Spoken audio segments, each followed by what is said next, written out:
Yo, peace, peace, peace. What's happening, my people? I see my peoples is here. All right, peace, peace, peace. We meet again. I see my boy Abdul Ali is here as well. He's actually the inspiration for tonight's show. He had me going for a while, man. He really did. All right. Tonight, as you guys can see from the title, what I want to do is continue discussing last night's conversation about the alleged different interpretations of the Quran that you can have. Now, I am not convinced of that claim at all. However, last night, Abdul Ali brought something very potent. He brought a very potent argument, which I was unable to eliminate. However, upon investigation, as usual, the Quran tends to always make things clear if you read the context. I'll send the link in a minute. The Quran tends to make things clear if you read the context. And with that said, without further ado, the verse in question last night was 1587. 1587. We have given you the 7 pairs and the great Quran. We have given you the 7 pairs and the great Quran. So the claims were two. One of it being the 7 pairs is referring to the 7 often repeated verses, is referring to the 7 verses of Surah Al-Fatiha. That was one claim.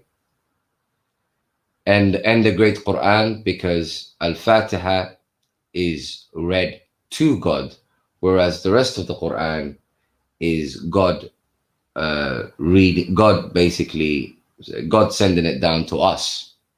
So the Quran the Fatiha is sent up, the Quran is sent down. Now, the claim that was made about the 14 commandments. Now, I did look into chapter 6, 151 to 153. I didn't find that the commandments were 14. But nonetheless, what I found reading 1588, just a verse after the verse in question, it says, do not be jealous of what we have bestowed upon the other messengers, in quotation marks, and do not be saddened by the disbelievers, and lower your wing for the believers. Now, unless there's going to be some sort of a dispute about the translation of this verse, if there is a differentiation being made here between the last messenger and the messengers before in terms of what they have received, then it will be a must that 1587 is referring to Fatiha and the Quran, because the only thing that the last messenger has received, as opposed to the other messengers, is Fatiha and the great Quran. If we talk about, for instance, the commandments, then the commandments will not be limited to the last messenger. All of the messengers would have received that. So the only differentiation you can make between the last messenger and the messengers before is that this messenger received Fatiha and the Quran, whereas they received the Torah, the Injil, etc. So that narrows down 1587 to Al-Fatiha and the Quran.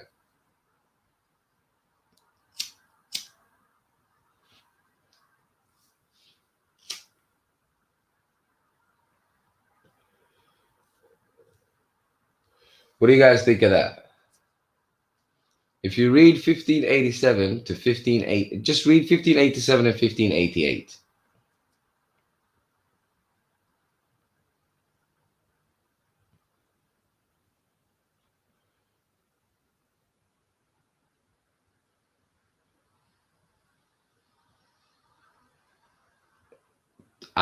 Abdul Ali, tell me the chapter and verse that you're referring to. Give me a number. I need the chapter number so I can look it up.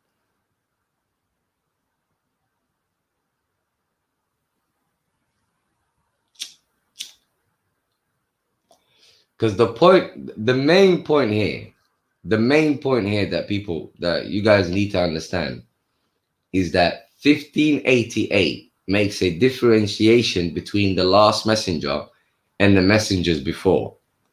Now, can you identify a difference between the last messenger and the messengers before other than Surah Al-Fatiha and the Quran? Is there any other differentiation that you can make?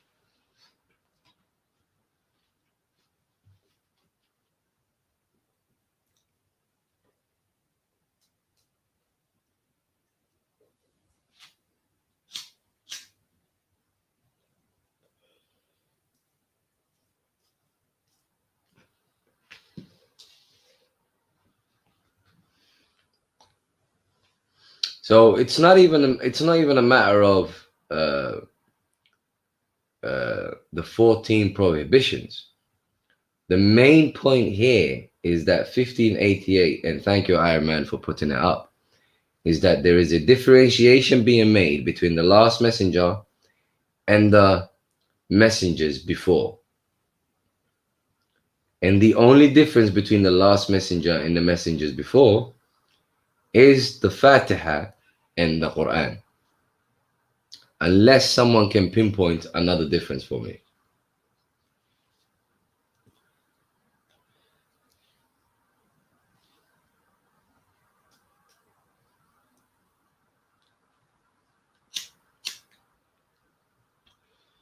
Mind you, as well, in 1587, it makes a clear difference between the 7 often repeated verses and the Quran. And the only clear difference that you can see in the Quran is Fatiha and the rest of the Quran. Because Fatiha is sent up, the rest of the Quran is sent down. The 10 Commandments had 4 added to them, which is in Surah Nisa. All right, give me the verses that you're referring to.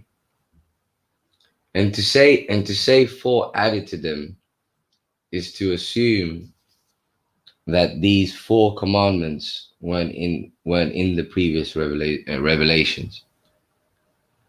But Abdul Ali, but you need to understand though, the main point here. Oh, Ibrahim made another perfect point. Actually, he made an absolutely brilliant point. So, chapter 6, 151 to 153 is the guidance.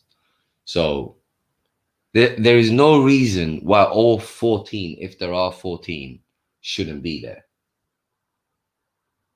However, what we find there are 10 commandments between 151 and 153. But that's not even the crux of the matter here. The main point here is 1588. Is making a differentiation between this messenger, the last messenger, and the messengers before. And there is no difference other than the Fatiha and the Quran.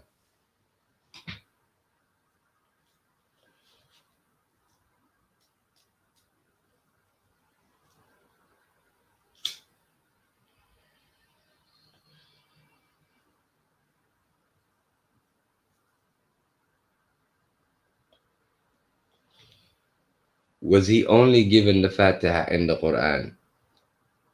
that the only differentiation that we can identify that he was given as opposed to the previous messengers is the Fatiha in the Quran.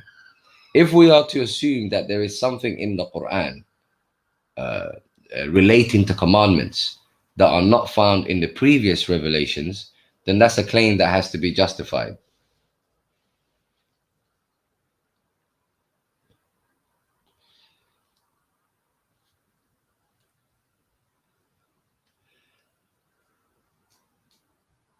I mean, we do see that God tells us in the Quran that his sunnah does not change. So, is there any reason to conclude that there could be commandments in the Quran that were not in the previous revelations? But all of this is really a side point because that has nothing to do with the main point here, which is 1588. That's the main point. Now, 1588, Iron just to clarify for everyone, is clearly addressing the messenger, because all you have to do is read the next verse and you'll see that it's addressing the messenger. Read 1589. So if you read 1587, 1588, 1589, it's clear that it's addressing the messenger. It's clear that it's making significant something given to the messenger. And then it says that, and then it tells the messenger not to worry about what was given to other messengers before him. So that's the main point here.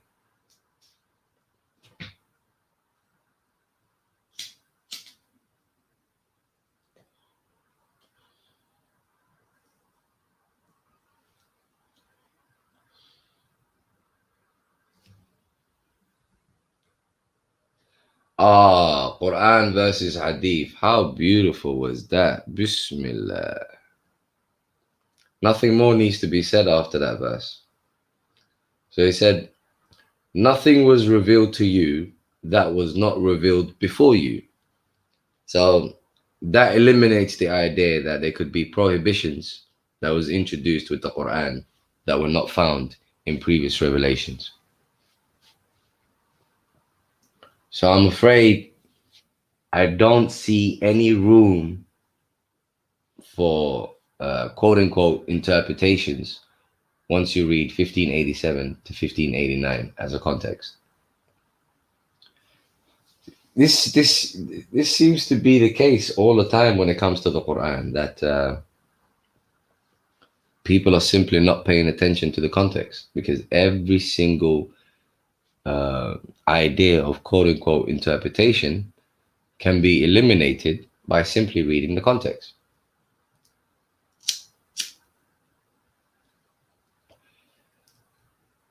Now, other than that, argument, 1587, no one presented uh, no one presented anything that could resemble or give the excuse that you could have different quote unquote interpretations. So this was the closest thing. And even this was resolved by simply reading the context. So the idea that the Quran is not clear, the idea that you can have quote unquote different interpretations of the Quran, I'm afraid just does not hold in the water.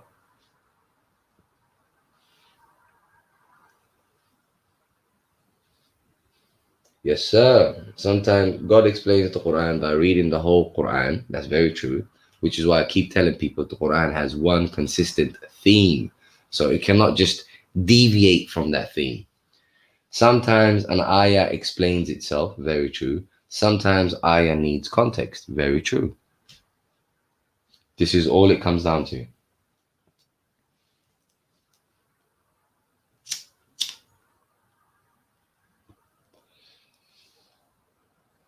Now, last night we touched upon Hajj, and you guys can read it for yourselves, starting from chapter 20, 22, 26.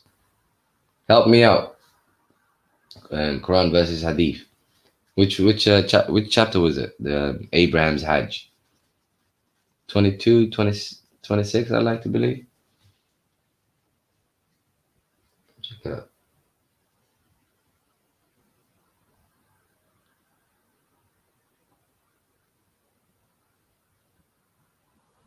Yeah, 20, starting from 22, 26. Yeah, starting from 22, 26 to about 22, 34 or something like that. And to cut the long story short, what you will find is Abraham calls the people to the Hajj. So he calls the people, not the Muslims, the people to the Hajj. B, they come to him. The people that he called come to him. Yeah, so he called them for Hajj, and they come to him. When they come to him, he feeds them. Other than feeding them, he also teaches them about the Deen. And after teaching them about the Deen, they basically submit to the laws that they have just been taught. So it's very simple. Now, either when Abraham called people to the Hajj and the people came to him, what they did, i.e., eat food and discuss the Deen, is precisely the Hajj that he called them towards. Or alternatively, he called them to perform, let's say perform, quote unquote, the Hajj. However, they didn't do no Hajj. So he called them to a Hajj. They came to him, he fed them, he taught them about the Deen, but that had nothing to do with the Hajj that he called them to. Do you see what happens there? Those are the only two choices you've got. Because Abraham clearly called them to a Hajj. They come to him. He feeds them. He teaches them the Deen. So on what grounds would you say that that is not the Hajj? To say that is not the Hajj is to say that he called them to a Hajj. They come to him. He feeds them. He teaches them the Deen, but that has nothing to do with Hajj. Do you see how does that make sense?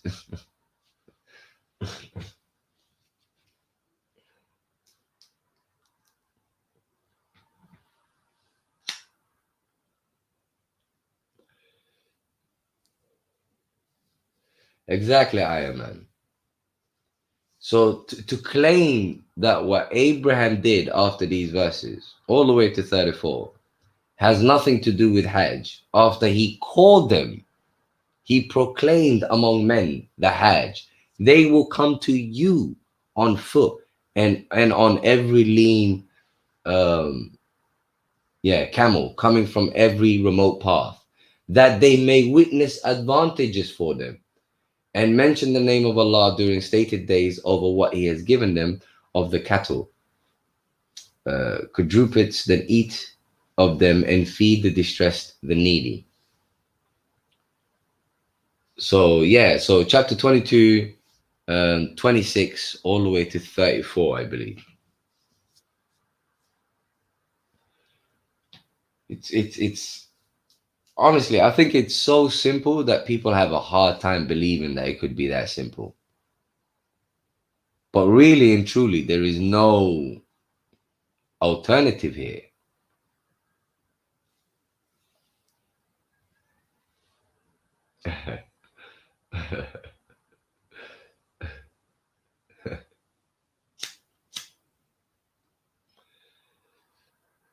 Look, there's a major shift in happening in the world, isn't it? Like, people will either become atheists, or um, they will either become atheists, or they will be convinced by the Quran. They won't be. People won't be convinced so easily with these notions of Sunnism, Buddhism, Christianity, all of that. It's just not. Nah. There's a reason why you have such a huge atheist community nowadays, and it's not because of the Quran, and it's not because people looked around the world and thought, oh, there must not be a creator. It's not that at all. People have issues with these organized religions.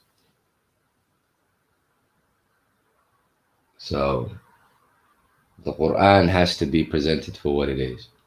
But I man, yeah, spot on. So where do you go from that?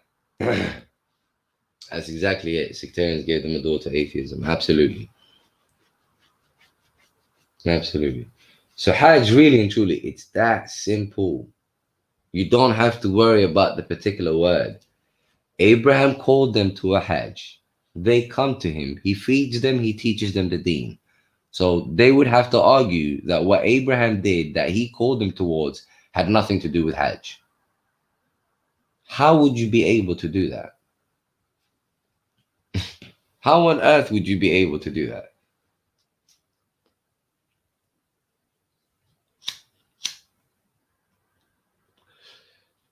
Now, as for Psalm, I discovered something huge when it comes to Psalm. I discovered something huge that makes this whole Psalm debate a non-starter. And to cut the long story short, the whole idea that Psalm has something to do with fasting comes from chapter 2, 187. And in chapter 2, 187, um, they have translated kulu and washrabu as eat and drink. That's where the whole idea of fasting comes from. It comes from just simply the fact that the word kulu and washrabu has been translated as eat and drink. Chapter 2, 187. There is no other occurrence of the word psalm that would justify the idea that psalm has anything to do with fasting from food and drink. But it's this particular word, kulu and washrabu, translated as eat and drink. That's the only thing that's causing the whole thing. And that can be easily resolved using the Quran alone. Now, for instance, when the Quran uses the word kulu or washrabu, either or, when the Quran uses the word kulu, what you will find throughout the Quran is that it will always tell you kulu from, eat from, to identify what it is that you are quote unquote eating from. If it doesn't say eat from, it makes it clear in the context what the eating is referring to. Never in the Quran will you find the word kulu and washrabu without either having kulu from or the context making clear what the eating is from, what you're eating from, in other words. Only in this particular verse, in chapter 2, 187, do they want to force it down our throats that the word kulu and washrabu means eat and drink in 2, 187. However, there is nothing justifying that in the context at all. When the Quran uses the word kulu, whether it means consume or whether it means eat, it makes it clear by the context or by adding the word from.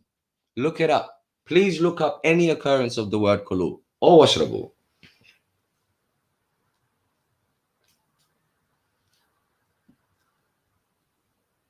There you go. See? Do not consume one another's wealth. What did I tell you? The context will either make it clear or it will say kulu from, one of the two.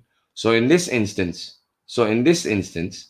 it says do not consume one another's wealth. The context makes it a must that kulu has to be consumed.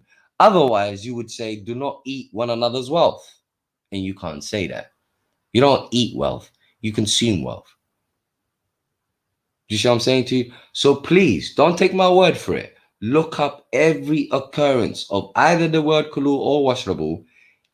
The context must make it clear what it's referring to, or it must say eat from. One of the two. Only in 2187 do they want to force it.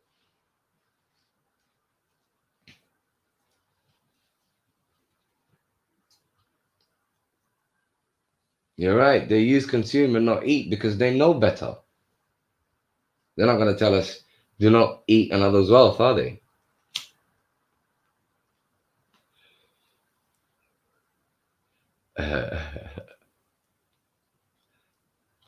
Guys, do me a favor, please. Pull up a few verses of the word kulu and washrabu and see if what I'm saying is not right. Every occurrence of the word, the context will make it clear, or it will have the word from. If that is always the case in the Quran, if they want to translate kulu and washrabu as eat and drink, they have to be consistent with the Quran and justify it from either the context or show us where it says from. If it doesn't say from, we can eliminate that. Then now they limit it to the context. They're gonna have to justify it from the context why eat and drink is befitting. Then it's impossible to do that. Because starting from 2183 to 2187, you can continue even. At no point does it discuss food or anything relating to it. So how are you going to just throw in eat and drink? Eat and drink what?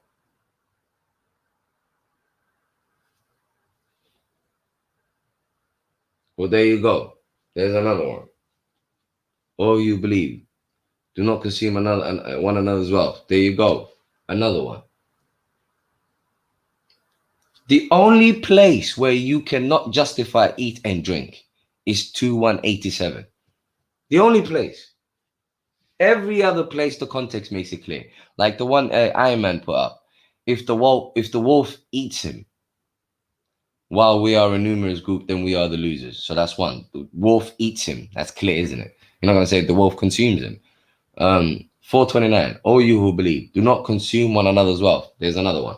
Every single occurrence. I'm not causing anything. I'm not causing anything. I'm not giving a single opinion of mine. I'm simply citing verses, referencing verses, and basically telling you guys to confirm it yourselves. Nothing to do with an opinion of mine. So if they cannot justify kulu and washrabu from the context, then the entire argument of fasting is gone. Completely gone. Right, there you go. There's another one. Eat and drink, but be not excessive. Indeed, he likes not those who commit excess. They eagerly listen to falsehood and consume forbidden gain. There you go. They cannot harm you if you judge me. Always the case. Imagine that quote in the Quran creates problems for Sunnis. On the level, did they do anything but quote the Quran? Please stop me, man. Don't listen to a word that I say. No man is necessary here. The Quran is more than sufficient.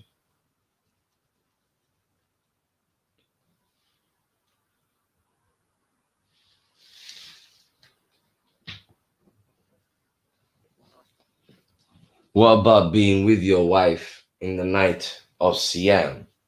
Well, to understand that, you'd have to go back to 2185.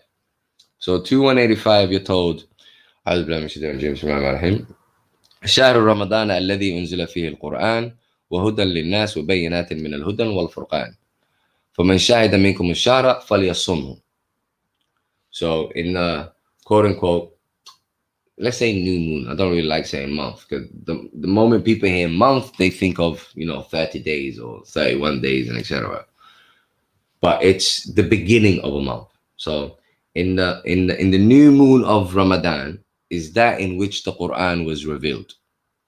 People focus on the word Ramadan, but the whole relevance is given to you with the following: is that in which the Quran was revealed. That's the relevance. And then it continues to show you the significance of this.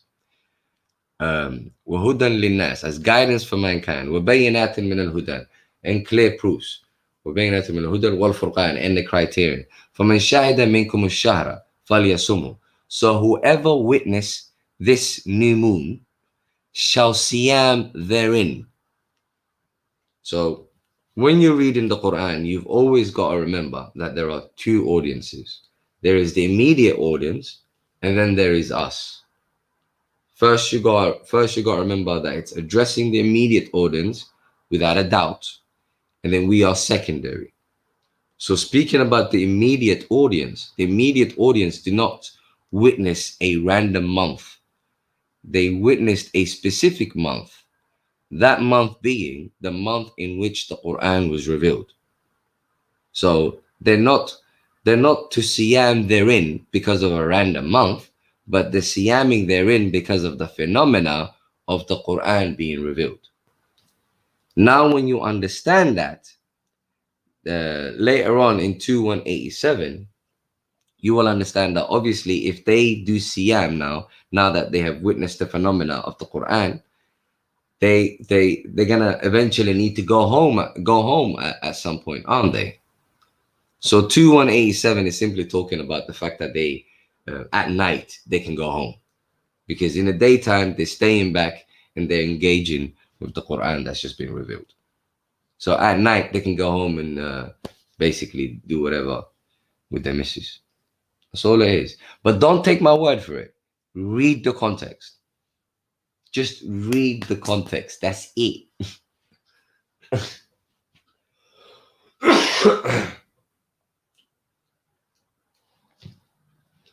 All right. So now I'm gonna send you guys the link.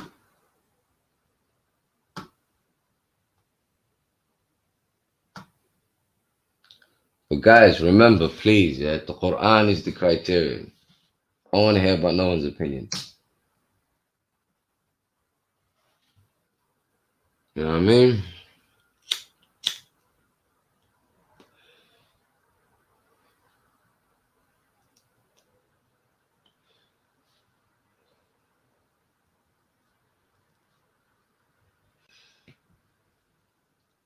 Oh shit. Peace. Peace, my brother. How are you? Good, brother. How's it going? Alhamdulillah, I can't complain. Alhamdulillah. First of all, I don't accept the word shahr translated as month, because when Allah says Laylatul Qadri khayrun min alfi shahr, and people go just like that and translate it as the night of the Qadr is better than 1,000 months. I don't accept that, because shahr is the plural of the word ishhar, which is announcement. Okay. So when I see the verse فَمَنْ شَهِدَ مِنْكُمُ الشَّهْرَ, and I put according to the context the word announcement, that makes sense. I can see that. That makes perfect sense. I don't have any problem with it. But when you tell me better than 1,000 months, why is that particularly? Why 1,000 months? Why not some other number? 1,000 announcements. That makes more sense. I have to give it to you. Yes, because when we read another verse, Allah says, "Fiha yufraqu kullu amrin hakim." He calls it a great night where every great news or order was given. I mean, I don't see. No. I have to say you've convinced me already. That makes much more sense. And Ahmed, I'm sorry, brother. I just don't. Earlier, when you asked for 14 prohibitions, sorry, I couldn't not go back to that. I would like you to start counting with me if there's time. First one is associating with God, Al-An'am 151. The second, to be good to parents, Al-An'am 151. Killing your kids, fearing poverty, that's 4. Al-An'am 151. Coming near. Come back. Yes. Start the number again. I think I got confused there. Associating with God. ألا تقول تعالوا أتلوا ما حرم ربكم عليكم ألا تشركوا به شيئا. The second one, وبالوالدين إحسانا, and good to the parents. Okay. قتل الأولاد ولا تقتلوا أولادكم من إملاق نحن نرزقكم وإياهم. Do not kill your kids out of poverty, your children. That's Al-An'am 151. ولا تقربوا الفواحش, the فواحش, Al-An'am 151. Killing, قتل النفس, ولا تقتلوا النفس التي حرم الله إلا بالحق, that's 151. أكل مال اليتيم, which is eating the money of the or the wealth of the orphan, ولا تقربوا مال اليتيم إلا بالتي أحسن حتى يبلغ أشده. And then we have the next one, which is to cheat when you're scaling. وأوفوا الكيل والميزان بالقسط. False testimony. We have another one here. وإذا قلتم فاعدلوا ولو كان ذا قربى. Breaking the oath, وبعهد الله أوفوا. Eating death, something that is dead, and blood, the meat of the pig. And you're going to other place now. Okay. No, I'm counting all of them. Oh, okay. All right. By the way, so wait. Starting from 151 to 153, how many would you say there are? 153. Let me get it to 153. So here's in. That's Al-Ma'idah. All right. 1, 2, 3, 4, 5, 6, 7, 8, 9. 9. Yes, and then Al-Ma'idah 3. Wait. Let me just interrupt you there. When you say 9, I have to say, I used to be with you as well, but I've just been taught something. Sure, go on. If you look at 153, it starts with and.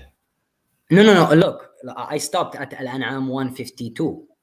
I know, but if you look at 153, it starts with and, so it's continuous, isn't it? And we add another one, isn't it? Yeah. So what's the point? I don't see the disagreement. No. The point is, when you look at 153, there's another one that's added because it says and, so it hasn't finished. So it says, and this is my path, a straight one. You shall follow it, and do not follow any other path. So that would be a commandment too. Yes, Ahmed. Staying. No. That's basically when you say and. Allah is telling us that the definition of the Sirat al-Mustaqim is what we just read. Okay, fine. That's not another one added. Okay, fine. Even if I accept that, we still cannot ignore you shall follow it and do not follow any other paths. That alone is a commandment. No, but it's when you read the context, Ahmed, we can't just read it like that as one of the muharramat, because when we finish reading until 152, we finish at 152, and then it goes, and this is my straight path, so follow it. I don't see why do we. Assalamu alaikum. Peace. I think I know what the brother is saying, Maverick. I think what he's saying is muharramat, things that we are stopped from, not things we should do. So what you're saying is things we should do. What the brother is saying is things we should not do. If that makes sense. No, but see, we can't say that because in 151 we say honor your parents. Honor your parents is not something we should not do. That's something we should do. But we're told not to do. No. What? How can we be told? Sorry. Say again. Say yes. You're right. You see what I'm saying? So when it says, this is why I translate haram here as sanction and not prohibition, because it starts with, come, let me tell you what your Lord has made hurumun. Yeah. What's the word? Yeah, I understand what you're saying. By the way, I don't agree. I don't agree with the brother. You go, neighbor. So the point is, since the verse starts with, come, I will recite to you what your Lord has harama for you, and then it tells us both what he has prohibited and what he encouraged us to do, namely be kind to your parents. You're left with haram must be sanctioned, because it's only sanctioned that can allow both. Indeed. You see what I mean? Yeah. So I was gonna say I don't actually agree with the AI brother. I think his actual name is L, not AI. I don't know why I keep calling him AI. I don't agree with him because the way he's counting is quite subjective. So as you just figured out, you could make up different numbering systems to figure out those 14.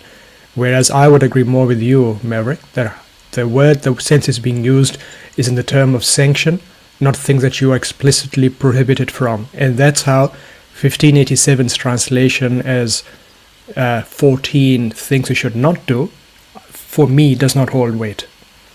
But hold on. And another reason why I'm saying 153 is a commandment is, believe me, I actually understand where Quran L is coming from. He's coming from a place of literacy. I understand what he's saying, but there's something subtle going on here that I'm trying to highlight, and that is the reason this would be a commandment. Is, for example, when it says you shall follow it and do not follow any other paths, is this not precisely what Sunnis do? Yes, that's precisely what they do. But I just want to So make this a would point, be a Ahmed. commandment then, wouldn't it? Think about Yes, it. it is a commandment. Thank you. But here's a point, Ahmed. The verse starts with تعالوا أتلوا ما حرم ربكم عليكم. Come, I tell you what your Lord had made haram for you. Mhm. So, and it's the second, and we go and find multiple ones. So I don't see how can we take it the second, Bro- we take the second part of it, and we take it out of the context, and then say it's not a commandment. I don't get it. Brother L, doesn't the Quran say also we should keep ourselves away from fawahisha, and we should ijtanibu from things that are khabaith and Yes. things that are kabair? Mhm. Would not be it more sensible to say we do not have a list of all of those khabaith simply because those will change depending upon the time a person lives in, and hence we can't just say No, here but- are but- just 14 things we are not to do and everything else is okay? But here's the thing about the muharramat. There will always be muharramat. The muharramat that are mentioned in the verses will never change dependent on any time. Well, if you are at the risk of dying, you could eat the meat of pig, so they could No, change but even then. that's justified. That's justified in the Quran. No, I hear you, but you see, this conversation started with 1587. Now, what I've noticed about 1587, what you're bringing forward about the 14 commandments will have no bearing. And the reason I'm saying it will have no bearing is because of what follows 1587. 1587, like if you go to 1588 now, you guys can translate it however you want, but it's addressing the messenger. Yes. So since it's addressing the messenger, I'll give you my translation and you can correct it. It says, "Do not be jealous of what we have bestowed upon the other," and then in quotation marks, messengers, "and do not be saddened by the disbelievers, and lower your wing for the believers." So, Yes. so since 1588 is addressing the messenger, and 1587 tells us what was given to the messenger, and then 1588 tells us tells the messenger not to worry about what was given to the previous messengers, there is a differentiation being made between what this messenger received and what the previous messengers received. And the only thing that we can verify that this messenger, the last messenger, has received, as opposed to the previous messengers, is the Fatiha and the Quran, unless I'm mistaken. I did a bit of reading on 1587. If you guys are okay, I'll share what I understood of this since yesterday. Is it going to be based on the Quran? Absolutely. Okay, go for it. Okay. So, وَلَقَدْ آتَيْنَاكَ سَبْعًا مِنَ الْمَثَانِ. So, and this is where L can also help out.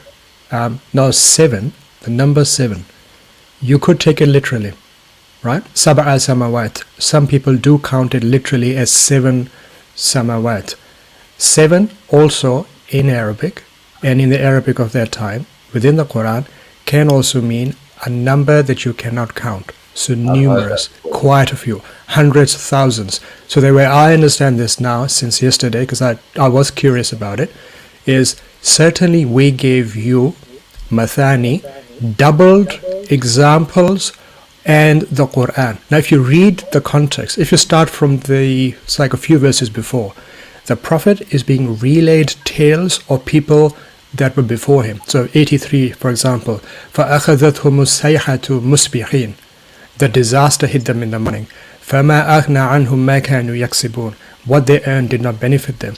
So if you read this in the context, what is being relayed to the Prophet is tales of people that passed before him and what happened to them. Then we come to 1587. Now, what God, in my understanding, is saying is, surely we gave you, now you, in my understanding, would be the Prophet, but it could be the reader, because we are also reading this in the Quran. We gave you several examples from history, mathani, that repeat or that are multiplied, and we have given you the Quran. Now, if you want to look at the word mathani and why I'm inclined to think of this as multiple or doubled, this is where because I remember you are a Hafiz as well. There are verses, for example, about if you want to marry, Nisa. This is chapter 4, verse 3. وَإِنْ خِفْتُمْ أَلَّا تُقْسِطُوا فِي الْيَتَامَى فَانْكِحُوا مَا طَابَ لَكُم مِّنَ النِّسَاءِ مَثْنَى وَثُلَاثَ وَرُبَاعَ. Now, mathna is being translated as twos or threes or fours. وَثُلَاثُ وَرُبَاعَ. Same goes for, there's another verse in 35, chapter 35, verse 1. Alhamdulillahi fatir as-samawati wal-ard ja'il al-malaikati rusulun uli ajnihatim mathna. So malaika, messengers, whose wings are multiplied. So this is how I understand this verse, as in it's not... I see how you could try and say that this means the 7 verses, but mathna, from the way I'm reading it, cross-referencing verses from the Quran, and the number 7, and looking at the context, where this ayah is coming after the tales of previous people that were told to the Prophet. What about this is the understanding I draw. The verse after that is interesting because it does say, لا تمدن عينيك إلى ما متعنا به أزواجا منهم. أزواجا. Azwaj, zawj means pairs. Now, this is where some people could just go couples. Who's the Prophet's pair then? Well, this is what I'm saying. If you are going to say ka ataynaka as a prophet only, and if you then go look at verse 88, azwajam, in brackets, you could be justified by putting in messengers. But I looked at some of the translations that other people have done, and I do see that not all of them have put into brackets messengers. So I'm looking at, for example, Muhammad Asad, somebody I quite actually appreciate as being quite a neutral figure. So his translation of that is, turn not thine eyes longingly towards the worldly benefits which we have granted unto some of those, under brackets, that deny the truth. So what I'm saying to you is this understanding, which I think is quite justified based on the Quran and nothing else, does not lead me anyway towards either the 7 verses of the Fatiha, which itself is based... One moment. What has 1588 got to do with 1587 or 1589? Yeah, so what I understand from this is there are tales of people and what they did and what happened to them. Then comes 1887, which is saying, so this is how we've given you the Quran and examples of history multiplied for you so you can see how history repeats itself, how things happen, how nations fall and rise. Then we come to 88, as in, do not let mata, the enjoyment of what your eyes see right now, as in what those people are doing, do not let that make you saddened. Instead, what you are meant to do is to go and, as much as you can, lower your wing. Waqfid janahak. Hold on. What's that got to do with the previous conversation about the histories of the people of before? So God is giving us in the Quran and in this particular surah examples, reminders, dhikr, tazkira of people who went before us and how their accomplishments and all of that ended up being for nothing. Now comes in 1587 a reminder, a stark reminder. وَلَقَدْ, and certainly, آتَيْنَاكَ, we gave you. Now this is just you. سَبْعًا مِنَ الْمَثَانِ, several examples multiplied.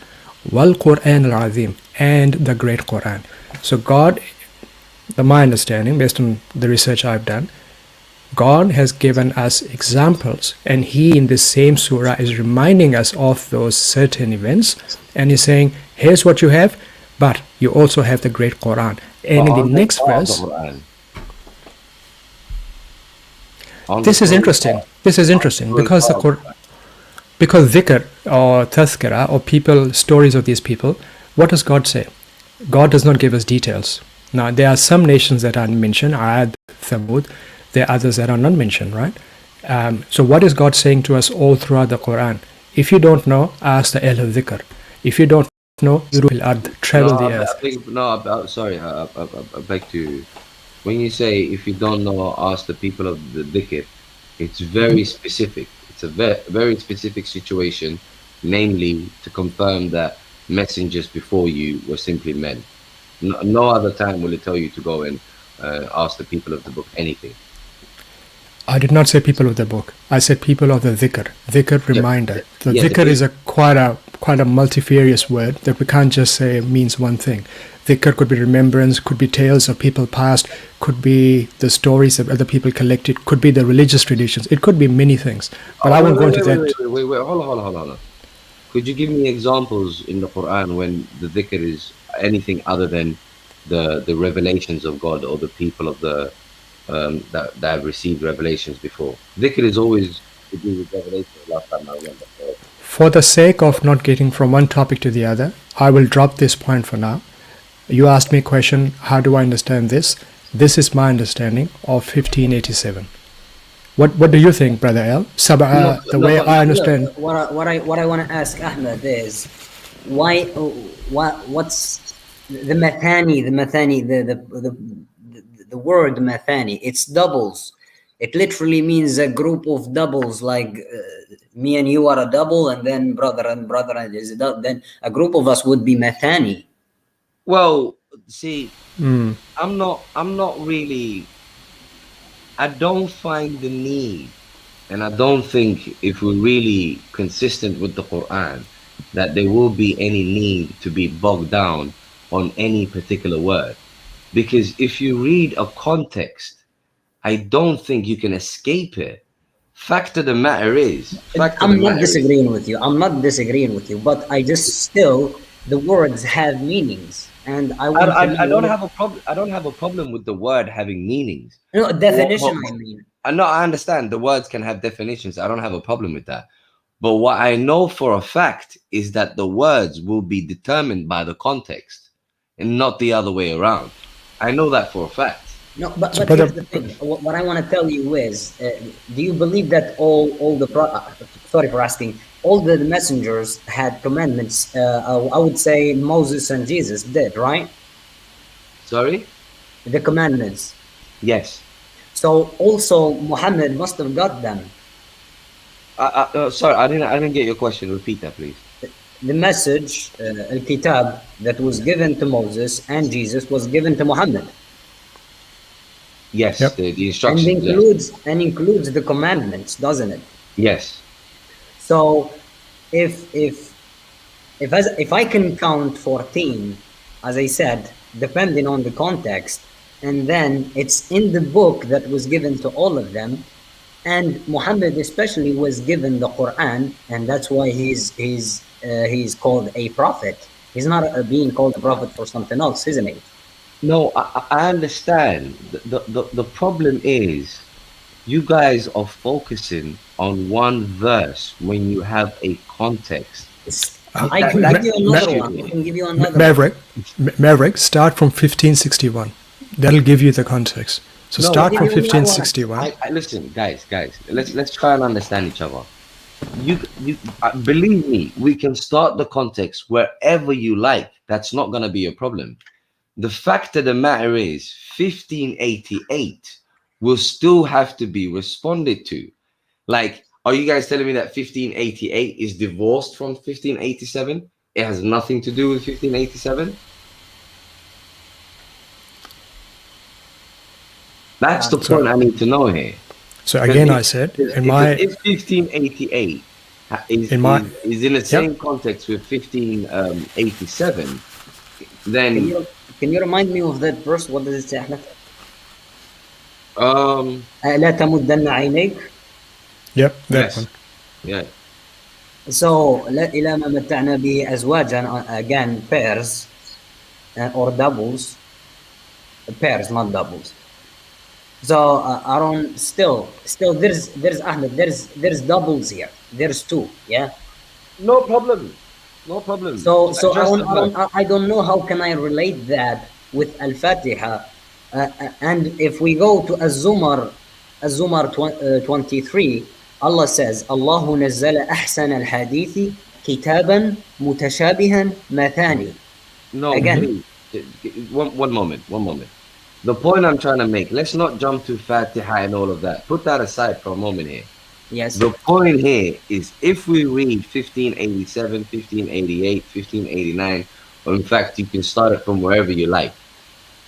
Are we being told about something that this messenger has been given, number one, and that he should not be worried about something given to others?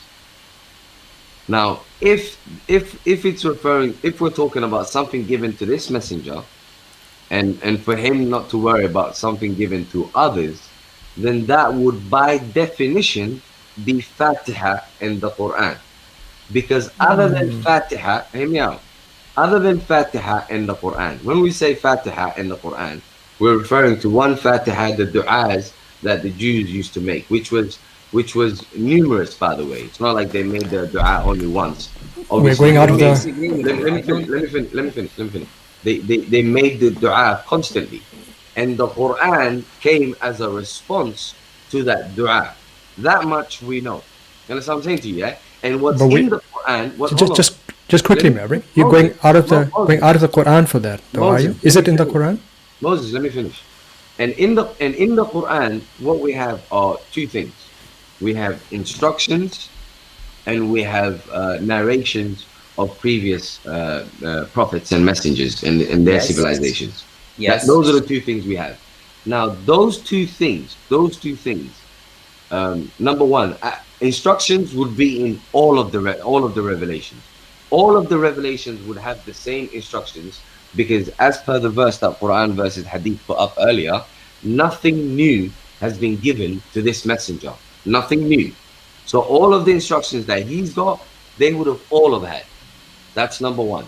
Number two, in terms of the hadiths, the narrations which Moses brought up, there may be a few more histories that have been narrated in the Quran, but I guarantee you the revelations before would also have histories narrated to them.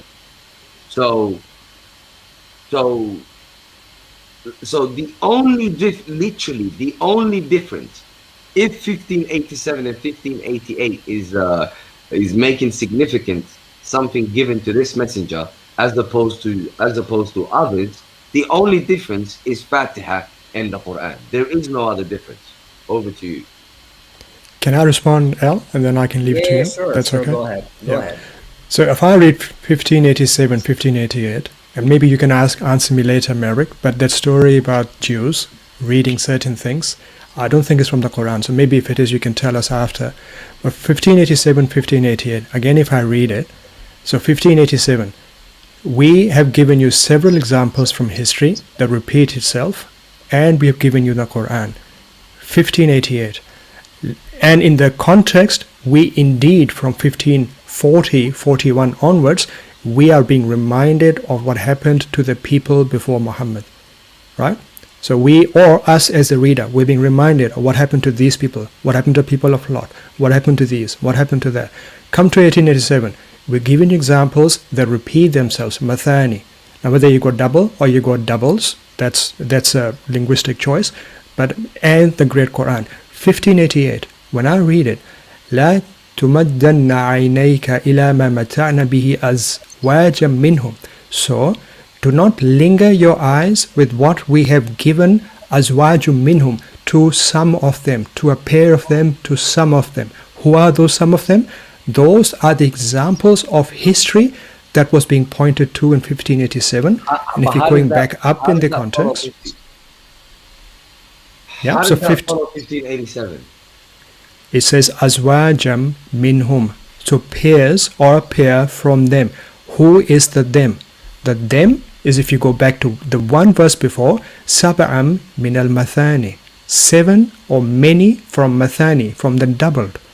So the azwajum minhum is literally going back to 1587, sab'am min al mathani. Now what are those sab'am min al mathani? Again, using the context, you go up. And when you go up, what you find are those very examples. Sorry. Are you saying the messenger is being told not to act like who? He is being told to not, the reader, alayka, this is what's being talked about. So do not use, and this is one person, aynayka, so it's in first person, Okay, single person. does the reader involve the prophet? Yeah, absolutely. So the prophet is being told, so do not linger your eyes upon what was given to a pair from them, and do not be saddened upon them. No, who? When you say linger your eyes upon who? Azwajam minhum. So azwajam, a pair or pairs, minhum, from them, which in the previous verse tells us pretty clearly is sab'a min al mathani. And if you go up in the context, we're being told who those examples, what those examples are. And the prophet is being told, I'll just complete this. And the prophet is being told in the very end, وَخْفِضْ جَنَاحَكَ لِلْمُؤْمِنِينَ, and lower your wing. Again, it's not a literal wing. I need to follow you. Please, I need to Go know ahead. Who are they? Who is he told not to act like? It's nothing about acting like. Mata'na. So do not linger, do not lust after, do not want, do not be jealous. So do not be jealous of what was given to the pair or to the example minhum, from them. So the people that are being, people who were given things, mata'na, mata is to enjoy, enjoyment. So if, and this is how I'm reading the whole context. Now again, we had this debate yesterday. Not debate, I just want to understand you. It's not a debate. I just want to understand you. Okay, so my understanding is, reading from 40 onwards to 1588, God has given us examples of how He blessed nations. Let's not go back. Jealous of who? The prophet is being told not to be jealous of who? So this is where, from the verses, I have to use the context because I can't get outside of, I can't just use one or two verses, as you would have said. So starting from there are nations who enjoy the life, who have everything that they need. They have mata, they enjoy. So tamta'a, istamta'a, they enjoy what they have been given to them. But if they do wrong, then the punishment comes to them. This is in the context. Sayha, there's a scream, there's a punishment. So even though they were happy, they were satisfied, they were enjoying life, they had mata, suddenly a punishment came that they could not escape. Now we come to 1887. We have given you those examples and the Quran. Come to 1888. Is he being told not to be jealous of those people? Do not be jealous of the people you see who are enjoying. Why? Because even if they are mata, even if they're enjoying right now, the punishment for them will come, because this is the sunnatullah. No, but wait. Hold on. So do not be jealous of the people who are enjoying themselves. Jealous is a word that I can see can be taken the wrong way. Do not lust after, do not linger, do not preoccupy yourselves with when you see other people enjoying life, thinking that they are well set, there's nothing to worry about. Why? Because of this minhum, the examples we just gave you before, that enjoyment, and this is a theme in the Quran, mata'un ila hin. This is, and Brother L will corroborate, this is mata'un, this is a enjoyment ilahin, for a while. Because what comes after? After that comes the punishment. After that comes the hisab. No, but why is the prophet being told? No, so hold on, let me get this straight. Mm-hmm. So the prophet is being told about what the disbelievers, by the way. So these are disbelievers we're talking about, right? Mm-hmm. So the prophet is being told about what disbelievers did and the punishments that they went through. And then he's told, we've given you their examples and the great Quran. So, so don't you dare want to be like them? Do not let yourself be distracted by the mata that they're enjoying right now. So the current temporary enjoyment. But wait. Why would God? But that's assuming that the Prophet wants to somehow be like the disbelievers. No, Why would it's he be more. told? It's Why would more he in be the told sense. It's more in the sense of, do not let the shine and the luster of their life right now I know, distract you. I know, but unless there's a concern that that might be the case, why would he be told that? So number one, I don't think this care is just for the Prophet. When I read this, I read it for me as well. No. I'm not saying it's just for the Prophet, but you can't ignore that it includes the Prophet. Yeah, so Prophet, and I'm sure you and I would agree. The Prophet be told that? Because you and I would agree on that the Prophet, not the Rasul, the Nabi, and there's a distinction that I don't think we'll have to argue about. The Nabi has been reminded quite a few times to do not grieve. Indeed, he's being told here again, وَلَا تَحْزَنْ عَلَيْهِمْ, do not be grieved on them. So the character of the Prophet that comes through is a person who is a human in the end. He is a bashar, just like anybody out there. So a bashar. No, that's besides the point. The point is, I'm trying to follow the context. I'm trying to understand how that follows the context. Like, so what you want me to accept now is that the messenger is being told about what disbelievers used to do, and then he's told, look, we've given you examples of what they used to do in the great Quran, so don't you dare be like them. No, I don't see how that could. Moses, there's a point. You go, brother. Yeah, there's a point where I want you to know that the Quran is what includes the stories of the people and what happened to them. Yeah, that too. So, but here's the thing, yeah, Ahmed. I don't wanna be unfair or try to understand too fast. I would like to listen to you. Just try to give me an explanation on your view on it and why. And what do you think, basically? I mean, all right. My point is here. My point is this. My point is the Prophet is being told what he's being given. I'm not even gonna argue about what is translated. You're breaking up, Maverick. Yo. Yeah. Your mic's breaking. Can I hear me now? It's better now. It's better now. Yep. All right, cool. Basically, yeah. All right. Basically, I'm not too concerned with the particular translation of 1587. That's not going to be problematic at all, because the point here is that the messenger is being told about two significant things which he's being given. One of them being the first part, and the second one being the Quran. So there are two significant things. Yeah. So there are two significant things that the Prophet is being given. And then in the next verse, the messenger is being told not to be, let's say, concerned about something, let's say, given to others. We're not even just to make it, friendly for both of us. So let's say I get it. So let's say the 1588, the messenger is told not to be concerned about something given to others. Now, and then in 1589, actually, ING brought up a very good point.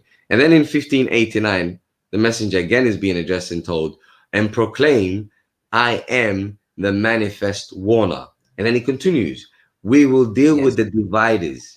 They accept the Quran only partially. And by your Lord, we will question them all. He continues. So the point is, when you see that context, there is some sort of comparison being made between what's given to the messenger as opposed to what's given to others. And two things have been identified. One of them being the first thing, the 7 God knows what, and the second one being the Quran. That has been identified. So whatever has been given to others is something other than those two. Do you see what I'm saying? It would have to be whatever has been given to others that the messenger is being told not to be concerned about. It would have to be something other than the Fatiha and the 7 pairs of etc. etc. So it would have to be something different to that. And the only thing different to that is Fatiha in the Quran. And obviously the rest of the messengers, they got Torah, Injil, etc. And none of that was either Fatiha or the Quran. And then the last part, which I don't know why people don't find it significant. It is significant. It is absolutely significant that the Fatiha and the Quran are very different. Fatiha is sent up, the Quran is sent down, and Fatiha would be something that is often repeated. So the Jews, for instance, would be reciting the Fatiha constantly before the coming down of the Quran. So all of those, when you put all of that into account, I really don't see how you could get to any other conclusion. I get you. I perfectly get you, Ahmed.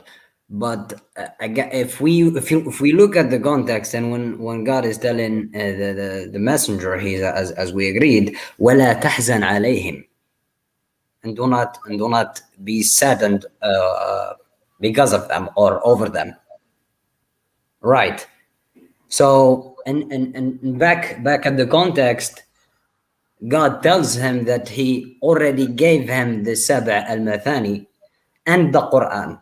And we know that the Quran is stories and things that we did not witness, but we're told to believe in. And then there's the Kitab, which is the instructions. So it's saying to the Prophet, we already gave you the instructions. So him being a messenger, he will give them to them, and the Quran, the stories. So you gave them everything. And then when I read, and do not be saddened over them, again, that makes sense, doesn't it? Okay, so address 1588. You see, last night you and I discussed 1587, and when you presented 1587, I didn't have a defeater for it.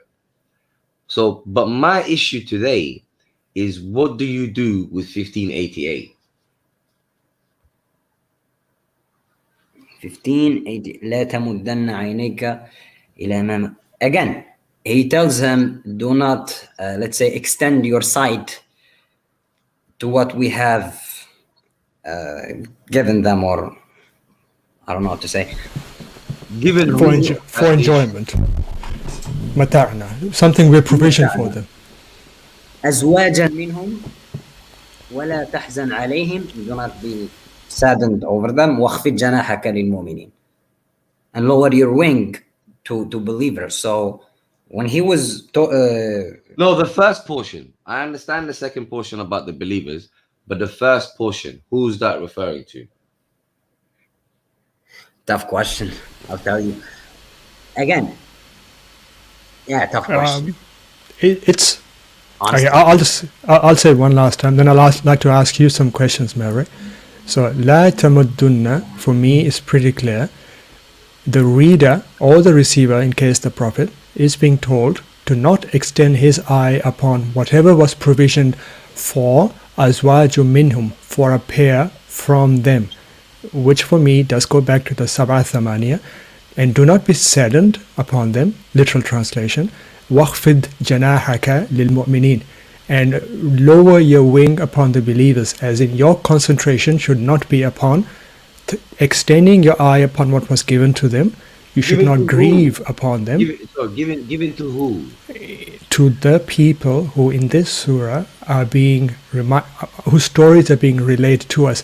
The question I had for you, though, to understand how you go. No, before we move on, Moses, please, like, we have to. لا تمدن عينيك إلى ما ولا We تحزن have to عليهم. be consistent with the Quran, Moses. Like, Ahmed. yeah. لا تمدن عينيك إلى ما متعنا به أزواجا منهم ولا تحزن عليهم.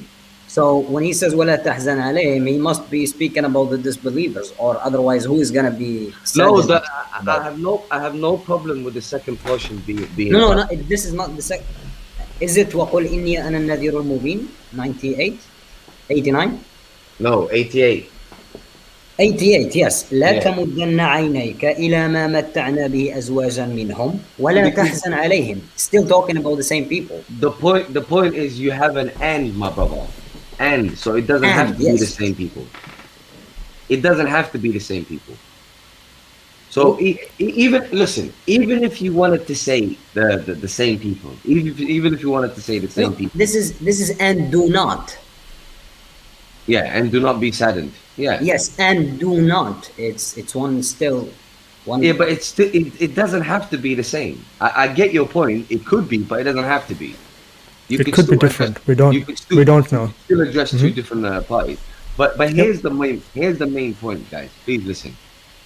Even if look how charitable I am. Even if I go with you guys and say it's talking about disbelievers, why would the messenger be told not to linger on anything to do with disbelievers? No, but the prophet did have certain feelings seeing people. We read that across the Quran, Ahmed.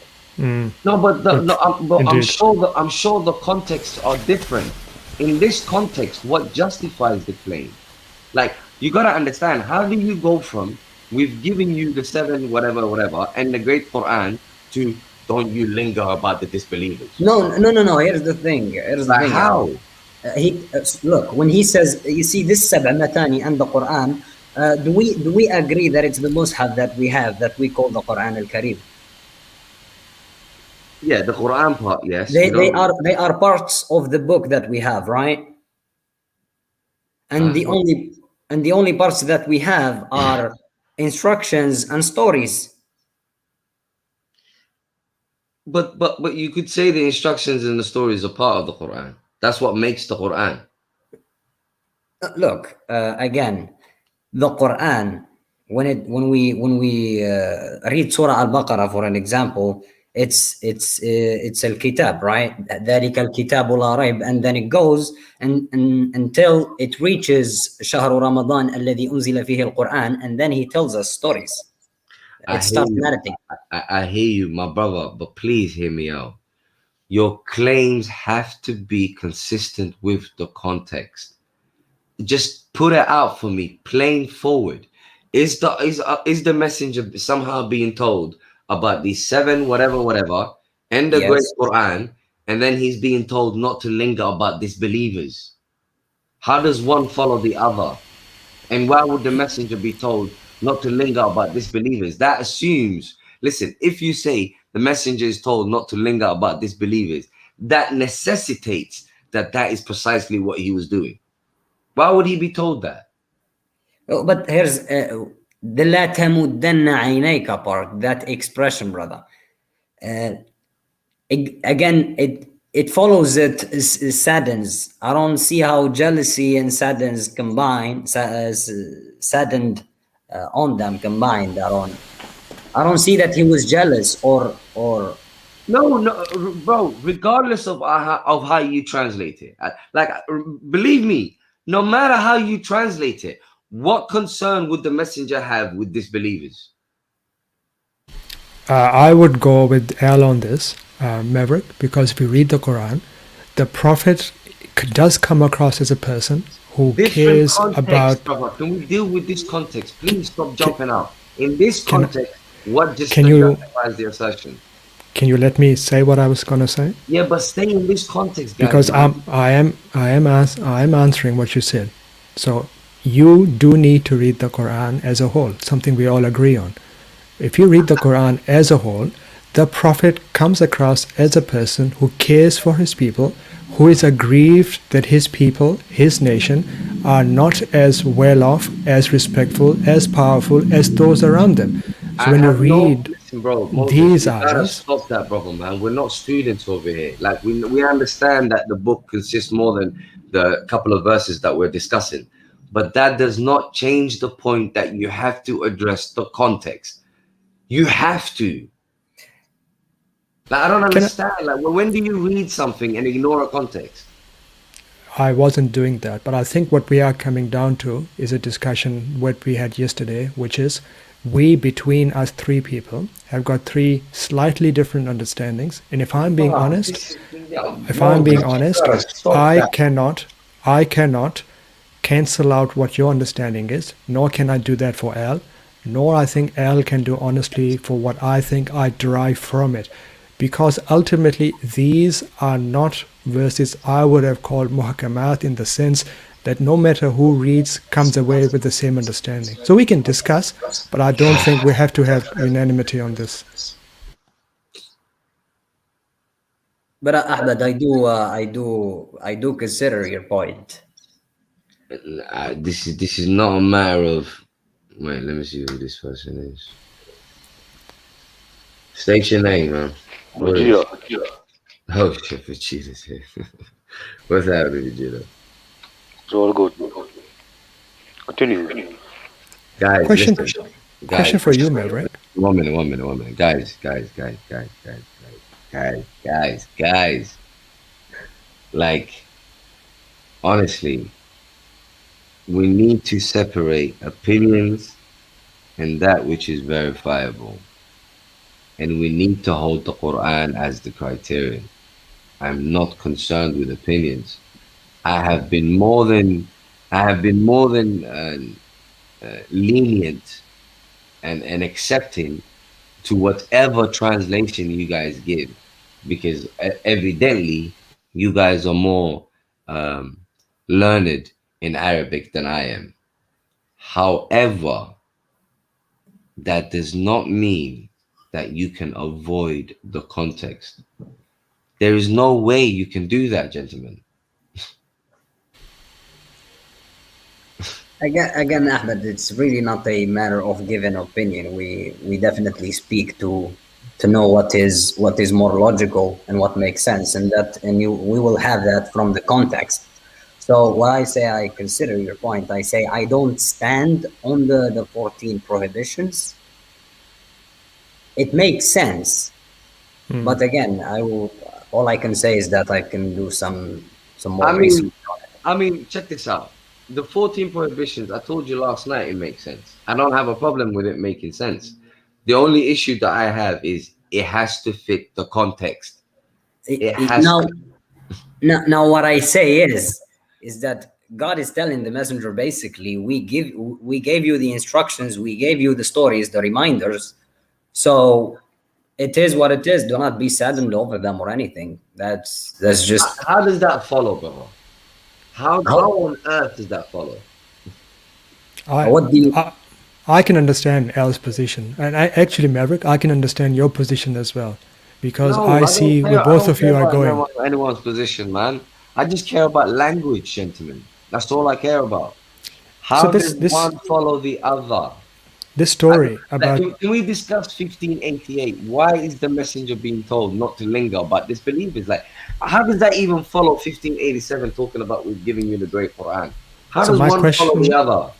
My question to you on that was, if we go with your understanding, which is these 7 verses are the Fatiha, if we do not use the history alleged of the Jews reading the verses, Moses. how do you go to The Fatiha? only thing we're discussing in this channel is the Quran.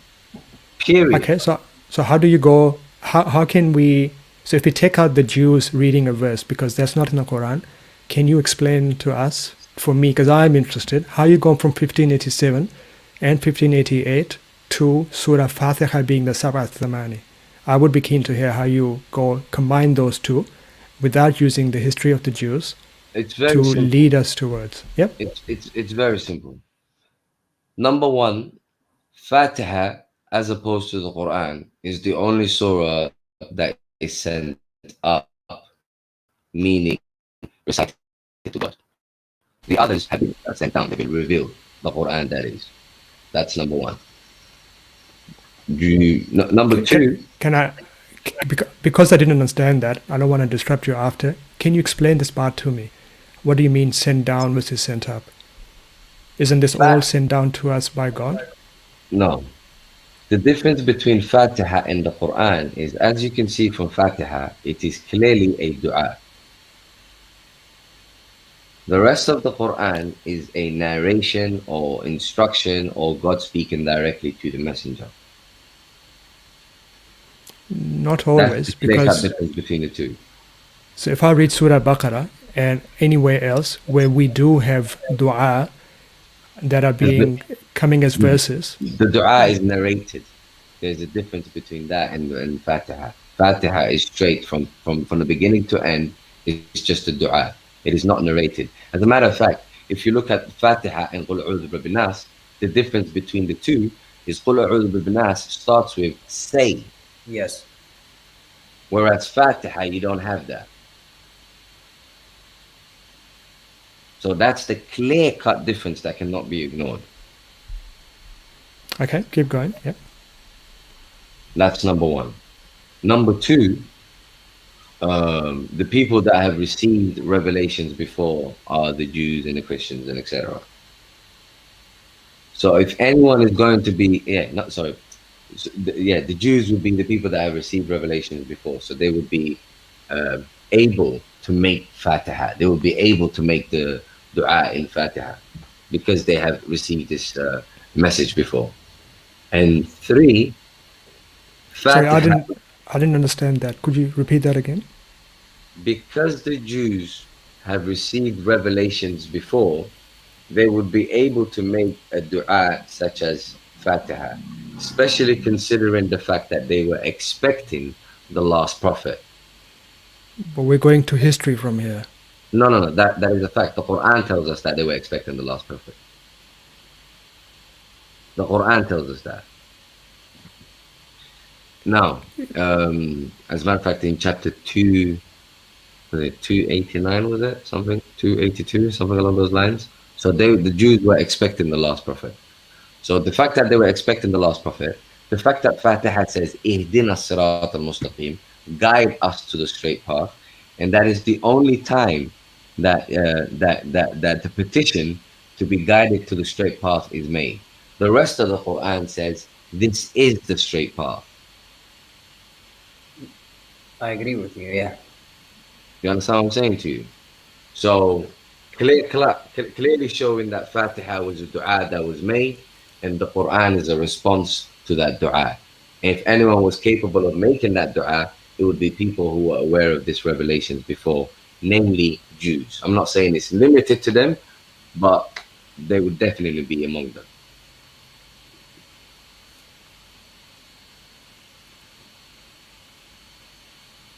And sorry, Quran versus Hadith put it up. It's in chapter 289. Clearly states that they were expecting this, and Yeah, also in I've read that verse. 515. Yeah, and also in 515 and 516.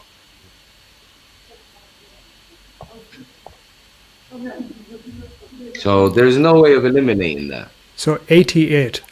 So how do you fit that to Fatiha? That is okay. How I fit that to Fatiha is the only people the messenger would never linger or be concerned about disbelievers, and the word azwajuhum, which is a pair of some kind. The only people that would be referred to as such would be messengers like himself or prophets like himself. Now, and the only difference between Sorry, it says one second there. It's azwajum minhum, from them, not from you. Oh, So no who's the problem. whom here? From the messengers before him. No problem. The point still remains. Now, those would be the only people he would be concerned about, because they would be the only equals he would have, and that would also make sense, because the only difference between the previous messengers and him is the fact that he has the Fatiha and the Great Quran. If we talk about the instructions and all the rest, and even if we talk about histories, they would exist in the previous revelations. The Quran would just have a few more histories. That's all. So the only main difference between the Quran and the previous revelations is the Fatiha and the Quran. So that's my position. At least my position, like, it's somewhat consistent with 1580, 87, 88, and even if we continue 89 and 90 and 91, it continues to talk about the Quran. So where you guys position is that somehow the messenger lingers with disbelievers, and I don't know. You go ahead. You guys explain. Ultimately, as I said before, I don't disagree with what you have said, because this is something I did read and it does make sense. What Al said, Shahrur's understanding of there being a certain number of prohibitions and the number has been counted, I understand that point as well. And I think the way I've understood, again, it's not unique. I have found examples of people who read those two ayahs in conjunction with the verses before in the same surah. So ultimately, I don't have a problem with either three approaches. And I guess if I were to go look up some tafsir books, there probably will be a few more understandings of how these verses are to be understood. Well, the main issue here is that you guys say that 1588 somehow tells the messenger not to linger with disbelievers. I don't know why, especially after 1587. Why would it say we've given you the Quran and then not linger after disbelievers? I don't understand. It How does one says, follow the other? Maverick, it says, do not extend your sight upon them, matana, upon what has been given to them, right? So what has been given to them? Who is the them? You look at the context, it's example of people who were blessed. Bani Israel, Surah Baqarah, they had been faddal, they had been blessed upon alameen, upon the worlds. That's not something that was ever said to the followers of Muhammad. Something so big said to a if you nation. allow me, Moses, if you allow me, this Ahmed, Go ahead, brother. To the possibility of the Prophet being saddened over them, it goes to 98 and it finds, it says, and say, indeed, I am the warner. So we must stay in the context. If it's speaking about other messengers, why would he say, I am the warner? And to who? But I understand what you're saying, but it's two things it's dealing with. Like you're reading the second portion. The second portion is the disbelievers. I have no qualms about that. But the first portion, when it says to not linger, not to, let me go back here. Do not be jealous of what we have bestowed upon the other. That portion has to have something to do. Wait, one minute. Don't call it jealous. I withdraw. I withdraw that word. However you want. 1 minute. The point is that portion here, the beginning portion of 1588, has to have something to do with 1587. Mm-hmm.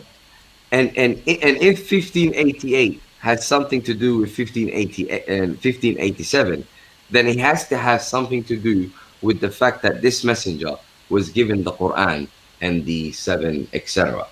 So there's some significance to that, which cannot be avoided. Do you think the Torah and Injil are in the Quran, or are they separate? The Torah and Injil are in the Quran. They are. I really don't want to divert, man. No, I wasn't. The reason I was saying is the Quran has been given to the Prophet from the book, and which is the Furqan, and Musa and others were given the same message from the Kitab. So it's the same Kitab that's being repeated. So I think I understand where you're coming from. What is the Kitab that they were given? What does it say? The Kitab, I understand this to be law. It's an overarching law from which, depending upon the time of the messengers, instructions are sent. Now, Quran being the final book is a superset that has combination of suhuf before it, all of them combined, which basically is the message, which is the same message that I think we all agree has never changed. So which is why I can see why Brother Maverick would want to say Quran is different to the Sab'a Thamani, but I would find it problematic in the sense that if it's the same message, why would one messenger be given something extra, as in Fatiha, that had not been given to any messenger before? Because all of them are the same type of messengers, saying the same message. Fatiha is not something given, though. Fatiha is something that the people used to recite. That's evident. So is it not part of the Quran, is what you're saying? People used to recite it. It is narrated. So basically, it was given to people also, not just Muhammad. And before Muhammad, it existed. No, this is something that people used to. It's a du'a that people used to make. It's not something that was given to them. And So it's not then, God's words, and Maverick? it's like, let's say, for instance, let's say I write you an email, and you respond to my email by basically replying to Now, my can email. I can I You can would- I you would- can let I me finish. insert a point? Let me finish, brother. Let me finish. You respond to my email, but you would have what you would highlight what I said to you, and then you would write what you responded underneath. It's that sort of a thing. You understand? Now, I get your point, but I wanna make a point there. Now, we must not forget that Jibril also has a point, has a role in the Quran. So, since Jibril is the one who brought it down, why isn't it his words? Because the Jibril is not seeking guidance. Good He's point. a message. He's an angel. What guidance is he seeking? This, okay, I don't want to distract us, but Jibreel for me is not an angel, because there are verses of the Quran where God does say Malaika wa Jibreel, as in Okay, he bro. distinguishes between Jibreel. Is and Jibril gonna Malaika. go through Judgment Day? Whatever you translate Jibril as, is he gonna go through Judgment Day? No, so that point that you made, let's I'm just move disagreeing on with you. Yeah. So you are saying, Maverick, Fatiha, just so I understand clearly, is it God's words, or is it something people added and have kept this in the book that we've got today? Sorry, I beg your pardon. Is Surah Fatiha part of the Quran? What do you mean by part of the Quran? Is it something God revealed, like He Is it did something Surah God Baqarah? revealed? I don't know. You tell me. When you read Fatiha, do you believe that God needs to reveal that? Yes, and I don't see Absolutely. Ahmed. I share a point with you, because if God revealed that, then why is He seeking guidance? No. The point is, you see, Fatiha is a petition. It's a dua, right? In the Quran, we find many petitions. So are you saying all of those petitions were revealed by God, or did people, No, people said them. or did people, did they come from them? No, it came from people. Then it was told to us. All right, cool. By The God. same applies to Fatiha. What's the problem? I So- don't have a problem with that. Yeah. No, There you so go. just so I understand it right, people said that, but God revealed it to the Prophet, which is why it's part of the Quran. Yes, God revealed that, as in this is the dua that's been made, and this is the response. So this is where I struggle. If it's part of the Quran, is what I think you're saying, why would 1587 draw a distinction between the Quran and those 7 if they are already part of the Quran? Because there is a clear-cut distinction between the two. Quran means recitation, that which is read out. That which is read out is beginning from Qul A'udhu Birabbin Nas all the way to Al-Baqarah. Fatiha is the only one that is unique, as in it's read to Allah alone. The opening. Yeah, it's read to Allah alone. You don't read Fatiha to people. You understand? However, even Qul A'udhu Birabbin Nas, believe it or not, you read that to people because you're telling them, say Qul A'udhu Birabbin Nas. Do you get it? You're teaching them something. So if I was reading the That's the key Quran by difference between myself, the two. okay, I understand your point, but the reason I don't quite get it is if I read the Quran by myself in my heart, Surah Fatiha for me is a perfect way for me as an individual to read that particular chapter, understand this is the sort of behavior God wants from me. However, if I'm to speak it out to people, Qul A'udhu Birabbin Nas, that surah makes more sense in terms of the nature of my discussion. But if I want to try and read Surah Nas in my heart, Qul A'udhu Birabbin Nas, I'll have the same problem, the same argument you made, which is Surah Nas works okay if I read out to people, but it doesn't quite make sense if I read it in my heart. So these are point of view shifts. I don't see how just because there are point of shifts happening, and Quran does it all the time. So I'm not sure I followed you at all. Repeat that or something. I didn't get that at all. In the Quran and in many ayahs, even within an ayah, there are point of view shifts. You go from first person to third person, and you got a narrator's voice coming in. It's a theme that happens throughout the Quran. So just because one surah is written in a special, peculiar way, and other surahs are special as well in their own ways, just because they're peculiar, I don't think it's a good enough reason to say this is not part of the Quran, or it's something that people said and we've added it in. No, but wait. You said just because it's peculiar. Do you think that's all there is? Is it just peculiar? Like, let me give you an It's- example. Let me give you an example. So, if, say, for instance, Fatiha is the only surah where you petition God to give you guidance. The rest of the Quran is saying this is the guidance.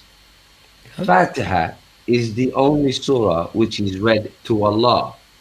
The rest of the Quran is read to man. Are you saying that's just peculiar? I, as a man, read Surah Fatiha. Even if I were to read it out to two people, I would like to think this being a literary thing, people, even though the words I'm using are in first perspective, I, they would understand that these words apply to them as well. So I really don't understand the objection to it. No. Is Fatiha even a surah? Absolutely. How? How did you come to that conclusion? God has promised to maintain the dhikr. He has guaranteed it. And if I were to allow that very poison to even seep in, that maybe there's a whole part that's not part of the Quran, but we've been reading all along, for me, it basically poisons the entire foundation. Now we have nothing to stand on in terms of poison? this is the Quran. I didn't get what poisons what. If we say that the Quran we have has got a surah that was not sent by God, Who said it's not sent by God? okay, So- I'm so reading wait, some wait, of the wait, comments. Wait, listen. Did the people of the past make du'as? People have always made du'as, yeah. Has God narrated them du'as to us? He has in some of them to us, like in Surah Baqarah, yes. Okay, cool. So would you say that those du'as, what's the difference between those du'as and Fatiha? Fatiha is a unique dua in the sense that, and this is where I agree with you, this is basically the question or the saying, the one opening that sets up the whole Quran in response to it. So you're asking for guidance, you want to be guided, you read that, and everything after is an explanation of what you asked for in the very beginning. So it's a very unique way of setting up a book, which I think is what makes the Quran unique. No, but whoa. Hold on. So now what you're doing is you're saying that Fatiha must be read first before you read the rest of the Quran to be like, you're started? No.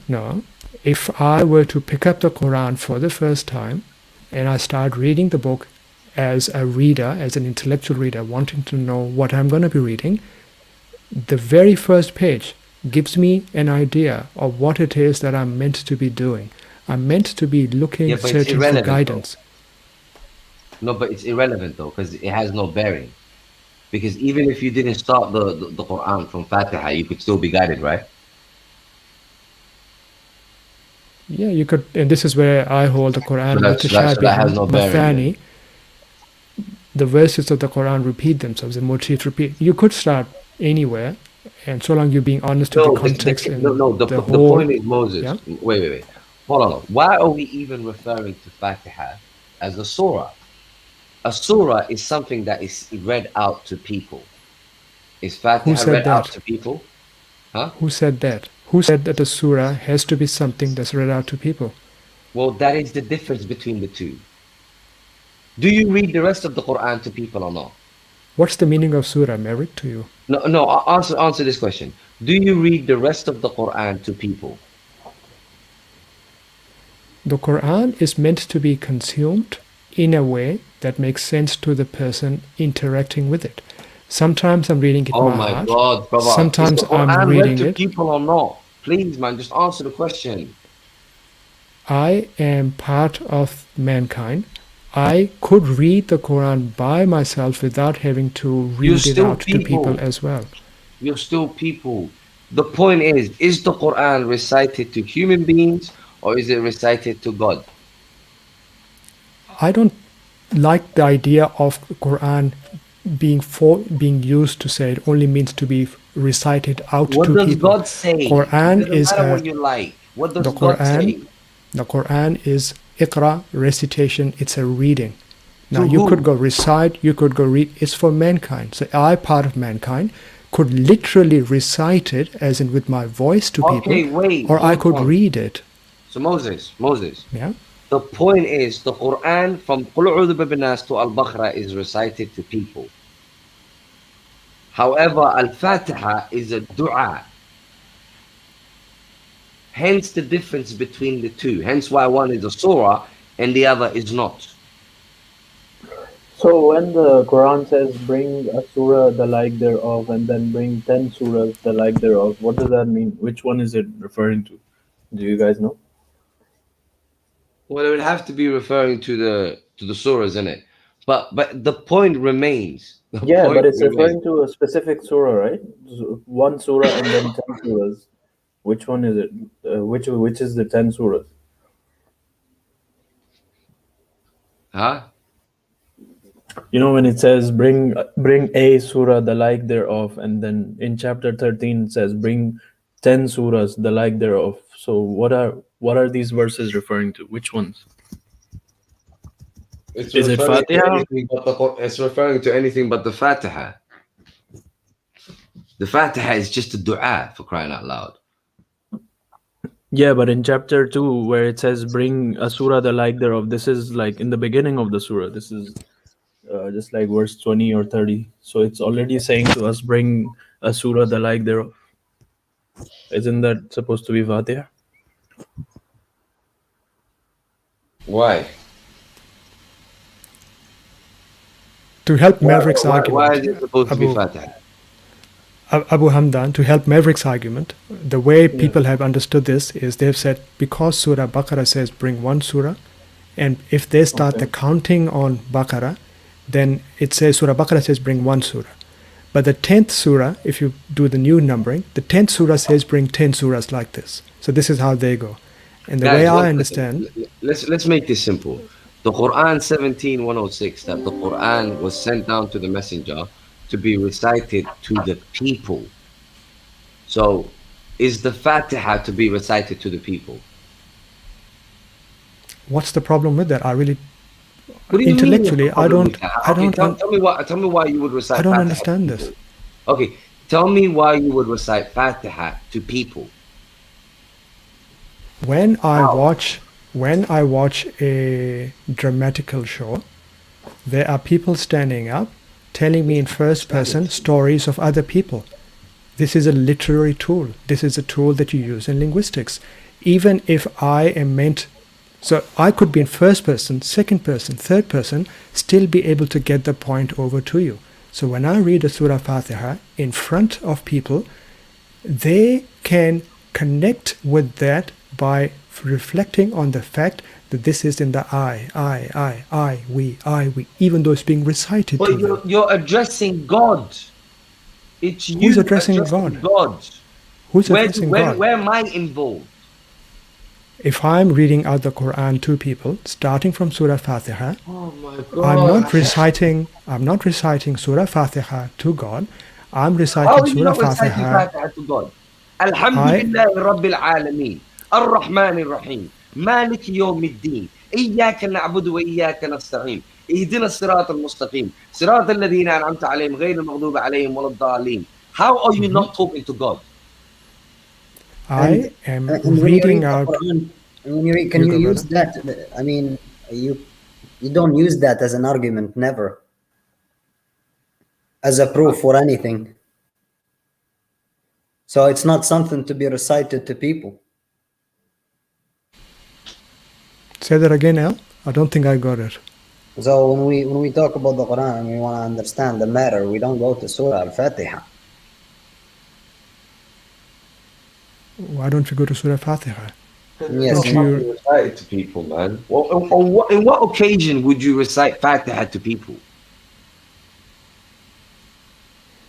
Maybe If you can recite somebody- Fatiha if you're declaring your faith, or when someone is joining Islam, so they're making a dua of Fatiha. But that's got nothing to do with. We don't do with funny nonsense. That's got nothing to do with our Islam. So that's besides the point. Listen. Can we please just deal with the facts? 17106 says the Quran is recited to people.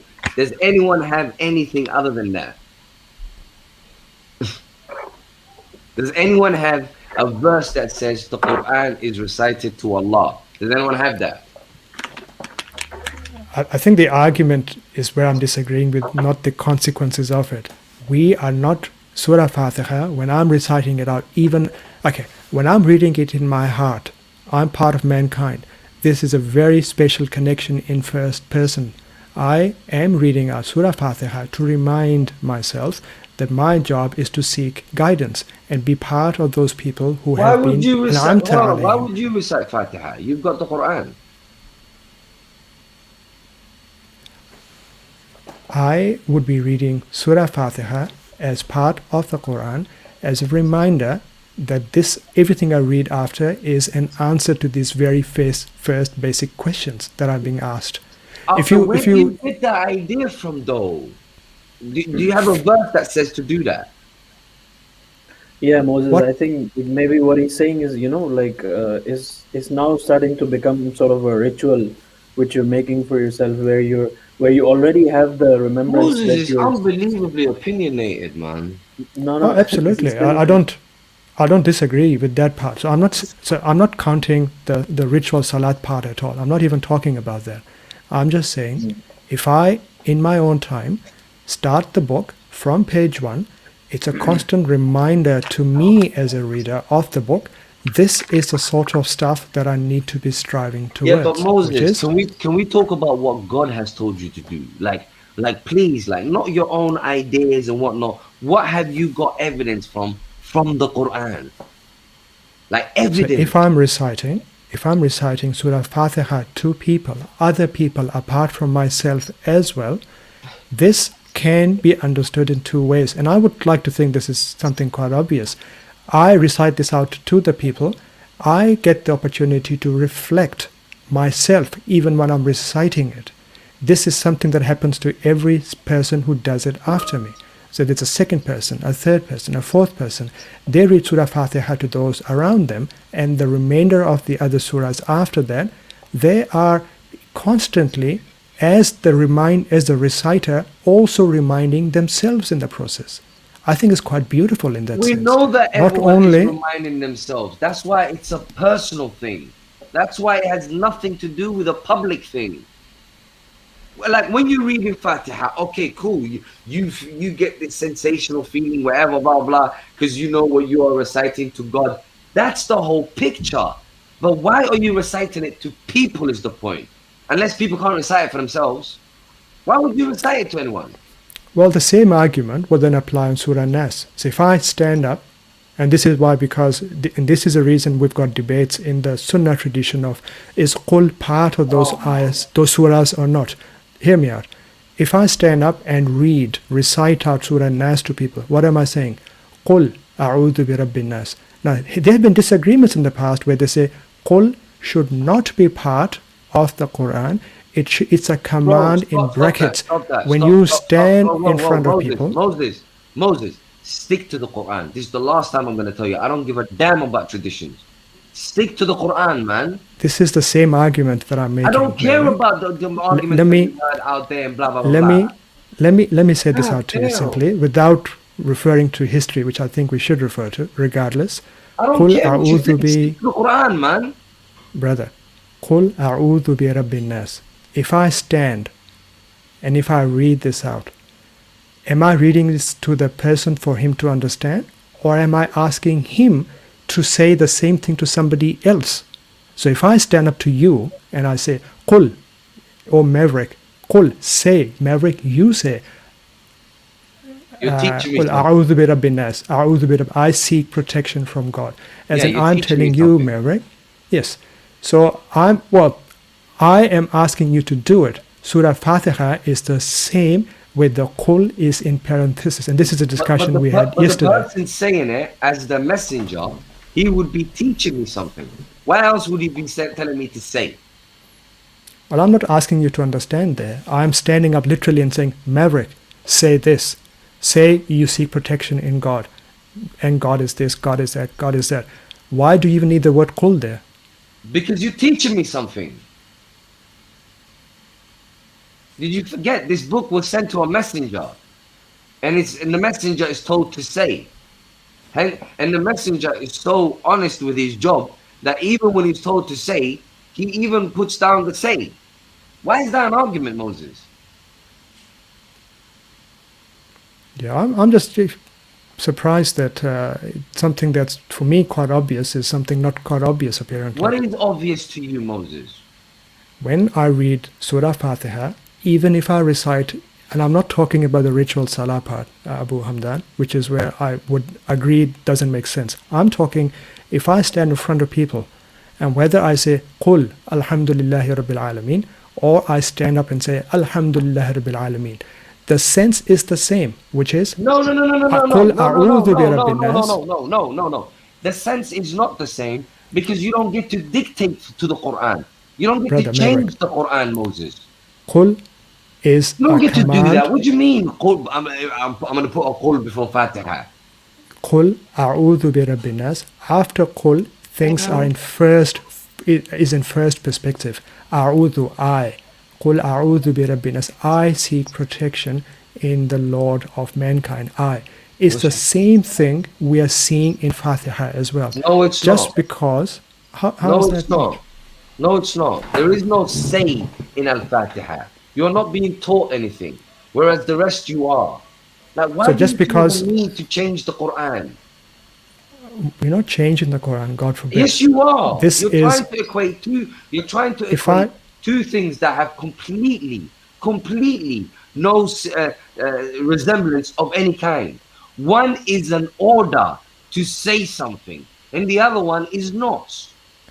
So You Qul cannot a'udhu compare bi the two. rabbin nas is an order by whom to whom? Who's meant to be doing it? The person standing up and doing the has reading? told us to say. Allah has told the messenger to say. So why does he even need the word Qul there? Isn't Because the he's messenger told meant to to say it say. all the time? Because he does what he's told to say. Like you arguing with the Quran, Moses. Brother, what I'm saying is, even if I accept that, and I have no problem What do with you mean that, even if you accept if that? What do you mean? if I stand up today and I read out to you Qul a'udhu bi rabbin nas, and in turn you read it as well, you are not reading it for yourself. All the time what you're doing is you're passing on the instruction to somebody else. That's Where true. is the opportunity for you to reflect on it yourself? What I'm saying is the same argument can be made to Fatiha. When you read it, you Oh are not my standing God. up and telling others, you are reminding yourself, and this is the instruction of the Quran you're passing on to people who are out there. So when they also read it out, or to even to others, it's a reminder for them. Just like Qul a'udhu bi rabbin nas, if you're being literal, it's saying, Maverick, stand and you say this to somebody else. But you understand that even though the instruction is, Maverick, you stand and say this to others, that you believe in this, you by extension also believe in I seek protection from God of mankind. It's the same principle. So whether it's in the first person or whether you're being told, commanded to give instruction to somebody else, even though those instructions have the first person, A'udhu billahi, it's the same point. Moses, on the level, guys like you, really amazing. I swear to God, guys like you, really amazing. Moses, you don't get to change the Quran, Moses. Nobody's you don't doing get that, to Maverick. listen. You are trying to compare two that have completely no comparison of any kind. You cannot compare Qul A'udhu Birabbin Nas, where you are told to say something as compared to Al-Fatiha, where you are not. And then on top of that, look at what you're told to say. قل أعوذ بالناس. قل أعوذ بالناس مالك الناس إله الناس من شر الوسواس الخناس الذي يوسوس في صدور الناس من الجنة والناس. All of it is to do with your own protection from the evils of man and etc. Whereas Al-Fatiha is an earnest petition to be guided. How is one comparable to the other? Surah Nas, Qul a'udhu bi Rabbin Nas. If everybody is standing up and telling the person next to him, you say this, and he then goes on and says this to the other, and he says on to the other, who is then actually the one doing the a'udhu billah, the a'udhu bi Rabbin Nas? Who is the one doing it? If we go literal to that level, which is what you're asking from me for Surah Fatiha, then everybody stands up. Maverick stands up and says to Al, you, Qul, you say you believe a'udhu bi Rabbin Nas. Al stands up and says that to Moses. Moses stands up, says this to Iron Man. If all of us are simply standing up, just being very literal about it, all of us are saying, Hold on. Say what to anyone? What Qul a'udhu bi Rabbin Nas. To any man. Well, isn't the very surah, if we don't do any second, third level understanding of what the verses mean, if we go literally, No, why it would I asks read you- Fatiha to any man? Why would I read Fatiha to a human being? Explain that. to me. didn't you say that the Quran is meant to be recited out to people? Yeah, but that's not the Fatiha, though, is it? That's the whole point. Let's The come Fatiha to is different from the Quran. let's come That's to literally that. the whole point. So tell me, please, It's why those would I two- recite Moses, sure. bro? Moses, Sure, why those would I two- recite? Why would I Okay. recite Fatiha to the people? The answer you'll give me for Nas is the same answer I'll understand. It's not I'll the give same. you for. It's not I'll the give same. you. You are told. Listen, in Qul A'udhu bi Nas, you are Yeah. told to say it. So clearly, you are given instruction there. So to answer me again, why would I recite Fatiha to people? Okay, let me ask you that again because you didn't answer me on that. No, answer before. this question, If- Moses, man. My answer depends on your understanding of how literal you want For to go. crying out Because- loud. Okay, hear me out one more time on this. If you stand up and read the last surah, Qul a'udhu bi Rabbin Nas, to Al, you are telling Al, you are ordering Al, Qul is a fi'l amr, you are ordering Al to say a'udhu bi Rabbin Nas. But if you're being literal, you yourself are not doing it, you are telling it. So are you saying that you are not meant to take it literally as well? Shouldn't X also believe in that, even though he's telling this to L? So just because I'm telling this to L, does that mean I'm not to believe in it? Like, why are you making that argument? I will answer you, but can you tell me if you stand up and you read No, that who verse, says it the means chapter that? out to you? No, you brought it forward. Who says just because you are told to say Qul A'udhu bi Nas and recite it to the people, that somehow means you are not to believe in it? You brought that forward. Why? It's the same argument for Fatiha. No, how? How? You brought it forward. Justify your claim. Moses, Okay, you let can't me- just make let random me- claims, bro. Let me say that again. And I think I don't think we're gonna. One more thing, we're not gonna agree, so we can move on to something No, else. Moses, no. Surah- Listen, no, Surah Moses, Nas. listen, Moses. Can you When give me? make Can a you give claim- me? Moses, Can you give me Moses, 2 minutes Moses, without Moses, interrupting me? Can you give me 2 minutes? Let me say, and then you can challenge me. Is that okay? Bruv, when you make a claim, you substantiate it. I've been listening to you for hours. I have not heard you I have not heard you substantiate a single claim. Can you substantiate a claim? Can you I do will that? tell. Can you give me 2 minutes? Let me say, and then you can All right, challenge me after. it's 46 past 2. Go ahead. You've got 2 minutes. Substantiate Okay. yourself. Shouldn't take me that long. When I stand up and read Surah Nas to people, if I read this out to Maverick, I am saying to Maverick, say, as in Maverick, say, A'udhu bi Rabbin Nas. I say this to Maverick that he should say that. However, it's quite clear that it's also meant to be applicable to me. So even though I'm asking Maverick to say that he believes in the Lord of mankind, I also believe that even though the command is not the reader or the reciter, you are meant to believe it. It's Qul to others that they should believe in God. I take it to also apply to me. Surah Fatiha. When I read the Surah Fatiha to people, Why? even though Why? I've still got 1 Don't minute. start from when. Start from why. I've still got 1 minute there, brother. Yeah, Let but me. I don't know. I can't. No, but you want to build. Start with the why. I'll be I'm quiet. getting- Start with the why. I'm getting into it. Let me say I that part. guarantee you will not respond to the why. Watch. Go ahead. Okay, thank you. So quickly summarize what I said before. When I say "qul" to Maverick to say or do something, the implication applies to me as the person asking him to do that as well. Same principle, simple linguistic thing applies to Surah Fatiha as well. When I read Surah Fatiha, I'm not saying part of ritual salah or anything. When I stand up and I recite this surah to people around me, they are meant to understand that even though this guy is saying this for himself, it also applies to them. So what's happening in Nas is reversing in Surah Fatiha. And the, Okay, wait, the two person minutes around is you done. is meant to Your 2 understand. minutes that. is done. Your 2 minutes is done. Go ahead, You brother. still have not explained why you would recite Fatiha, unless people are like eavesdropping on you. Why would you recite Fatiha to people? Who told you to? God Because did. you're told to recite to the people. So who told you to recite Fatiha to people, and why would you respond to that? Sure. So in Surah Baqarah, for example, Oh there are my 2 or God! 3. You went to Al-Baqarah. Well, I can't explain Quran to you by not looking at the whole. Wouldn't you agree Oh, with that? you do I that have with every to give question you. I ask you. Every time you divert off. Would you not like me to use the Quran to answer a question about the Quran? I know you won't. Okay, watch. I'm gonna give you another 2 minutes. I guarantee you won't do it. Go ahead. Okay. So, like in Surah Baqarah and in other parts of the Quran, we are being given du'as that people made to God, even though they were made by them for particular problems of theirs. There's no problem in us using those verses and apply and read them if and when we feel ourselves Yeah, to but be that's part stuck of in the the same narration. period. That's part of the narration, though.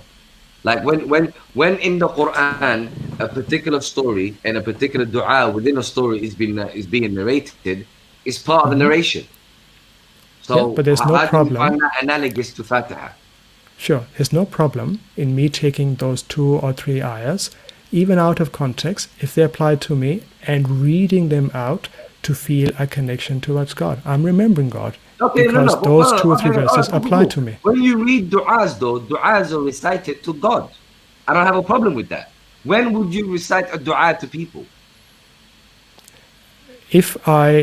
Good point.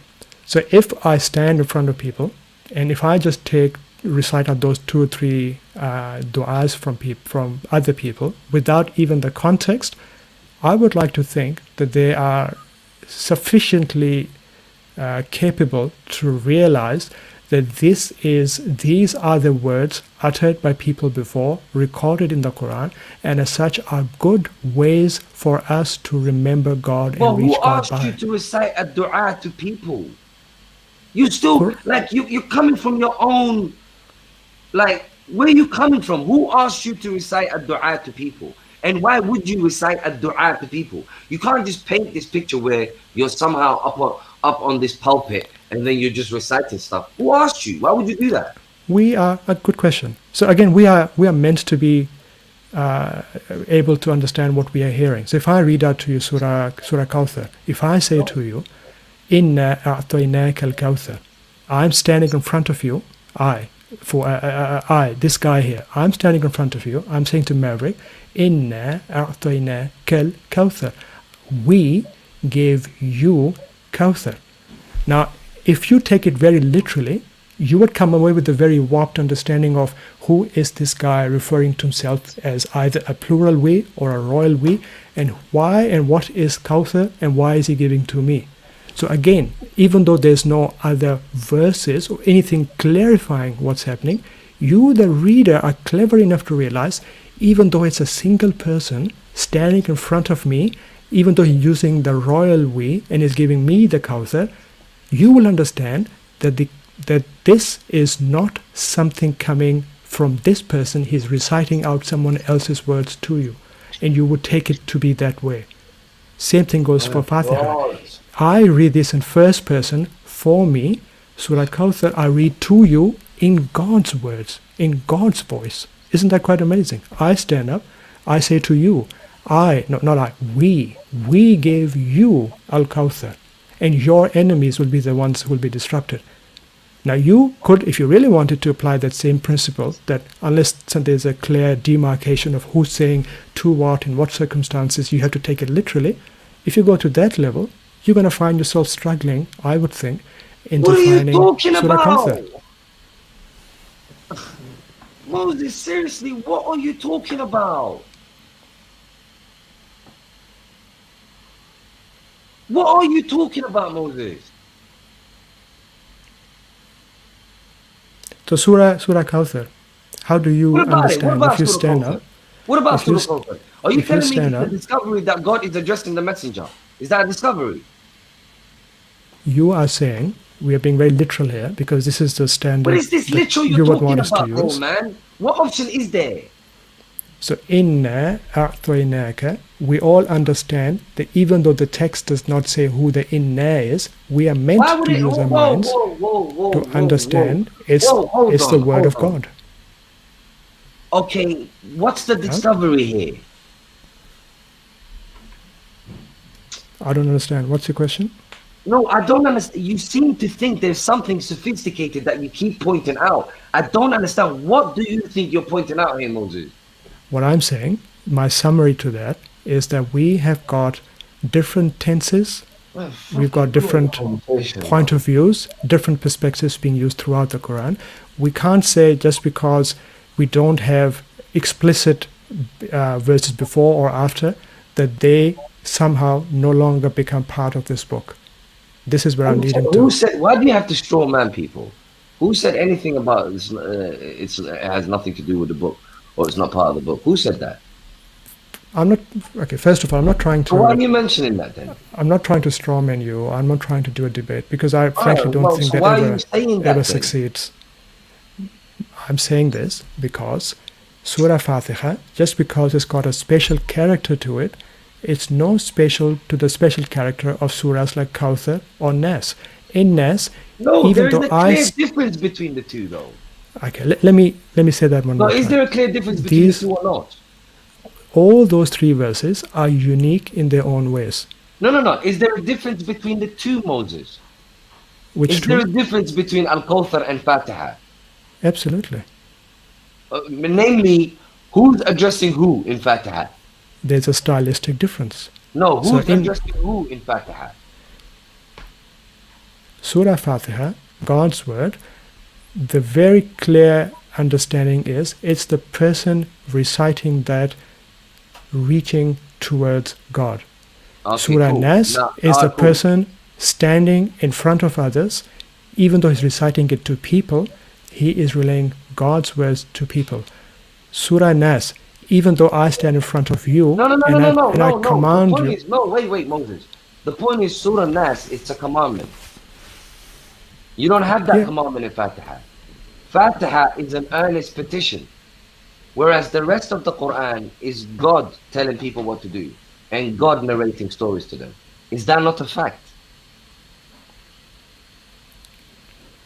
My point there, What Is point? that Is there not all- a fact or not, Moses, man? Can we get anywhere with you? brother, all of these surahs are special in their own way. Just Bro, I because didn't it's ask you about peculiar, special. I didn't ask you about Okay, special. my- Answer my question. Is that a fact or not? That Well, if I- Fatiha my- is a dua. you go. Fatiha is a dua, and the rest of the Quran is God giving people instructions and God narrating stories. Is that a fact or not? Okay, you done? Answer me though. If I take the same Moses, you will answer principle, me. Moses, you will answer me, Moses. I am in my own Answer way. me, I can't Moses. always. Okay.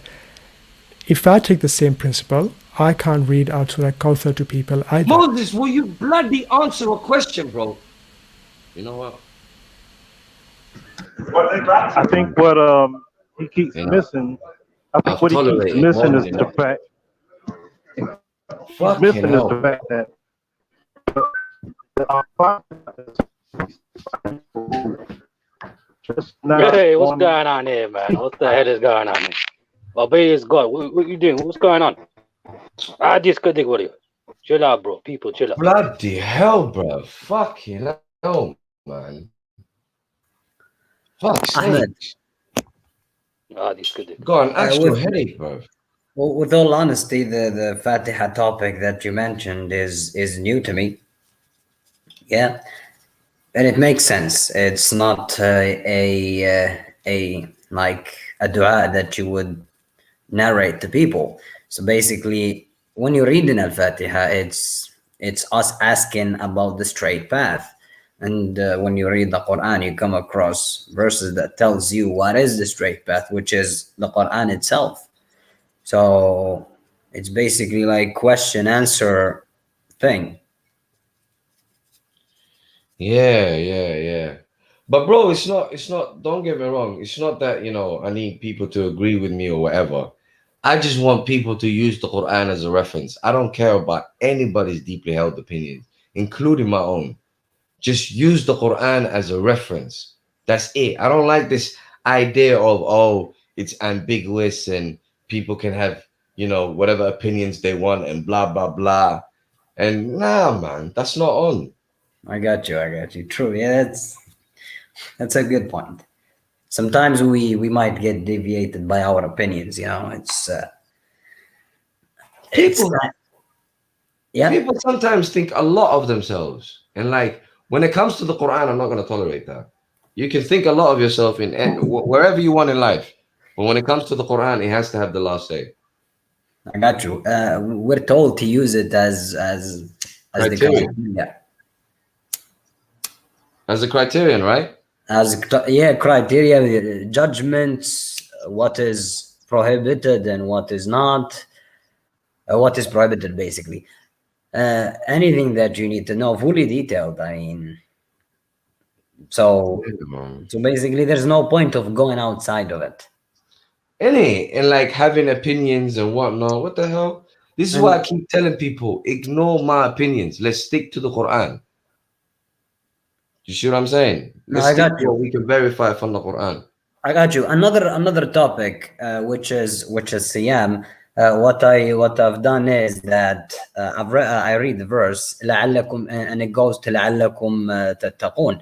So you might attain mindfulness.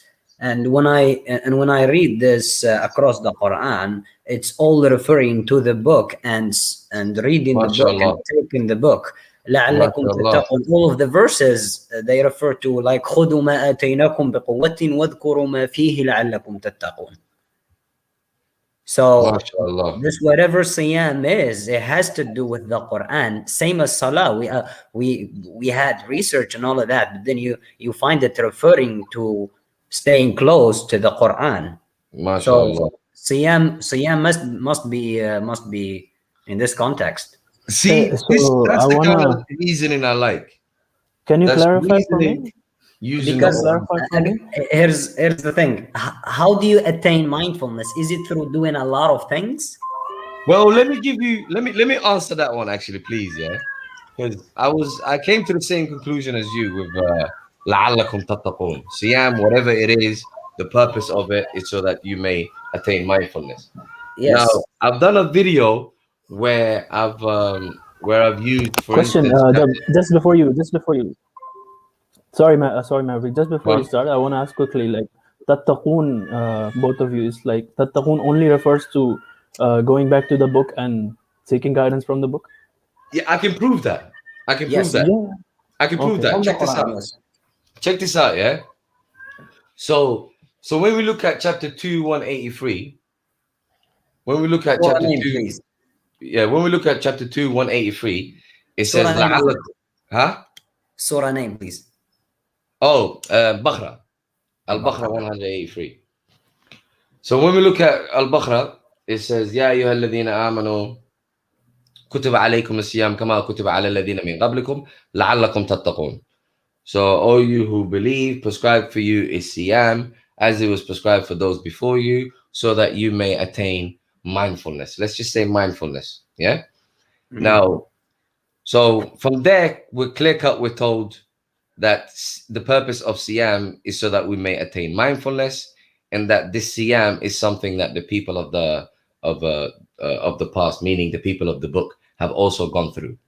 Yeah. So this is a training of some kind, and this training leads to taqwa.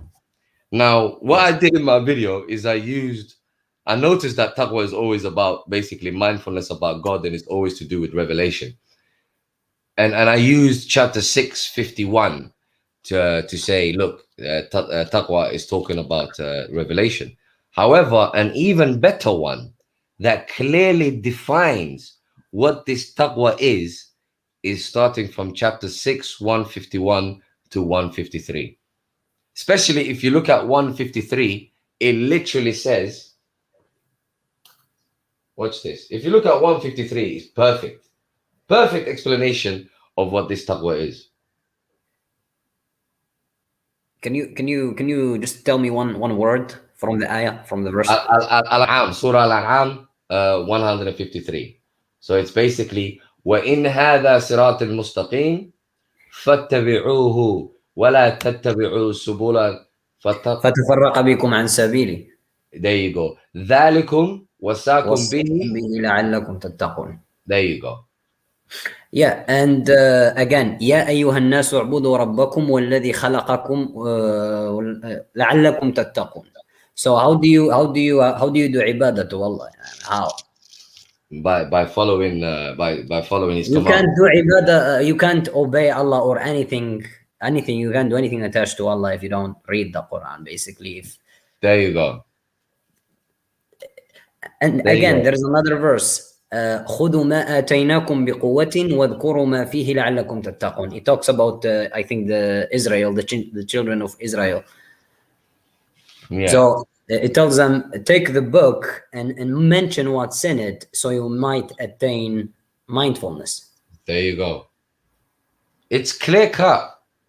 As a matter of fact, you could simply say, if the purpose of Siyam is to attain taqwa, and one attains taqwa from reading the Quran, then if someone translates Siyam as fasting, then they're equating the Quran with fasting.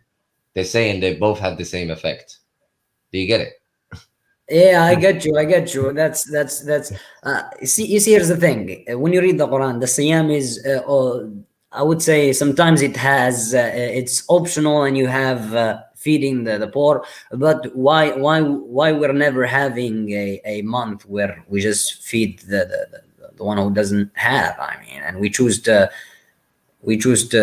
do that ourselves for a month.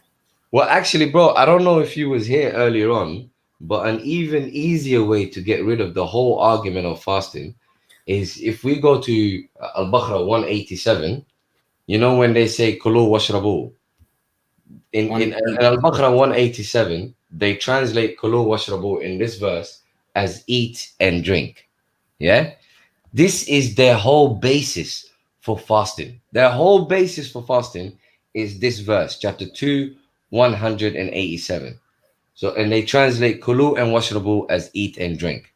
However, what they don't realize is throughout the Quran, when Allah uses the word Kulu, whether he's referring to eat or consume, he makes that clear by either A, the context, or B, he adds the word from.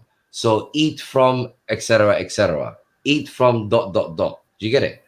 So, do you mind saying that again? Basically, when Allah uses the word kulu in the Quran to clarify whether it's consume or eat, he adds either kulu min, meaning eat from, yes, or he said, or he makes it clear in the context. Here's another one for you, Ahmed. Yeah. وإذا أخذنا ميثاقكم in Al-Baqarah 93 وإذا أخذنا ميثاقكم ورفعنا فوقكم الطور خذوا ما آتيناكم بقوة واسمعوا قالوا سمعنا وعصينا وأشربوا. There you go. Hey, beautiful. Which one is that? Is that chapter 293? 93, yes. Yeah, I know about that one. See that one, it can never be translated as drink. So again, يا بني آدم in Al-A'raf 31, يا بني آدم خذوا زينتكم عند كل مسجد وكلوا واشربوا. See? و- Or ولا تس- What does eating has to do with that? good point. Even if you go to 188, same chapter Al-Baqarah, it says you shall not consume each other's money illicitly. ولا تأكلوا أموالكم بينكم بالباطل. Yes. Okay, see, you can never put eat in that context, can you? You don't No. eat. You don't eat mal. You consume No, it. you don't eat, man. You consume, yeah. You see what I'm saying? So the point is, their whole argument for quote unquote fasting, it comes from 187, where they translate kulu and washrabu as eat and drink. But if you look at the context, there is no food or drink in question. And if you look at, and the word min is not there. So if it was to say kulu min this, do you see what I'm saying? to كلوا you? من طيبات ما رزقناكم, for example. Yeah, it's not there. So there is nothing to justify eat and drink. Absolutely nothing. So the whole So argument- in this context, what is lakum al khaytul abiyadu min al khaytil aswadi min al fajr? What is that? Before we go there, we need to first address, once we eliminate eat and drink as a possibility, we then have to consider the alternative. Sure, yeah, we're just reading wakulu washrabu. We're not like Yeah. assuming eating and drinking. So So what is then the- it would have to be consumed and absorbed. Now the way we justify consume and absorb is, what is the context talking about? The context is talking about the coming down of the Quran. So what is expected of you? You're expected to consume and absorb it. Do you see what I'm Okay, saying? then what Huh? is al khaytul abiyadu min al khaytil aswadi min al fajr? Okay, you consume and absorb it, من الخيط الأبيض من الخيط الأسود, until it becomes distinct to you, the white thread from the black thread. The white thread from the black thread is like saying, is another way of saying until it becomes black and white to you, which is what the Quran refers to itself. The Quran refers to itself as clear Bruh, proof. that's Think about bruh. it. No, but hear me out. The Quran refers to itself as clear proofs. Clear cut, bruh. It makes perfect sense. Thank you. I like that. That's the type of reasoning, yeah. You understand what I'm saying to you? What the traditionalists like to do is they will try and translate aswad and abyad as day and night, but the word is Yes, black like and white. factor timing, about time. Yeah, the word is black and white. Do you see what I'm saying to you? Yeah? And then what they do is they focus on the word dawn. However, the word fajr is basically anything gushing forth, which could be dawn. Which could be Yes, dawn. like the surah wal fajr. There you go. Which could be dawn. However, dawn has to be read contextually. Dawn in this context, you know, it's like the term, it's a new dawn. When something new happens, it's a new dawn. Yes. The dawn in this context is the coming down of the Quran. That is the very definition of a new dawn. It's the very definition of a dawn. Do you see what And I'm it's saying? also, yeah, and it's also referred to it as the announcement. Exactly. So going Yeah, back or to even the earlier, announcement. Yeah, well said. Well said. going back to earlier, I was saying like shahr. I refuse the word month in it, like al-shahr. It's because inna anzalnahu fi laylatin mubarakah. He calls it a blessed night. So فيها يفرق كل أمر حكيم. Therein every wise order or amr was given. So with announcement better than 1,000 announcement, it makes sense. But Yeah. better than 1,000 month, it has no sense to it. No, that So that فمن makes شهد way منكم more. الشهر فمن شهد منكم الشهر. You can witness an announcement. You can't witness a month. You see the month. You see the hilal there. Habibi, you couldn't put it better, wallahi. You couldn't put it better. As a matter of fact, I was thinking about this earlier on today, and here you come. Thank you very much, man. It was very well put. So yeah, I would like just this Ramadan thing. Ramadan is that's also a question that I have. Let me discuss that with you then. As a matter of fact, Ramadan actually might be the easiest one. First and foremost, let's pay attention to the fact that Ramadan is merely the moment in which the Quran was revealed. The announcement. Yeah. Huh? The announcement. Yeah. Well, Ramadan. I'm dealing with the announcement word of Ramadan Ramadan? at the moment. Yeah. The word Yep. Ramadan, whatever it may be, is merely when the Quran was revealed. We can agree on that much, yeah? Yes. Okay.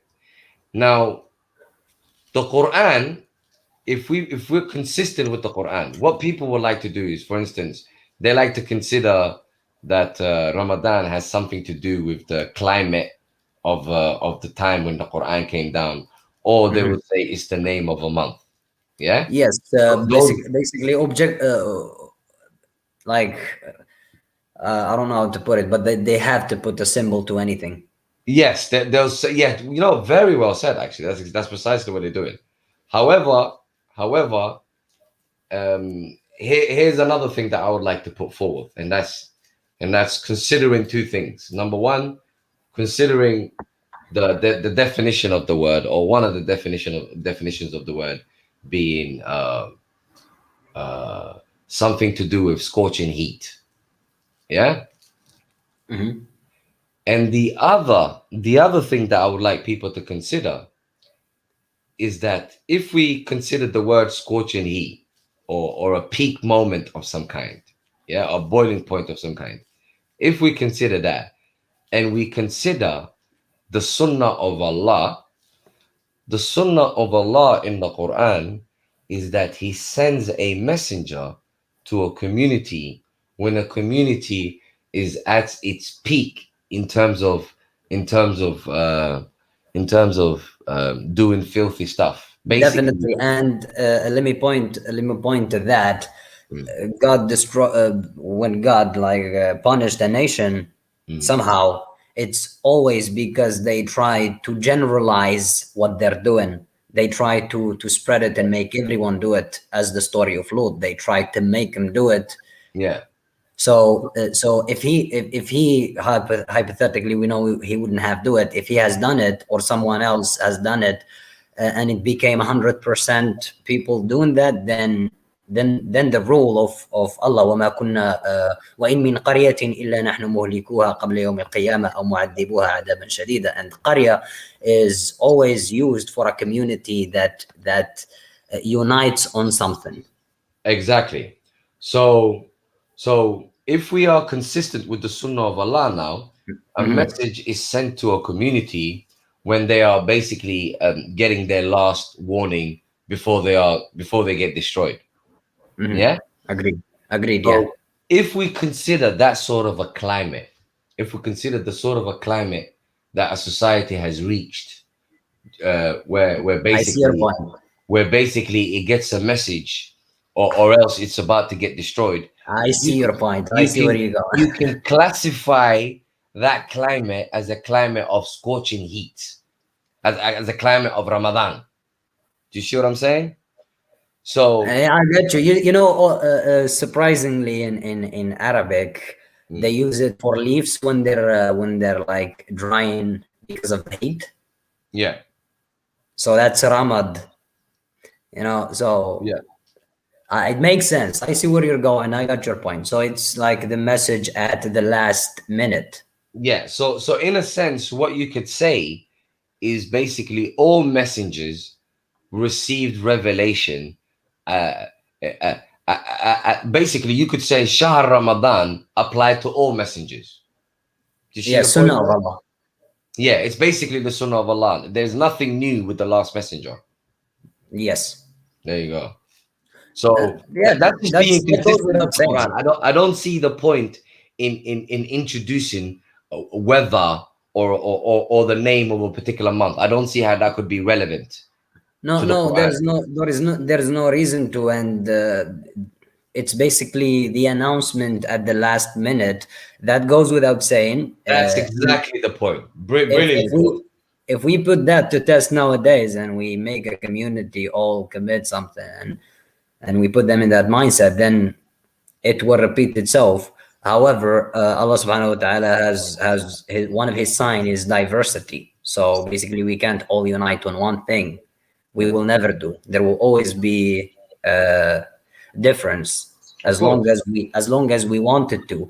Allah says, وَلَوْ شَاءَ رَبُّكَ لَجَعَلَ النَّاسَ أُمَّةً وَاحِدَةً وَلَا يَزَالُونَ مُخْتَلِفِينَ إِلَّا مَنْ رَحِمَ رَبُّكَ وَلِذَلِكَ خَلَقَهُم. So, and that's why he created them, so they can be different. So yeah, Ramadan seems pretty simple. Yes, it has nothing to do with fasting. It has to do with the revealing of the Quran. Yes, it has to do with the revealing of the Quran. It has to do with people being trained so that لعلكم, that they may reach tattaqun. So they're gonna go through the Quran so they attain taqwa. There you go. It's very simple. I mean, think about it. Like people will say the word siyam means abstain. So people will say abstain from what? But if you think about the context, if for instance it says شهر رمضان الذي أنزل فيه القرآن وهدى للناس وبينات من الهدى والفرقان فمن شهد منكم الشهر فليصمه. The reason you would understand what abstain means here is because the context makes it clear. Because if you're just witnessing this phenomena of the Quran being revealed and you are told to abstain, clearly you are abstaining from whatever you are about to do to now engage with what you have just witnessed. Do you see what I mean? Yes. There's no way around that. Perfectly put. No, perfectly put. I don't think you can go wrong with that. There's really no way around that. You know what I mean? I got you. You know when you abstain to attain taqwa, right? It says that 184 limited days. Yeah. So you only do it for limited days, yeah? No, the training is for limited days. The Quran is being revealed for limited days. No. The attainment of taqwa, right? You only do it for limited days, yeah? Okay, you're looking for an argument. I can't. Yeah, of course, there's an argument. What do you think I'm here for, blood? I can't be asked. He's all yours, Ali. He's all yours, bro. Ali, my What's brother. the question, brother? My question, 184, bro. 184. It says أيام معدودات, I think. 1 minute. So are they gonna be there at that night where every order is being given, and the Furqan is being given, because فيها يفرق كل أمر حكيم, and it goes with this verse وبينات من الهدى والفرقان. So everything was put clear to them, and then they will have to go this training, which is siyam, for a few days, أياما معدودات, and then that's it. Are they gonna be trained their entire life? Yes, because it says in the beginning, Why? 183 لعلكم تتقون. Basically, so you wouldn't be wrong, because we're always doing it. The Quran is ongoing. Yeah, but the it training says that they أيام had- معدودات. You have to ban Yeah, but siyam, this bro. is talking about the coming down of the Quran. So the training is for a certain period, isn't it? The Quran is not being revealed every day, is it? And Laylatul Qadr, nobody witnessed it except for the people that were living at that time. Exactly. No. The whole Quran, Laylatul Qadr is not something that we look for nowadays and wait for. the whole in Quran, Ramadan. that's a different topic, bro. But I'm saying, like, your whole premise is that Siyam is done لعلكم تتقون. So we become God conscious. That's why Siyam. We're supposed to be doing God consciousness every day. That's what we're supposed to be attaining every time. But 184 says أياما معدودات. It's only prescribed a number of days. Limited. Yes, because it was speaking to a certain type of people, a Thank you. community that was basically running on filth, right? So for them, so is my people around here. sorry, what was that? Our people today is probably more filth than those people. Not really. Otherwise, we would have had a prophet. We have a prophet. We're talking about. We do have a prophet. A different one. No. We have a prophet. We have the Quran. Definitely, because here's the thing. There is any qarya, any community that unites on filth, they will be destructed. Woman is who's worse now, yeah. That's the You sunnah got- of Allah. But woman, That's just how it goes. That's nature. Even the Soviet Union, that happened to them. my point here is the world we live in today is far more, let's say, immoral than the What do you Arabs. mean immoral? Immoral, zina, flipping, No. listen. But What do you mean? What do you check this. mean zina? Do you see people fornicating in public every day? Yeah, I do. I swear down, I could. If I step In outside my public? yard, there's not every day, but it's outside in the public. They're doing alleyways, and it's a No, different topic. basically, that's you're talking about al-fawahish. You're not talking about zina. I think you live in Maghreb, so you still alright. I'm talking about London. But think about this, yeah. What was the crime of Qawm Lut? They were But that was the homosexuals. whole that was the whole society though. Yeah. But The check whole this. society, No, they but were check trying. They were trying to spread it. They wanted everyone to do it. Yeah, That's why but they check were this. punished. Okay, that's the crime of Qawm Lut. What's the crime Yes. of Qawm Madian? Qawm al-Madyan. Yeah. Shu'aib's people. Shu'aib, yeah, sorry. Qawm Yes, They, Shu'aib. they used to cheat people, and obviously Cheat they used to they used to lie about God. Right. What else is there? There was basically all the Anbiya, right? All the separate crimes or separate things. You see all of them combined in one people nowadays. The whole world is doing it. Yeah, The but cheating it's not a people- majority though, isn't it? There's no community that you can point to and say this whole community is corrupt. Man. Therefore, you do therefore, Google. the sunnah of Allah is not gonna work. It's missing elements. Man, Allah you actually picking up- says, as picking long up as there are passengers, people, bro. Allah actually says He will not destroy a community as long as there are people still seeking His guidance. That's it. So it has to be an entirely corrupt society. Yeah, so Nuh alayhi Islam, was he seeking the guidance? He's the messenger, bro. Yeah, and his people. He had some people with him, right? Yeah, Allah saved those people. There were few. Yeah. There- But because they there still were destroyed very them, didn't yeah, but they were overwhelmed, didn't it? There were very few, so Allah saved those people. But well, I'm going back to my point, bro, about the 284, it says limited days, isn't it? If you are going to attain taqwa, it's not supposed to be limited days, brother. It's supposed to be every No, moment. the training is limited days. The siyam is limited days, not taqwa. The training, Yeah, siyam is training, is it not? it's abstinence, it's discipline. Cool, it's still training. So that is what's the limited days. Yeah, exactly. That fits with my narrative, but your narrative is attaining taqwa. No, bro. The purpose of siyam is attaining taqwa, but siyam is for limited days. You're confusing the two. But listen, Vegeta, I know what you want to do, yeah. But there's people that genuinely like want to learn about the Quran in it. So let's discuss a few things. Nah, carry on. I stayed quiet for the whole Musa saga. No. But Moses. be a little bit serious for a second, and we can have a few jabs later. But what's his This- face? A Moroccan brother. Ali. Yeah, Ali. Speaking about the Hajj, Ali. Hey, Did one you- minute. I wasn't interrupting nobody, man. I just did a little quick thing. When you was talking with that guy Moses for 1 hour plus here, I never interrupted you. You get me? So I know how to flip in. No, I'm not. Have I'm courtesy. not coming at you, my brother. Don't get it twisted, Vegeta. I Yeah. would never come at you. It's just that I know Yeah. that people really. I know that there are people watching who really want to know about the Quran in it. So Continue, no problem. I just put my point there. You put your point there. We can move on. Simple. but yeah, for those of you in the chat, whatever questions you have, go ahead. Ask away. You was gonna say to Ali something about Hajj. Yeah, I was gonna say, Ali, are you there? Yeah, I'm here. Yeah, did you listen to the segment when I spoke about Hajj? Yesterday's chat was my final information that I got about Hajj. Still, Okay. I would like to go over it. All right, we'll go back over it. If we go to chapter 22, start from 27. Start from 27, and I think it's till about 34. So What chapter? the Al-Hajj, Surah Hajj. Surah Al-Hajj 27. Al-Hajj. Got it.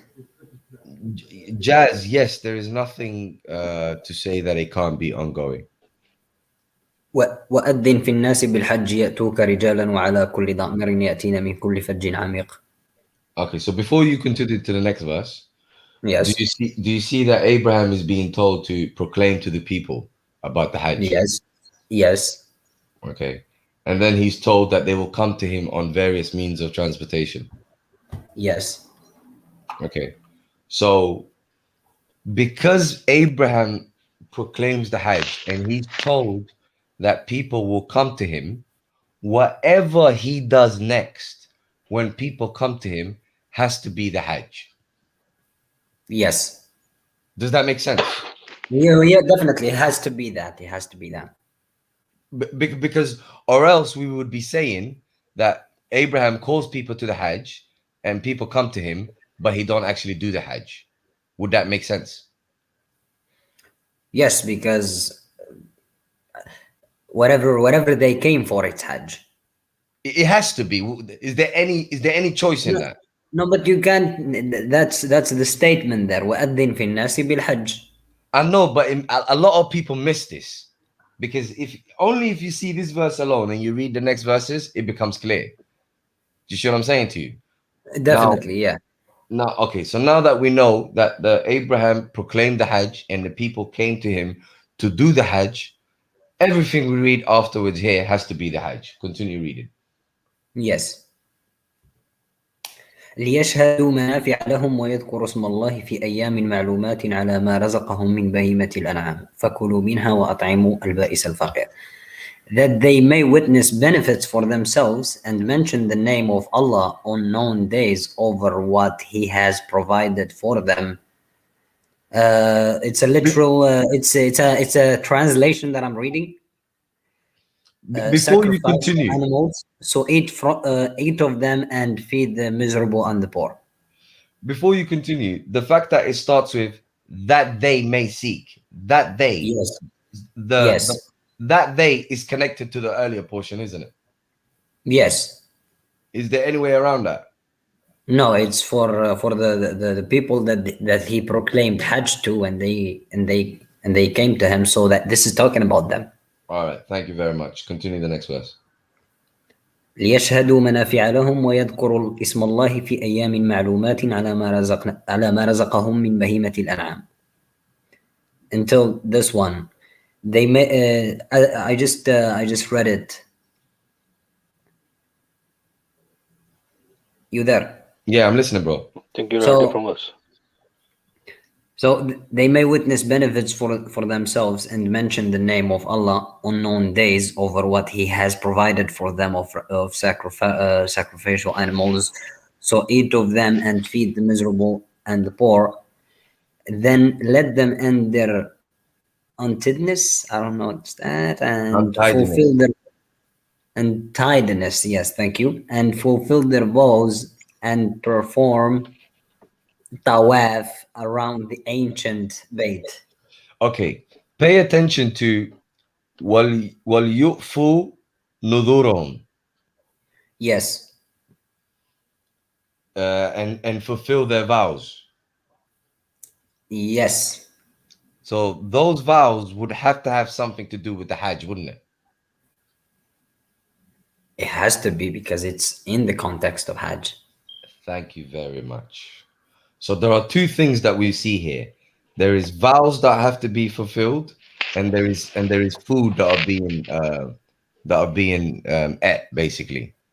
Yes. All right, let's continue to the next one. It becomes even clearer. ذلك ومن يعظم حرمات الله فهو خير له عند ربه وأحلت لكم الأنعام إلا ما يتلى عليكم فاجتنبوا الرجس من الأوثان واجتنبوا قول الزور. That has been commanded, and whoever honors the sacred ordinances of Allah, it is best for him in the sight of his Lord, and permitted to you are the grazing livestock except what is recited to you. So avoid the uncleanliness of idols and avoid the false statement. So there is a lesson here. Yes, Does this lesson have something to do with the Hajj? it has to be. Thank you very much. Next verse.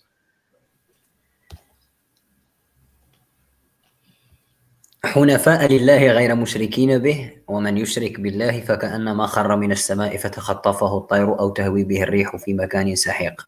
Inclining only to Allah and not associated anything with Him, and who associates with Allah, it is as though he had fallen from the sky and was snatched by the birds, or the wind carried him down into a remote place. Another lesson, right? Yes. Is this to do Yes. with Hajj? Yes. Another, you can. In Hajj, we have to be حنفاء لله. The point is, you get the picture now. Yes. So Abraham did two things. One, he fed them, and two, he taught them about the deen of Allah. Yeah. So that, and it's basically and he these called them to verses. Hajj. Yes. So can anyone divorce the three?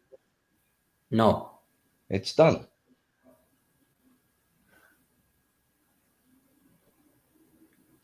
There's really no way around it, is there?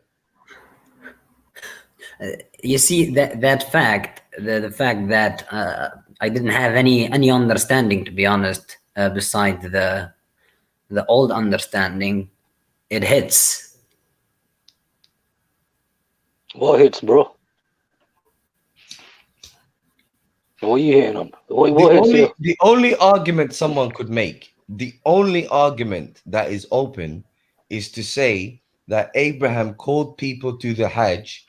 However, what he did with them had nothing to do with the Hajj, and that would be insane.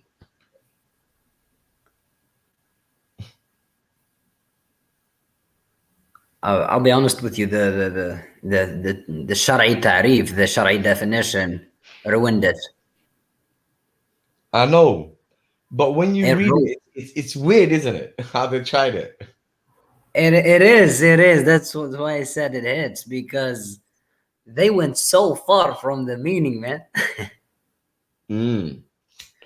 You know what? Yo, did you read وَأَذِّن فِي النَّاسِ بِالْحَجِّ يَأْتُوكَ رِجَالًا وَعَلَى كُلِّ ضَامِرٍ يَأْتِينَ And by the way, مِنْ did you كُلِّ notice we فَجٍّ didn't even عَمِيقٍ. need to translate the word? We didn't even need to translate the word. Did you notice that? No. This is why I keep telling people the Quran is clear. You just have to read the context. Exactly. That's like digging again. That's like digging for something to do, and when it's not there, it's irrelevant. Yo, brother Ali, read number 27, man. Which one? وَأَذِّن وأذن في وأذن في الناس بالحج يأتوك رجالا وعلى كل ضامر يأتين من كل فج عميق. Yeah. Yes, what's with it? It says, and proclaim to the people the Hajj, they will come to Yes. you on foot, and on every lean Yes. camel, they will come from every distant pass. Yes. Yeah, did this happen to Ibrahim alayhi salam? You would have to. Allah said it. Well, No. I wouldn't say it for nothing. I don't No, I think mean, Allah it's ever happening. said anything for no reason. It's happening now. But How what's is it happening happening? now is very different to this. Yeah, because did people from South America, North America, Japan travel to Ibrahim alayhi salam? Why specifically those countries? Because it says, kulli fajjin amiq. Bro, if you want to question the Quran, that's up to you. I'm not going to convince you, man. I'm questioning you, man. Again, what is this? Again, Ahmed? If we put this from the perspective of storytelling instructions, this is storytelling, isn't it? Yeah. So why are we gonna make an instruction out of it? Brilliant. Well said. This This is not Allah. the purpose, brother. Understand this. Surah Al-Baqarah, Alif Lam Mim, ذلك الكتاب لا ريب فيه هدى للمتقين, and then it tells you who are the muttaqin. It's Well those said. who الذين يؤمنون بالغيب, we believe the unseen. Try to understand that the Quran, the storytelling is unseen. We're supposed to believe in it. That's why if we want to be muttaqin, we're supposed to Alright. believe in that. We question it. No problem, man. You believe that people from Japan? Why And- why do you have to put a country there? It could be a town, and it's why. And its surroundings. That's it. It Exactly. doesn't have to be more than that. بالحج يأتوك. No problem. How do you know? How do you know those places? Those places needed religion in the first place. If they weren't, It says كل 100% فج messed عميق up. يأتينا من كل فج It عميق. doesn't have to be at the tail of earth, brother. Let me quickly answer DBR and Ibrahim. DBR, in terms of what is Safa and Marwa, honestly, to me, what's his face? Quran centric done a brilliant job when it comes to that question. And not only did he do a brilliant job, but basically he translated Safa and Marwa as something to do with conditions of animals, conditions of some sort of cattle. Yeah. Now, the reason that makes perfect sense is because that is basically what the last prophet and his followers do when they do Hajj and they go back to Masjid al-Haram. So when the prophet goes back to Masjid al-Haram, the fact that it would involve animals that they would feed those people with makes perfect sense, because that is precisely what Abraham did. Abraham did not just teach these people about the deen, he also fed them. So the fact that the prophet would follow the example of Abraham is to be expected. So I would say, if you want to know what Safa and Marwa is, look up Quran centric's take on that. But let me hear what Ali's got to say about that. Ali, have you even watched that? Quran centric. I haven't watched many videos of it. About haven't Safa watched and that. Marwa. What's your take about Safa and Marwa? Hey, 1 minute. Let's finish off this verse, innit? If This Ahmed, passage, 22. Finish off this passage, innit? This last bit. The one last one. وَيَذْكُرُ اسْمَ اللَّهِ فِي أَيَّامٍ مَعْمُولَاتٍ. معلومات, yes. Yeah, so the known days, ma'lum.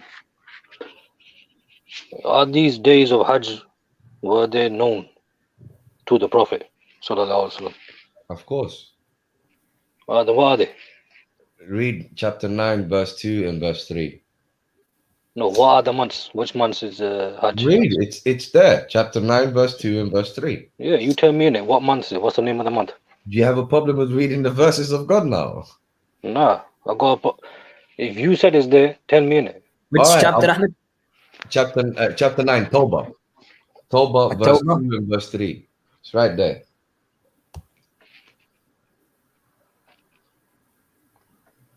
Yeah, 4 أشهر. There you go. Arba Ashur. Especially read the next verse as well. What 4 months in it, bro? 1 minute. Which 4 months? The 4 months of treaty between the Muslims and the non-Muslims. So this was going on at the time of Ibrahim alayhi salam. No, this is during the last prophet. So when it says when it says over here, في أيام معلومات, known days, this is talking from Ibrahim alayhi salam, right? No, it's not. It's talking about the last prophet. The context makes it clear. Go ahead, read it. And mention the name of Allah on known specific days over what He has provided of them of animals. So this Which verse the did you proclamation read out? from 22:27. Ahmed, it's interesting. The next verse. Look at it. You know where the word mushrikeen is used in the Quran very much for. I don't want to say it, but it's very clear. وأذان من الله ورسوله إلى الناس يوم الحج الأكبر أن الله بريء من المشركين ورسوله. Mhm. It's at the days of the treaty, isn't it? Yep. So Allah and the Rasul are basically informing the people that they have treaty with, that they are very innocent from Dissolving the mushrikeen. the treaty. Continue, brother. فإن تبتم فهو خير لكم وإن توليتم فاعلموا أنكم غير معجزي الله وبشر الكافرين الذين كفروا بعذاب أليم. So the question here, the 4 months. Yeah. أربعة حرم, yeah? Those would be the months of Hajj. That's it. Very simple. So the months of Yeah, Hajj. yeah. 1 minute. They, the they, months of they, the thing is that they question which months are those. That's the thing. Yeah, but it's not addressing us. They would know those months. Definitely not. I agree with you. That's digging into what it's not there, which is irrelevant. Like, Yeah. Surah Al-Hajj is But, how about many Ibrahim. rak'at do you do? but what Like- is clear is that for those people, they would know those 4 months because they are actively involved in it. Again, the surah is Quran and not telling instructions. Exactly. This is Chapter the story. 22, This is verse 27. literally the life story. This is literally the life story. The best seerah you can get, the most authentic. This is the one. This is the lifetime of Muhammad and what we know happened for a fact. It's basically it's his part of the Quran, the storytelling, just like Moses and Jesus. This is basically his story, his lifetime, and what happened, these events. So we believe in it. I believe it happened, but I don't take anything from it. I take a lesson from it, You but don't Listen, take I don't nothing take from it. instructions. That's the truthful take thing. a You lesson, take lesson. nothing from it. No, he said lesson. He said the lesson. All right, but No, I said 22, lesson. 27. Lesson is different from instruction. Definitely. You don't know what instruction is or what the lesson is. You can't even determine between the two. When it says over here, I'm proclaiming to the people the Hajj. No, look here. They will When come to Allah, you when on Allah, foot. when Allah tells us about a story, He always ends it. Inna fi dhalika la'ibra. There is a lesson for those who think or are mindful. Reflect. So that's a lesson. And when Allah tells me that, hey, avoid this, that's an instruction. MashaAllah. MashaAllah. When Allah says it's haram, then that's an instruction. That's the kitab. That's the risala. That's the messengership. MashaAllah. See, this is the kind of conversations we need to have. So 1 minute, 22, 27 is a lesson, not an instruction. 22, 27. Let me make it very simple for you. It says they will come to you. Who's the you that they will come to? Ibrahim al Islam. End of conversation. So what does that have to do with me? Am I gonna go to Ibrahim? Is Ibrahim there? I'll go. No, but this is the Exactly. thing. 1 minute. Well, my question was what? What was my question? في أيام معمولات. Yeah. Okay, You but said, which verse are you well, 1 referring minute, hold to on, bro. when you say Let me learn my thing in a minute. No, but which When it verse are says you over there, referring to? 22, 28. When it says في أيام معمولات. Oh, in yeah, 22, for a certain period, yeah. Yeah, I was talking about that. I asked you, does the Prophet ﷺ know about that? Those days. Oh, you're talking about the last prophet. Yes. Who else? Why you would he think- know about the time period about Abraham? All right, there you go. That's it. That's my point, man. No, but So why? Allah tells him on known days, but he doesn't know the known Yeah, day. known to him, But known to that's it. Abraham. No, it says It's it. a Allah, narration. the Quran was revealed to Prophet Muhammad Sallallahu Alaihi Wasallam. Allah tells Prophet Muhammad Sallallahu Alaihi Wasallam that fi ayyamin ma'mulat, on known days. But this known days wasn't known to the Prophet. Bro, it's a narration. Do you know what narration is? It's relaying a story. It's talking about during Abraham's time. What would be the point in the Prophet knowing those days? What What would he be the do? point? What would be the point for Allah to say ma'mulat? Because he's narrating a story. What the hell? In That's days it. that were known to them. That's what ma'lumat is. Exactly. The days that they put. So they had treaties. Which time did they have a treaty? I don't know. No, Do the I- treaty. am I- You don't know. That's the main thing. You don't know. But the thing is, when it says Ibrahim alayhi salam, you saying that he had a treaty. No, we're not talking about Abraham. Oh, When I said treaty, I thought you was talking about Muhammad. yeah, I that's mean, what that's what I'm saying to you. Why you want to go to 9-2? No, because I thought you was talking about 196, Yeah, we're 2196. talking about 22, 28. We're talking about Hajj. That's what topic I was sticking to. Okay, my bad. Yeah. But there's nothing to discuss when it comes to Abraham. It's pretty clear. What's there to discuss? Nah, it's clear. According to you, Allah said, "Fi ayyamin ma'mulat," but the Prophet ﷺ doesn't know those known days What would be the point? because we do Hajj. That's why it's. No, but the Hajj that you do has nothing to do with the one that Abraham did, or the one Yes, that the last prophet did. Show me One from the minute. Quran, yeah. Show me the similarity between what you guys do and the Hajj of the Quran. Not just the Hajj of the Quran, the Psalm of the Quran, the Zakah of the Quran, the Salah of the Quran, even the Shahadatain.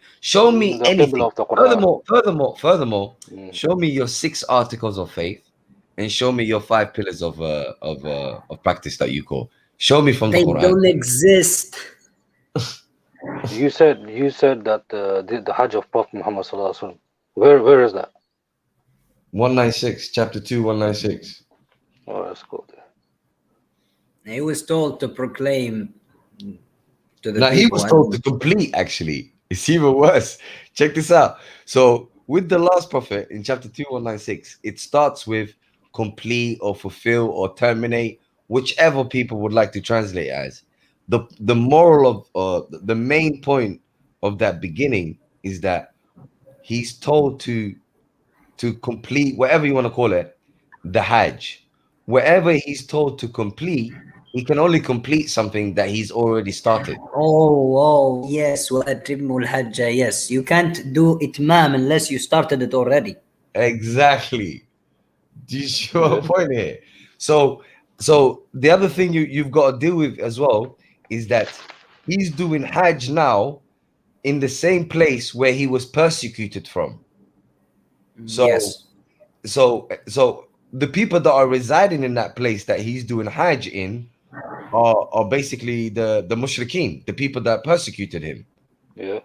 So in order for him to complete the Hajj with the mushrikeen, it has to be something that he started in the first place.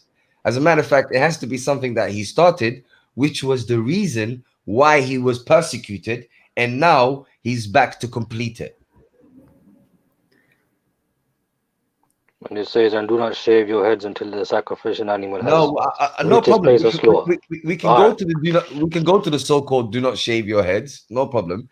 But the Yeah. main point here is Hajj. If it's a pilgrimage, let's say if it's a ritual, then you would have to say that he started this ritual and he got persecuted because of this ritual, and now he's back to complete this ritual. That would have to be your argument. Or whatever this Hajj is, he started it, he got persecuted because of it, and now he's back to complete it. And the only thing that you could apply that to is he started to spread the message. He got persecuted because he started to spread the message, and now he's back to complete the message, just like Abraham did. All right. Did he do on known days? Yeah, he All did right. it. In, So he did did it. know the known days then, huh? So No, that's basically, this known days that you're asking Hey. for, it's not fixed. It's not fixed, yeah? You make it up as you go along. No, you're Alright, asking no for a problem. separate one. When you say the known days when referring to Abraham, that's a different context.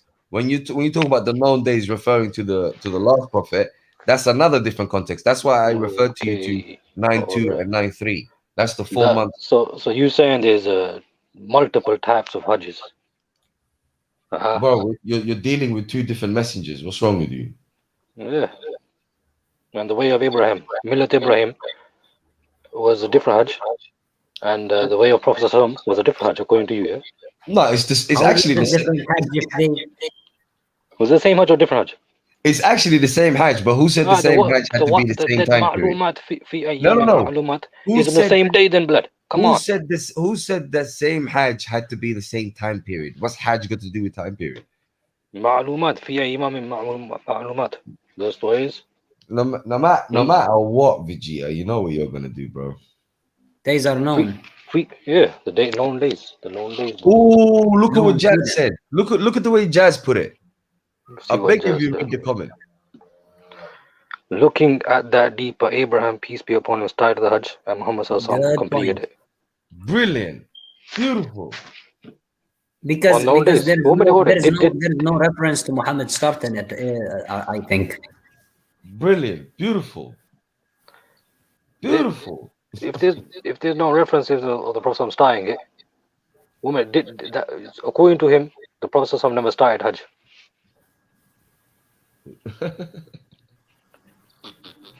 Huh? According to you guys, Prophet never started Hajj. According to you guys, it was a different Hajj to Abraham's Hajj. According to you guys, it was on different days. Because you said fi ayyam ma'mulat is the Prophet never knew what days it was. Even though Allah says to the But Prophet. I don't see how. What are you trying to get from that? No, just playing around with your premise. That's all I'm doing, man. That's all I do. All I do is get your premise. But And I it's just clear. But basically, it's clear play you're around with it. trying to give it. You're trying to give it a meaning that it doesn't have. I'll tell you what's clear. Shall I tell you what's clear? The Quran is clear, right? Do you have Quran is clear, an yeah. argument against that? The Quran is clear. That's what's clear. And you telling me that Allah revealed to the Prophet ﷺ fi ayyamin ma'mulat, but it wasn't clear. That's what you're saying, though. No, that's irrelevant. Like Yeah. irrelevant. When it hurts, it's irrelevant, man. I You're understand. being It's a story. It's intentional. storytelling. You take a lesson from it. Yo, Sam Azil, is your salah the same as Abraham's salah if you believe it's a ritual? You know what, Sam? You tell me, man. You tell me, innit? Anyway, you guys carry on. You can move on.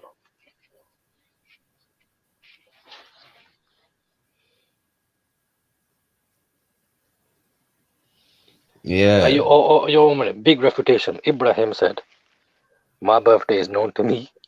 Is it known to you?" You know what, bro? That ends the whole conversation right there, man. Birthdays, bro. Hey, actually, Sam said something brilliant there. Okay, look, you've got to deal with the facts here. The messenger is back to Masjid al-Haram, Yeah. the same place where he was persecuted from.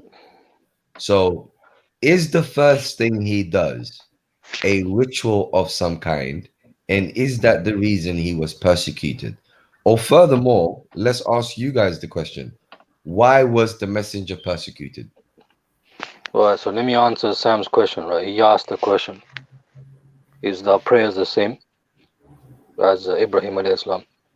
If you go to chapter 22, verse 26, this one was before the one we're talking about. I'm glad you brought that up. And those who stand and those who bow. There is no prostrate. and. Sorry? There's no and. Beautiful. I never said. You said it. There is and there. What are you talking about? There is no and. وَالْقَائِمِينَ. You see, Ahmed. وَعَلَى الَّذِينَ يُطِيقُونَهُ. Even that, it's quite clear. And over those who can, they put a not there. It's not the first time. It's not the first time. It Yes. says الركع السجود. الركع السجود. There is no الركع والسجود. You added a wa there when you said and. I never. All right, fair enough. What's your point? No, Well, it's your point. Your point is gone. That's the point. No, وركع السجود. Ruku is just the ruku is preliminary to the sujood. I believe that. Yeah, but there's no and. So what? So you can't have that. وركع السجود. You bow and then you prostrate. See, you put the word and there. The And word there is not no there. and. It's the whole prayer is leading up to the sujood. But No, what my point here is, all right, these are physical actions that Abraham did. Well, how? You need to prove that. It says it. And when we No. designate for Abraham the site of house, do not associate anything with me, and purify my house for those who perform tawaf, and those who stand, and those who bow, prostrate. Yeah. See? Yeah. See, but here's the problem though. If it was physical, you would have to have an and between bow and prostrate. You can't have bow No, you don't. prostrate. How do you have bow prostrate and it's physical? Is the full procedure in it. Bow, ruku, and sujood. Is the There whole you go. procedure. You put the word and. See, Yeah. you can't do it. Ruk'a is sujood together. It Bro, doesn't you put matter. the word and. That's a weak argument, man. That's a very weak argument. No. You keep putting the word and. Do you not understand? Hmm? You need to have the word bow and prostrate. You see, notice I'm putting the word and because it's impossible to have bow prostrate. What does bow prostrate mean physically? Yeah, bow prostrate, no problem. Yeah, what does that mean? Sujood. Ruku, What the sujood. hell does bow prostrate mean? The whole thing combined. No. That's The whole thing combined, man. No, seriously, the whole thing combined. Ah. Nah. Yeah, Ruku' is sujood. Because ruku is a build up to the sujood. Okay, so Okay. Vegeta, what are you saying? So Abraham was appointed a place of the house. So what has a place of the house got to do with not associating partners with God? Were you reading 26 right now? Huh? Are you reading 26 right now? Yeah. 1 minute. I'm just gonna go on the corpus and find the word ruku'. Okay, 1 minute. Yeah. Bow prostrate. I'm gonna call you Mr. Bow prostrate from now on. Yeah, I called you Professor X, man, because I put you in a wheelchair, blood. How you gonna try bow prostrate, bro? Ruqa is sujood. Bow prostrating. Yeah, there's nothing wrong with that, bro. Prostrate. What do you mean there's nothing wrong with that? I don't see nothing wrong. You can't put it there, man. You can't have it like that. Bro, prostrate. Yeah, what's wrong with that? It's grammatically wrong, man. So okay, so what's your explanation for ruqa is sujood? Humbly submissive. Humbly submissive. Yeah, or humbly sujood. submit. That's Or sujood humbly on. submit. That's Huh? sujood on its own. No, humbly, ruku' is humbly. To be humble, to yield. All right. To humbly submit. Let's compare humbly submit to bow prostrate. Humbly submit. Yeah.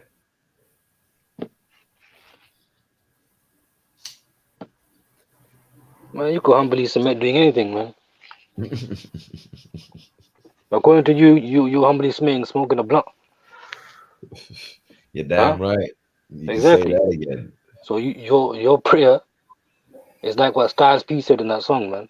The prayer is weed. The prayer matters is weed, and he rolls you up and all that. That's what Styles P was saying. So your sheikh is Styles P, man. Holiday Styles, D Block. Oh, you know what? I love Jazz's comments. You don't understand. It's always potent. Jazz says, "Walk the earth humbly." So, what was the verse that talks about walk the earth humbly? What's the Arabic for that? Perfect example. Thanks, man. This guy is. Thanks. Jazz is. I'm telling you. I think it might be a she. I'm not sure. But وَادْخُلُوا الْبَابَ سُجَّدًا. How do they do that? oh, there you go. That's another one. Where is the verse? What's the I'll give you the verse. verse, man? Look at Ibrahim, my guy. In other words, not to submit with force or as a mushrik. Exactly. البقرة 58. وإذ قلنا ادخلوا هذه القرية فكلوا منها حيث شئتم رغدا وادخلوا الباب سجدا. How do they enter the door or the entrance prostrate, and how do you do that? Yeah, you could do that, man. I've seen people do that. You talking about? Okay. So Okay. you put your head on the ground and you scratch it. What is that? What do you do? What do you do? Because this one you bow down and you walk. Ruku' sujda, that makes sense completely, and that even combines the first one. Ruku' sujda, they bow down and they walk. What? Yeah, No, repeat that. I didn't get it. because Jerusalem was the first qibla for these people as well. This is talking about. Is this talking about the Enter people? the gate, brother. Enter the gate. Yeah. What has entering the gate got to do with putting your head on the ground? Yeah, they bow Ahmed. down in qibla. They're bowing down, Ahmed. not head on the ground. This is not head on the ground. Brother, One quote. second, go on, Ali. Surah Ar-Rahman ayah 6. وَالنَّجْمُ وَالشَّجَرُ يَسْجُدَانِ. How do they do that? But 1 minute. The thing is, yo, Maverick, you know my position here. You know my position. But I say to you, no, 1 minute. You know my position that the word sajda, Sad Jim Dal. How do trees prostrate, bro? Hey, 1 minute. Hey, Jabroni, you know. Let me just clarify my position. Yeah, I already told you this, Maverick. That I believe prostration is physical and is the submission as well. Okay, when is it physical? When is it when physical? God Which verse when makes God it physical? says فَأُلْقِيَ السَّحَرَةُ سُجَّدًا, you might take that. Which one? Taha verse 70. قل آمنوا به أو لا تؤمنوا إن الذين أوتوا العلم من قبله إذا يتلى عليهم يخرون للأذقان سجدا. Al-Isra ayah 107. Surah Isra? But you, sorry, say again? Which one? Surah Isra 107. Yes. I'll get to that later on. Let me go to Surah Al-Qalam. Oh, on the chins. No, When it is recited to them, they fall on their chins. no. In Surah Al-Qalam, when it talks about those who they be called to prostrate on Yawm Al-Qiyamah. 68:42. Oh, Surah Al-Qalam 42.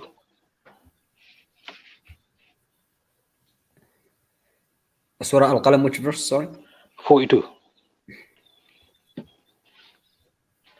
يوم يكشف عن ساق ويدعون إلى السجود فلا يستطيعون.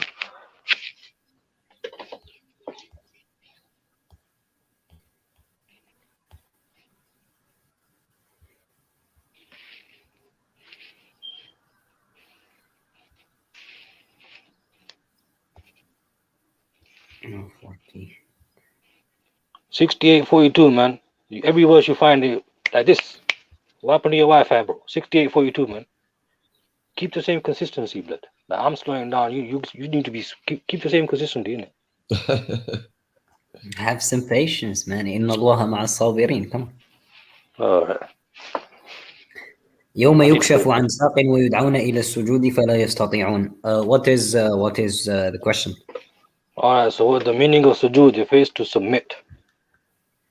Allah says they won't be able to submit. yeah, because it's too late. This verse, the context, it has a saq there, and يوم يكشف عن ساق, they won't be able to bend their legs, basically to do the physical. Don't do that. Hey, don't do that, man. I don't Why? speak Arabic, but I ain't that flipping illiterate on that. Go ahead, The give me day- the explanation. The shin will be uncovered. Whose shin? That's an idiom. No, whose shin? That's just Who- an idiom. So you saying that this is the people's shin? That's like the Arabic version of rolling up your sleeves. Alright, but 1 minute. The word Rolling shin, up your sleeves doesn't mean I you're don't even get the question. the word shin is in singular, and Allah says, وَيُدْعُونَ, meaning they will be called. Mhm. Alright? Yeah. So it's a plural, and the shin is single. I think in Arabic you call it jumla, if it's plural. جمع. Jama. Jama. Yeah. وَيُدْعُونَ is what? Is plural. The shin is single, right?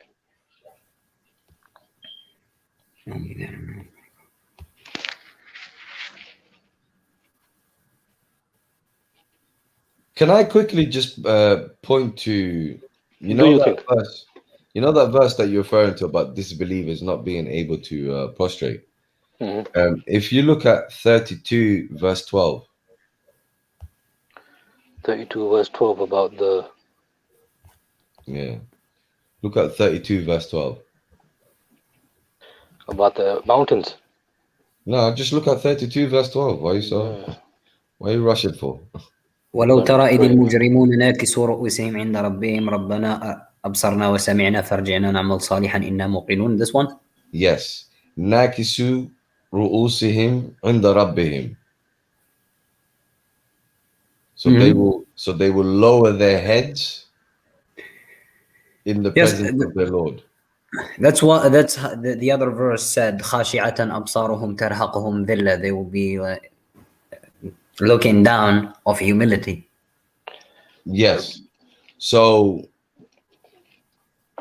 now if you consider this, are the disbelievers having problems with physically, showing humility, or are they incapable of basically it's game over on Judgment Day.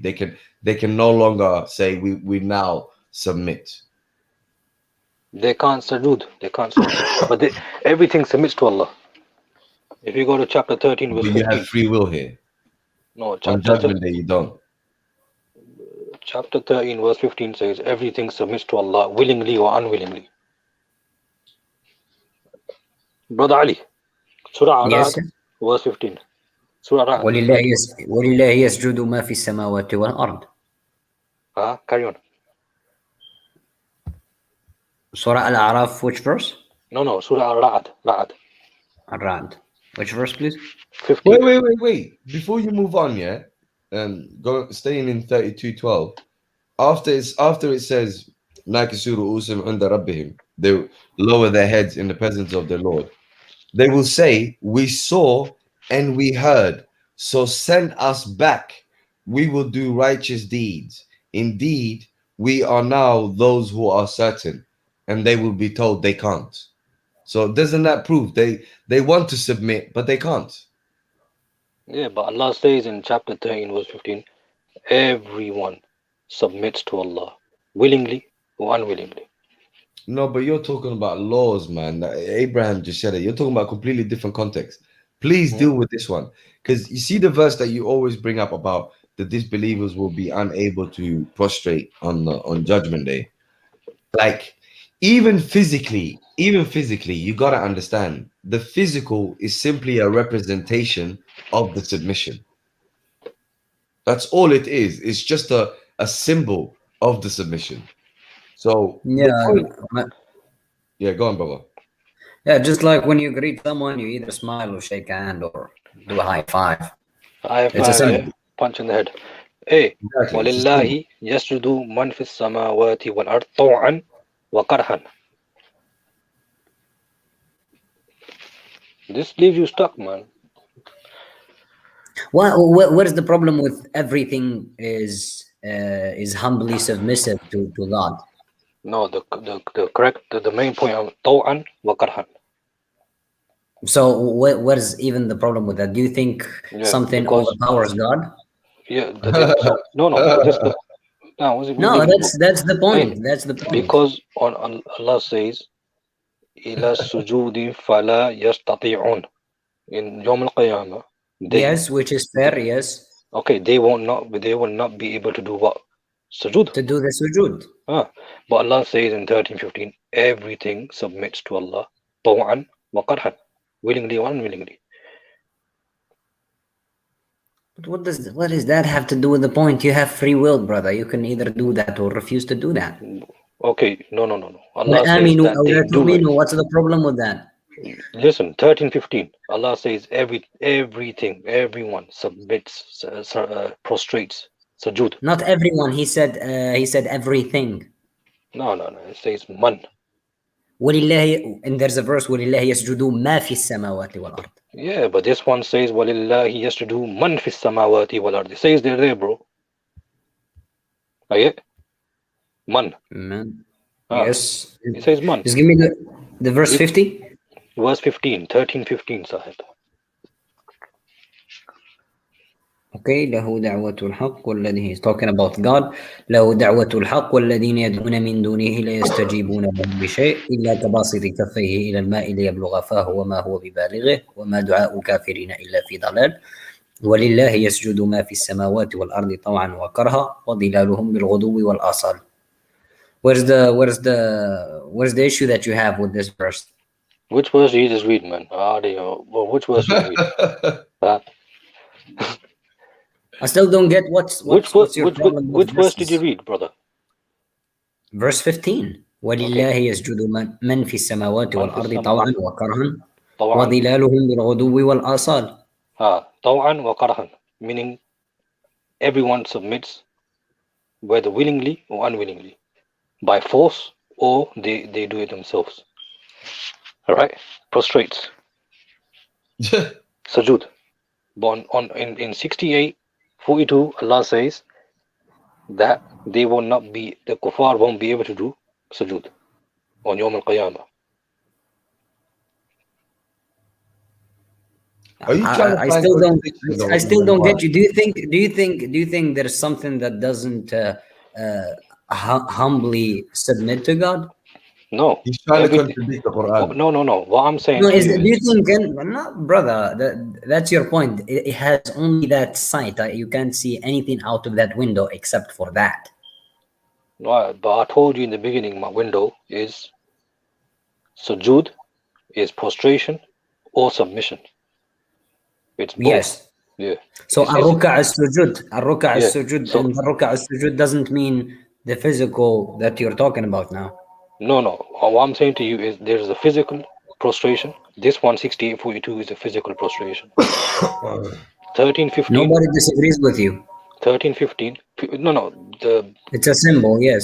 No, Maverick does disagree with me. He says there is no physical prostration. I'm saying it's a symbol. It's a symbol.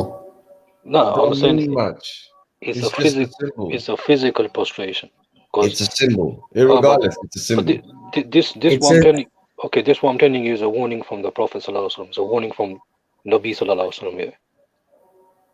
On Yom al-Qiyamah, those people that did not prostrate to Allah physically, willingly, they will have their backs become stiff. All right. So if you don't make your sajdas now, if you don't do your sujood now, on Yom No, but hold- al-Qiyamah, no, but- that no, but wait, humiliation wait, is going to wait. be upon you and all the people let around me, it. let me actually interrupt you there. Let me interrupt you there. Interrupt, man. When it says You want to wait, interrupt, man? hold on, wait. Let me just shut this whole thing down and go and pray, blood. Assalamu alaikum. I could just shut this whole. All right, go ahead. Don't say interrupt, then. Go All ahead. right, give me a second. All right, basically, you see when it says they will not be able to quote unquote prostrate on Judgment Day. Now, I actually have zero problem with the fact that that is physical. I have zero problem with that. Thank you. How no, but hold on. The issue is though, the physical that you're thinking of is not what it is. When you think physical, you're thinking of some robotic gesture, some symbol is Holding what of you a are chins. thinking of. No, That's hold what I'm thinking on. about. Give me a second, man. That's what you're thinking of. However, the physical that I'm thinking of is the amal that you have been told to submit to, that you can no longer do on Judgment Day. Because you got to understand, submission when it comes to the Quran is not merely something that you utter with your mouth. Remix. It's Remix. no. That's the remix right there. Keep going. Can we please, bro? Let's You have a scratching the civil CDs. Go ahead. discussion, innit? 1 second. Go ahead. Submission, as per the Quran, is to not do what you're told not to do, and to do what you're told to do. So they both involve amal. They're action. Of course, actions involve physical. You understand? So Everything. I accept that it's physical. However, I don't accept you're claiming that it's a particular gesture. And you need to prove that from the Quran that it's a particular gesture. Right. But thank you for admitting that there is a physical prostration. Yeah, amal. And there's a spiritual prostration. No. It's all amal. Thank you for admitting that. No, hold on. No. Listen. What I said was the Quran, the submission according to the Quran is all amal. We're not Christians out here. It's based on work. You need to do stuff. You need to do good deeds, and you need to actively abstain from what you're told to abstain from. They are called amal. Yeah, the verse you mentioned, was it 32? So amal obviously is physical. So I accept that it's physical in that sense. It's just when you say that it's a particular gesture, you need to prove that from the Quran. Because mine is proven already. Like amal is proven from the Quran. So you need to prove yours. Okay, so you're saying in 13:15, everyone physically submits to amal. Everyone, willingly or unwillingly, physically submits. No, it's not discussing that at all. You knew that one was coming. You knew yeah, the left because you bring. handle. You see, look. When it comes to the Quran, you can't introduce anything that the Quran is not talking about. Stick to You the just Quran. introduced it, bro. You know how? So is the Quran not talking about amal? So is the submission of the based on the Islam of the Quran not based on amal? Yeah. Try me. So that question, our brother Ali asked earlier on, how does the tree submit? How does the tree the Amali submit though? Yeah, So what's your response to him, bro? 'Cause he's- laws. Trees. Laws, yeah? Laws, Phys- Trees phys- natural follow laws. the laws of God. all right. So the law of God, they would not be. Just like wait, They would. here's They the would not beauty. submit. Wait, Okay, what's what the if? beauty? Hey, No, one second, uppercut No, plan. please, wallahi, one second. Hey, What's this beauty, yeah? The trees submit to the laws of God, and mankind should submit to the laws of God. That's it. That's the point. and according to you, the kuffar on Yom Al Qiyamah would not be able to submit to God. They're not going to submit to the laws of God. They're going to be outlaws. There is one key. There is listen. There is one key difference between today and the hereafter, and that is free will. Do the disbelievers have free will on Judgment Day? Answer me. Basically, on Judgment Day, we are the only word where we Their are account called is closed. Abid. Their account is closed. There is no work that they can do. Definitely, there is no free will at the end. So- Yeah, there is no work that they can do to now attain Jannah. It's game Okay. over. Okay, so on Yom Al Qiyamah, can they submit? They can't submit Taw'an, according to you. They can't Taw'an, they can't do. Because they There's don't no have free free will. will. Well, yeah, they don't have free will. But they have Karhan. Allah says in 13:15, Karhan. Hey, I'm gonna go and pray, man. I'm gonna actually go and do such that, man. Now you man. Hey, yo, Zabur, Abdullah, you said slavery. Yeah, I'm a servant of Allah. I got no problem with that. Yeah, Nah, you there's might a want to do difference- there's a any difference final between comments. servants. No. There's a difference between servant and a slave, though. Slave is unwilling. Servant is willing. Alright, you said to me, Sajda is unwilling, right? And Sanama is willing. You said- Iron Man, you're muted, Baba. Come in. That's not Iron Man. I watched this guy's video on the Qiraat. Required to physically prostrate. And more importantly, physically prostrate onto our chins rather than our foreheads as commonly done today. So, the first thing I want to ask, does the Quran teach us that we are required to physically prostrate? This is the question we must ask. 6842. And I've already done a couple of 6842. videos about let's hear it, sujood, and I do invite This you guys guy's to he's watch Ben those Trick. I videos. don't call But him for Centric, now, bro. I'm I going call to him briefly Ben share Trick, with bro. you He's my Ben understanding. Trick, bro. This guy's Ben My take is that He's going in a queer mode. man. the Quran he's off the focuses path right there, ultimately man. He's and Ben Trick primarily out there, on man. the truer Get the meaning flip of out of here, man. words. Hairline pushed back, The bro. word This sajada guy's Go hairline for means it, to man. submit flipping to toenail. something. Who In the line? His Quranic barber context cut him is up to with a submit to toenail, God, bro. to the laws His and the hairline rules got down with of a God. toenail. Submit to We can't those. hear nothing Get like out of this, here, bro. man. Okay? So Yo, a I'm out of person here. I'm who out of Iron here. Man, can you submits mute it, from please? within Can you stop it? Pause Look it. at this God, guy's hairline. they This guy's have barber done should have get slapped up, sujood. bro. They His have barber was doing fulfilled dance moves like you sujood. doing dance moves. His barber was doing dance moves, bro. Iron Man, pause it for a second. What do you want, Vegeta, bro? Yo, any final comments? Because I was gonna ask any Rather, final comments. person Man, get who has off Ben Trick, man. not Get this submitted Ben to Trick. Yo, Iron I'm Man, out of here. one second, Assalamu alaikum. Iron Man. I'm out. Assalamu alaikum, bro.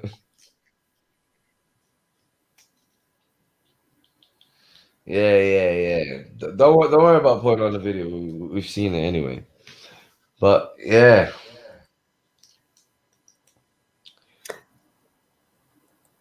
Was Ali, was, I was, like he your degrading? style, I must say. Sorry, Sam. I like your style. I like the way you approach the Quran. Thank you, man. We try our best. You know, there's when Allah subhanahu wa ta'ala in the Quran tells us, Inna alayna jam'ahu wa Qur'ana, and then he tells us to do the tartil. And tartil is organizing. So basically what I do is that I just collect the verses that speak about a topic, and that's how I try to get my explanation. Very, very well said. In fact, I've been pretty lucky. I've got this app.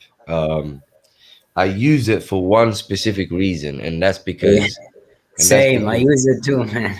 And do you know which app I'm talking about? Are you an iOS user? Yeah. Let me tell you what it is. It's Quran, the regular app. Quran study. Quran study. Yeah, let me tell you why. Yeah. The good thing about this particular app is you can click on a particular word and then you can see the use of that word throughout the Quran. So every word you can look at the context surrounding it so that you can compare it throughout. You see what I mean? Yeah, I'm looking at it. Unfortunately, it's a Rashad Khalifa translation, but I use it for that purpose though. It's very good for that purpose. Quran study, learn word by word, right? Yeah. Okay. But be careful though, it's a Rashad Khalifa translation, so sometimes you have to You know, be. it's whoever speaks, we don't take it straightforward. ولا تقف ما ليس لك به علم إن السمع والبصر والفؤاد كل أولئك عنه مسؤولة كان عنه مسؤولة. So it has to go through our ears and our sight, and we Exactly. test it. Indeed. What I keep telling people is that wallahi, there are two things that I pay attention to. And that is one, the consistent theme of the Quran. And then two, the context. As long as you do those two, the Quran has till this day not failed me. You know what I mean? I get you. It's not gonna fail you because basically that's how God tells you to read it. So it's basically There the was a best way. time when I was actually gonna like learn Arabic and everything, but when I just basically read the Quran over and over and over again. Once I understood the theme, once I understood the point of the Quran, then I started going after particular words, reading the context over and over and over again. Wallahi, it just became too clear. I didn't even need to. Like It's I found myself definitely learning the Arabic without trying. you find yourself memorizing a lot. Yeah. I get you. You see, I don't get where people like jump on verses. So they start a conversation while jumped on a verse. We just told you not to basically start such an argument. There's a verse. I don't know. I'll get you the reference. Mm. You know my favorite person to listen to when it comes to this topic? Thanks, man. There's a point. Allah subhanahu wa ta'ala in Al-An'am verse 159. Yeah. Right. إن الذين فرقوا دينهم وكانوا شيعا لست منهم في شيء إنما أمرهم إلى الله ثم ينبئهم بما كانوا يفعلون. Indeed, those who have divided the religion and became sects, you are not associated with them in anything. Their affair is only left to Allah, and then He will inform them about what they used to do. So it's more than black and white. This is the black thread and the white thread. This is beautiful. This is what it gets, Ahmed. Indeed, those who beautiful. divided the religion and took sects, you are not associated with them in anything. We have to agree that he is addressing the messenger. Absolutely. So you can jump on over something like that. First of all, you gotta give me a justification. Why are we gonna go into a different topic in a different book? We jumped over this book. You need to justify this before we start anything. Exactly. But it's unjustifiable, so they just decide to push the conversation to happen. But I've never seen a book so disrespected in my life. Yeah, man, it's how they say they believe in it, but it's very not. Seriously, It's bro, very- I've never seen a book so disrespected in my life. Like people Yeah. claim anything about this book. I couldn't believe that one I saw like that was from us said that Quran advocates pedophilia, bro. Do you know what I God, man. mean? Bruh, that's too much, Ahmed. You can even go as astray. You can go as astray as you can, bro. But you can't say that. Bro, the video is still up. Oh It's man, still yeah, up. yeah. I saw. The brother Cameron. The brother Cameron is also very intelligent. But the guy has like this loud voice, and they use the like they Yeah, they use gather the each crowd other, and and all then they that. start shouting. Yeah. Yeah, But no, that's- you're right. They use the crowd and all of that. But what amazes me, because look, the one that gets upset and raises his voice, he's always having a weak argument. Yes. and whenever they're not, they see the point. I don't know whether they understand or not, but it's pretty clear. But they just want you to be wrong, and that's it. Wallahi, Ali, let me tell you what amazes me. Yeah. Bro, that video should be studied. Wallahi, you know the Muhammad Hijab video where he goes, the Quran basically allows pedophilia. That video should be studied, bro. The reason it should be studied is number one, the people there, the so-called Muslims there. The amazing thing was not one of them went, hold on, wait, hold on. This What guy do you went say? too far. What did he just say there? Not one of them. None. Not one I of them froze had when I saw enough. that, man. I froze when I saw that. I'll be honest with you, man. It's, Bro, to this day, I'm amazed. But it gets worse. So not only when it comes to over there, not one of them basically stood up and said, hold on, you're going a bit too far there. But let's say for argument's sake, the people were a bit overwhelmed with the crowd and all of that. Okay, let's give them that excuse. The video is up for over 3 years. 3 years, the people that are commenting are obviously like they have the time to watch this video by themselves, to really take it in. You know what I'm saying? Yeah. And over 99% of the people commenting didn't say nothing. Like nothing. Nothing. I have a comment over there. I have a comment there. My madness. Look, here's this might ring a bell for you in the Quran, Al-A'raf 28. And when they commit an immorality, they say, we found our fathers doing it, and Allah has ordered us to do it. Say, indeed, Allah does not order immorality. Do you say about Allah which you do not know? Inna lillahi wa inna ilayhi raji'un. Bruh. Let me give you another one. Let me give you another one.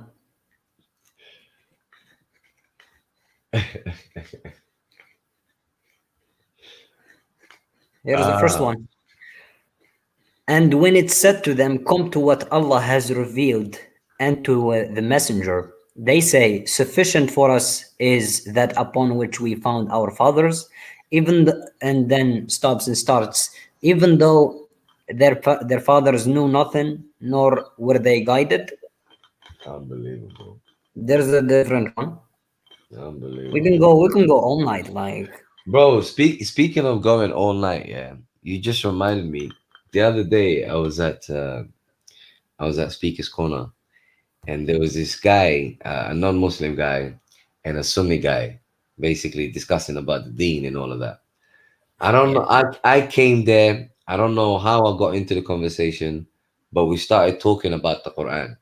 So I would say a few things about the Quran, but I would always all I would do is just cite verses. I would say, read this verse, read this verse, read this verse. And every time I say, read this verse, the Sunni guy would come in and he would bring his hadith and his commentary and what scholars said. So he would always try to drown the Quran with other sources. Every single time. They can't not disrespect the Quran. They have to, so they watch can. Watch this. It gets worse, brother. Watch this, yeah. So he kept on doing that. He kept on doing that every single time. And I keep giving verses speaking about God. And he keeps talking about the messenger. I keep giving verses speaking about God. He keeps giving verses speaking about the messenger. In the end, I gave the non-Muslim guy, I was like, read 39:45. Please read 39:45. 39:45. Surah name, please. Let me get it. 1 minute.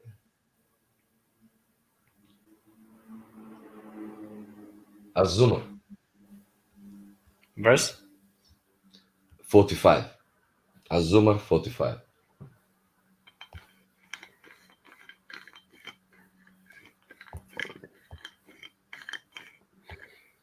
Oh yeah, this one the last day, yesterday I wanted to tell you it, but I forgot about it.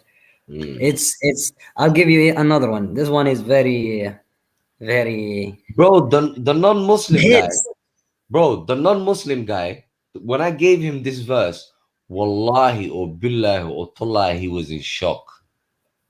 He was literally in shock. He was like, oh my God, this verse is literally what this guy is doing. Here's another one similar. And when our verses are recited to them as clear evidences, you recognize in the faces of those who disbelieve disapproval. They are almost on the verge of assaulting those who recite them our verses. Say, then shall I inform you of what is worse than that? And then he speaks about hellfire, bro. That scares me. Things like that, it scares me Yeah. because here he says يكادون يسطون بالذين يتلون عليهم آياتنا, like they look at you as if they want to do something, you know. Yeah, they get really And pissed off. and when you do that around any sectarian, you get those looks. They can't not get offended and leave. Bro, they cannot handle it. No, cannot- فلله not الحجة alone. البالغة. أحمد فلله الحجة البالغة, brother. What else do you have? إن هذا القرآن يهدي للتي هي أقوم. This Quran guides to that is best. Well, have you not heard? They say the Quran is the best speech and the Prophet's guidance is the best guidance. Have you not heard that? How is that? These Yeah, people. yeah. are saying- I heard in Arabic. You have to put in mind. I was raised in a not very practicing, but a Sunni family. I memorized the Quran at an early age, so started studying the nonsense. You know, the this guy said that guy said. Then it didn't make sense, bro. It just didn't make sense. Trust me. I would memorize the Quran and I would just read it. And when I started thinking of it and like try to actually read the Quran, I had it in my head for a long time, but then it hits like you're reading a verse for the first time. I genuinely don't understand how anyone can read the Quran and then read the Hadith and then come to the conclusion that it's the same source or even the same person. How the hell do you do that? You see, I really see a lot of double standards. You know, they tell you, okay, they believe if you assume that there is something that the messenger had that we should follow, then we should not distinct between any of his messengers, and then you would have to ask them to bring you all of the seerahs of the other messengers, because God does not differentiate, and nor we should. So it's being put in a weak position to define yourself as a sectarian. Yep. Amazing, wallahi. Amazing. The first day I heard scholars, that was the most amazing day to me. I could not believe it. I was like, scholars? What? There are scholars in Islam? I was like, hold on. So if there are scholars in Islam, on Judgment Day, who are the people who are going to disown you and say, we didn't tell you to follow us? Actually, in the Quran, surprisingly, Ahmed, Yeah. anyone other than Allah that is followed in Yeah. the day of judgment, he will say that I'm innocent of you. The Exactly. Shaitan will do, Muhammad will do, Anyone. any scholar will tell them, me. I did not know you. you, know, you followed of that's- your own accord, yeah. Yeah, so basically, given a revelation as a second source, which happened by Al-Shafi'i, the second revelation, sorry, it was given by Al-Shafi'i, you know, and it was all for politics and Yeah, of course, of controlling the course. mass. Of course. So, but unfortunately, people still worship idols, Yep. you know, and Yep. It's And amazing. the question here, that- Ahmed. The question here, Ahmed. Yeah. In reality, the Quran says this, and what happens in societies. What do you think when people live by these rules their entire lives, and then they get no instruction? So basically, they live by it forever. Well, there's a verse that deals with that. Chapter 7, 140 something. Wait, well, let me find it. Chapter 7, 140 something.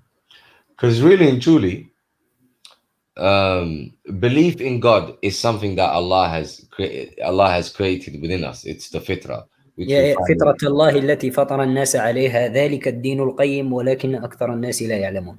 exactly. So people can come to the conclusion of Allah exists and there may be a judgment day, even if they never come across the Quran. Yes.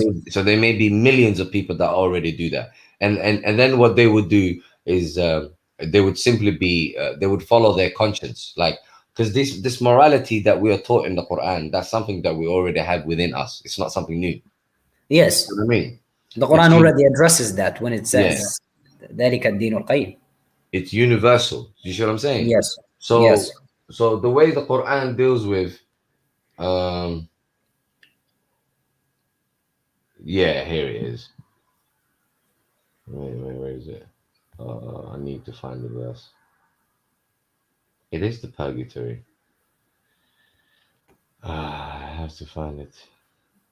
Basically, so in chapter 7 in Al-A'raf, Mhm. I need to find the exact verse, but there's a portion where it talks about three groups. So you have the group that go to hell, you have the group that go to the paradise, and you have a group that are in between. Do you see what I'm saying? Mhm. That group in between, they are basically they're people who haven't done enough. They haven't done enough good deeds. In other words, they haven't committed any much haram and they've repented and stuff, but they haven't done enough good deeds and they haven't come across the message. Yeah. You see what I'm saying? Yeah. Yeah. However, they believed in Allah and they abstained from the gross sins. Yeah. Mhm. Now, what they will do is they will simply ask Allah to forgive them and to basically take them over to the paradise, and Allah will take them to the paradise. It's that simple.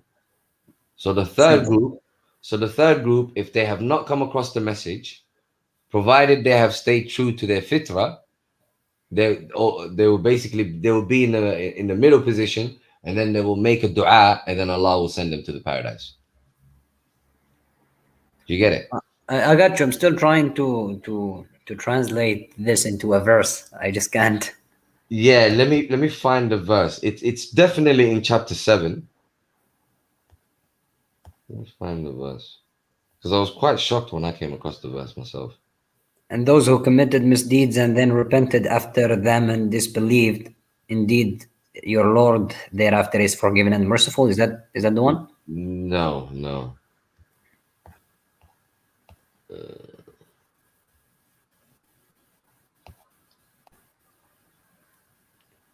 Let's find it.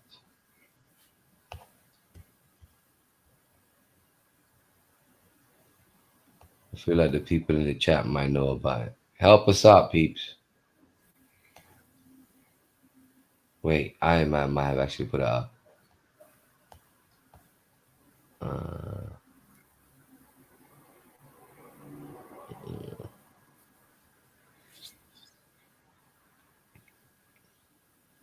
Maybe if I start from 40.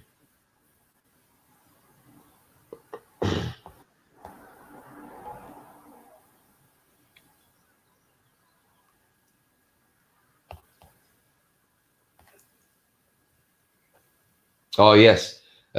Start from 40. 14. Yeah. No, 40. So 40. Al-Araf 40.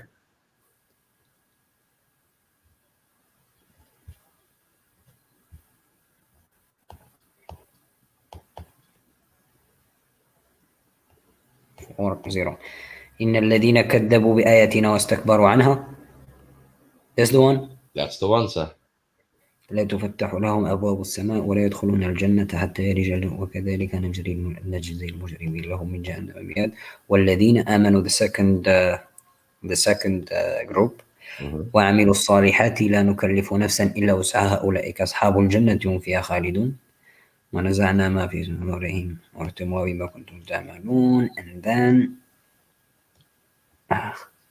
The third group starts from 46. 46. Yeah. Okay.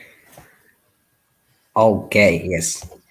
وبينهما حجاب وعلى الأعراف رجال يعرفون كلا بسيماهم ونادوا أصحاب الجنة أن سلام عليكم لم يدخلوها وهم يطمعون. Mm-hmm. So does it continue? Yeah. وإذا صرفت أبصارهم تلقاء أصحاب النار قالوا ربنا لا تجعلنا مع القوم الظالمين. There's the dua. You see that? Yeah. قالوا yeah.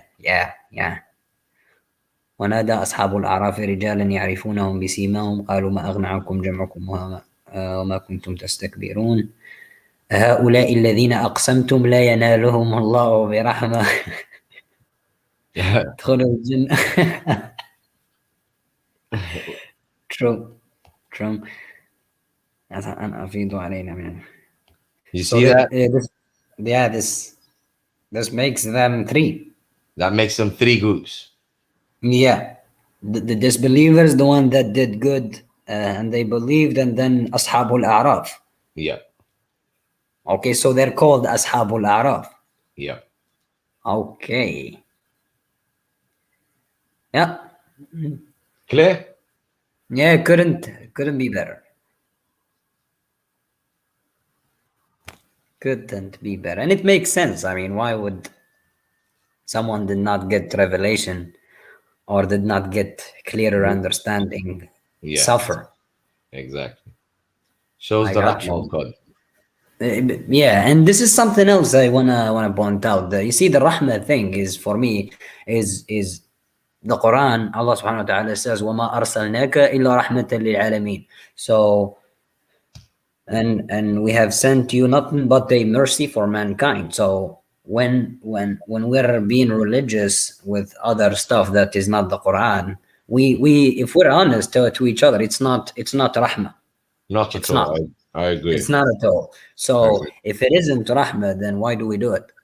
Indeed. It is not religion then. Indeed. In fact, now that you mentioned that, if we go to Al-Baqarah 185, at the bottom of it, after telling us about Ramadan and Siyam and all of that, at the bottom of it, it says, well, it's quite funny.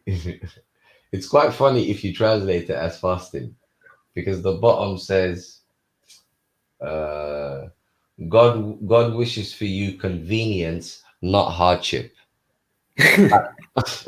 How do you follow that with fasting? What's convenient about fasting? How's that not hardship? I need you to give me an answer, Ahmed. So,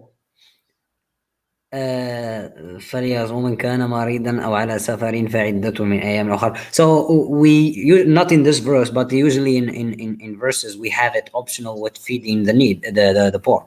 Mm-hmm. No, but why is no one doing that and choosing to starve? Great point. Great point. Why would you starve? You see, if we did feeding people for 30 days.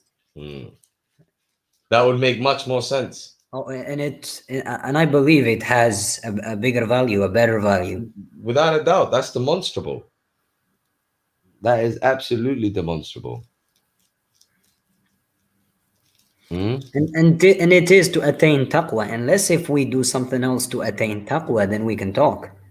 Absolutely. But across the Quran to gain it, and logically speaking, for you to be knowledgeable about Allah and what He wants from you, there is one way, which is exactly. the Quran. Exactly. Bro, wallahi, if people just take the time out to read the Quran, it's crystal clear. It is crystal clear. Yeah, man, that's it reminds me in the Quran when Moses, I think, is telling the people that God is telling them to أن تذبحوا بقرة.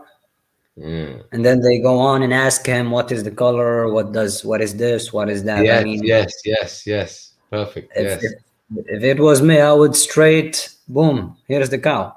That's it. Just do If it. it's talking about God. You know what I mean? It's God Exactly. speaking. So, and we have a lot of this tradition stuff, Ahmed, where they tell us that the prophet was somebody magicked him or something. Yes. Oh, Interestingly, the Quran calls them wrongdoers, dalimun. indeed. You know what? So, Not yeah. only that, brother. Yeah. The funny thing is, they say, see that story about the Jewish woman poisoning him and stuff like that. Mhm. They say the poison it cut off his aorta. It did something to his aorta. But the funny thing is, the Quran says, If he had makes up lies about us, then we would do that. So the prophet made lies. do you Is see that what I'm it? saying? Do you see what I mean? Bro, like Yeah, there's no stopping to this. I read the hadith myself. As I said, I was a victim for that for a long time, but then Yeah. alhamdulillah. So it yeah, that's straight what came to my mind. Allah says, وَلَوْ تَقَوَّلَ عَلَيْنَا بَعْضَ الْأَقَاوِيلِ لَأَخَذْنَاهُ مِنْهُ بِالْيَمِينِ ثُمَّ لَقَطَعْنَا مِنْهُ الْوَتِينَ. And then the hadith, when I read it, it says, oh, they claim, it says it attributed to the Prophet that he said, oh, لَقَدْ تَقَطَّعَ أَبْهَرِ, which is al-watin. And I was like, hold on. That can happen. That means he did make up stuff. And that's what they try to do. Look, and basically, if you tell me that the hadith is something that I should go by, you're basically claiming that the Prophet did invent other stuff and did invent other stuff where God is saying, adhere to what was revealed to you, and the Prophet is saying, and this Quran was revealed to me, so we know what was revealed to me. We know what revelation is. You know what the funny thing is? I've actually memorized all of those verses now because I got sick and tired of this argument, innit? Ah, man, and the one that I don't get is obey the messenger. I know that's another one, but There's not much to it. actually, let me give you one of the funniest one that just amazes me. Like the audacity really amazes me, and I'm sure you thought the same as well. 1746 Al-Isra 46. When it says Quran wahdahu, and they will say no, it says Allah wahdahu.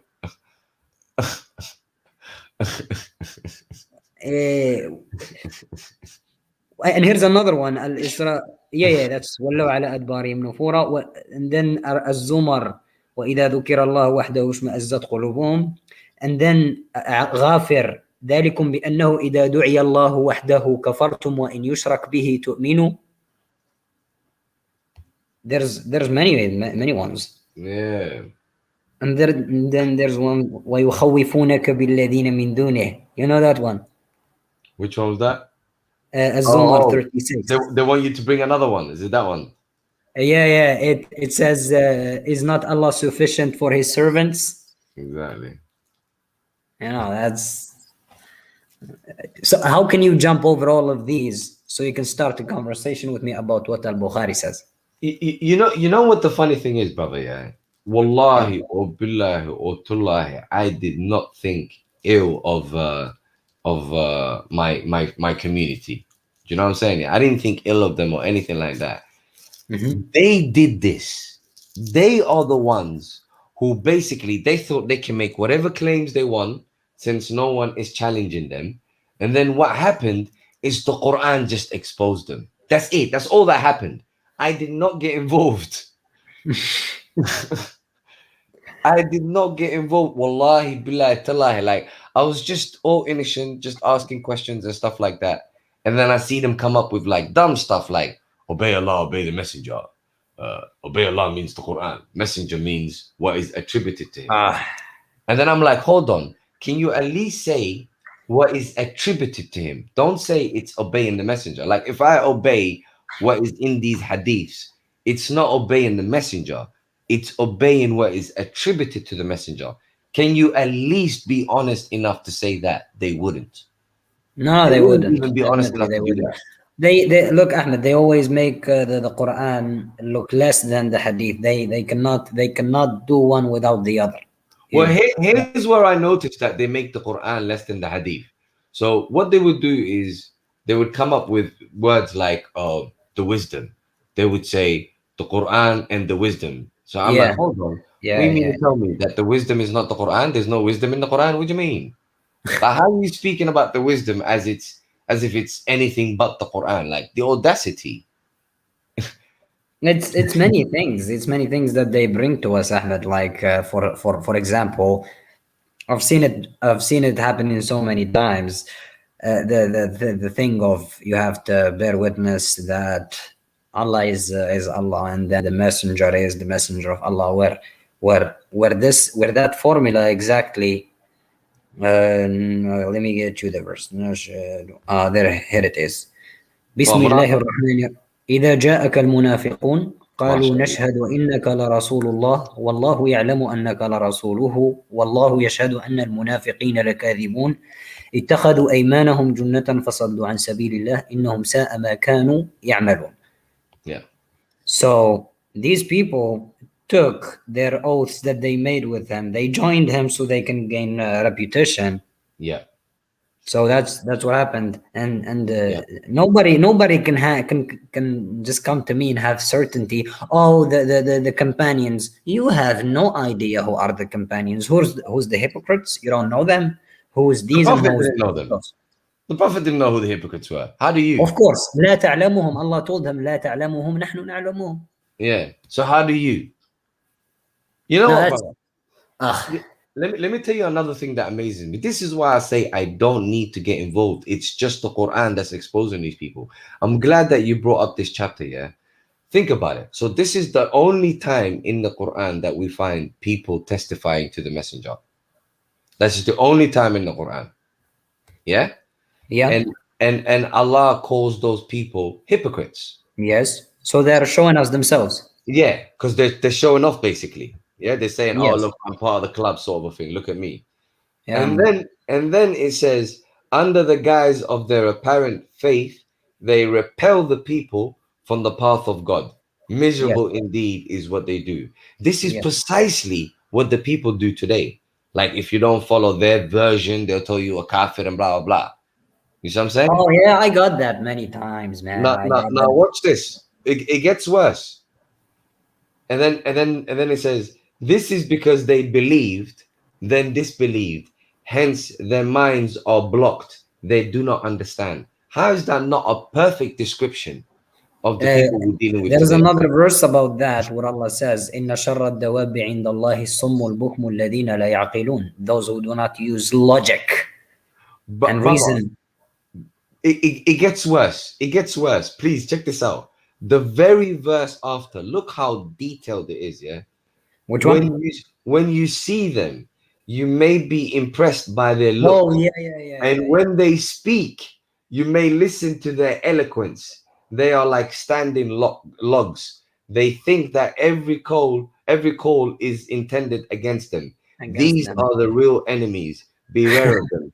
God condemns them. They have deviated. Inna lillahi wa inna ilayhi raji'un. I think I have another one on the top of my head. Yes, it's this one. No, this one. This verse. قل هل أنبئكم على من تنزل الشياطين تنزل على كل أفاك أثيم يلقون السمع وأكثرهم كاذبون والشعراء يتبعهم الغاوون, and the poets, only the deviators follow them. Poetry. This is what they give us. Poetry. Totally. And look at the verse next to this one. ألم ترى أنهم في كل واد يهيمون? Do you not see that in every valley they roam? Yep. And they do indeed. وأنهم يقولون ما لا يفعلون, and they say what they do not do. Yep. Oh my Lord. Bismillah. How is this book not clear enough? Is it because he's talking about you? Is it that you don't have enough guts to stand and say, oh, he talks about me, so I must change? Why people are not doing that? Is it a matter of ego, Ahmed? Because I think it is. I'm confused, bro. I'm genuinely confused. Like for years, I'm like, hold on. How is this book in so many Muslims' house and none of them above it? Like, what the hell? Wait. And let me tell you another thing that amazes me. Yeah? Actually, before I continue on to this one, let me highlight this verse for you. A very famous one. Chapter Surah Al-An'am 112. We have permitted the enemies of every prophet. Every prophet. Oh yeah. Does that include the last prophet or not? Oh yeah. You don't have to ask me that. Go on. I know. Why do they ignore that? Oh, because it talks about them. It talks, and it not just talks about them, but it talks truth. Human and jinn to inspire in each other fancy words, decorative speech, in order to deceive. Had your Lord willed, they would not have done it. You shall disregard them and their fabrications. Bruh, now here's another point that they go on about and they mislead people with. The word Khalil, bruh. The word Khalil doesn't mean a friend. Okay. Khalil is min khilal, is through Abraham. Allah ittakhada Ibrahim khalilan, is through Abraham, min khilal Ibrahim, we took our information about religion. Isn't that true? Right. Indeed. Of course, yes. So let me get you this verse, brother Ahmed. Yeah. Bro, this is Khalil. Okay. And indeed, they were about to tempt you or to plan for you away from from that which we revealed to you, in order to make you invent about us something else. And then they would take you as a Khalil, and then they would try to learn through you, where Allah says, وَاتَّخَذَ اللَّهُ إِبْرَاهِيمَ خَلِيلًا. Through Ibrahim we learn. Now, here's another point. When يَا لَيْتَنِي لَمْ أَتَّخِذْ فُلَانًا خَلِيلًا. This proves my point. Here it says, and the day the wrongdoer will bite on his hands in regret, and he will say, oh, I wish I had taken with the messenger away. Oh, woe to me. I wish I had not taken that one as a Khalil. So basically he went as a sword. So he's gonna be punished because he took his religious from someone else, which is is so. And here it says, and here's the point where we mentioned earlier that everyone will say that I'm innocent. Yeah, bro, check this out. This is the bomb.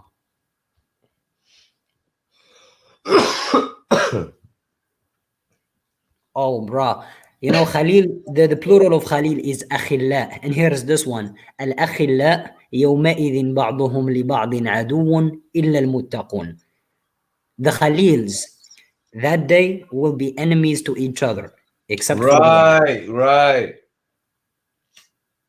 Continue. Yeah, that's the full verse. So Khalil is basically trying to take like from Muhammad what he did. That's basically it. But we do take from Ibrahim what he did, what he instructed, or since he was the one, he established the rules of the foundation, the institution. Yes. Anyways, Muhammad is ordered to follow Ibrahim. And then God says, وَمَنْ يَرْغَبُ عَنْ مِلَّةِ إِبْرَاهِيمَ إِلَّا مَنْ سَفِهَ نَفْسَهُ. Yeah. So basically, it's Ibrahim who we take instructions from, which is this is the millah of Abraham. Yes, and we don't do shirk, and we're good. That's what was his message. We don't do shirk. We don't do what the Quran does, and that's how we follow the millah of Ibrahim. That's the same one as Muhammad was following. That's it. So this argument of that we should the Prophet as a Khalil, unless you want to go against God, then take him. God says, وَاتَّخَذَ اللَّهُ إِبْرَاهِيمَ خَلِيلًا. He's the one that you teach, that you take your instructions from. Yeah. I'll be honest with you, the whole Sunnah thing is really not an argument at all. It's pretty evident.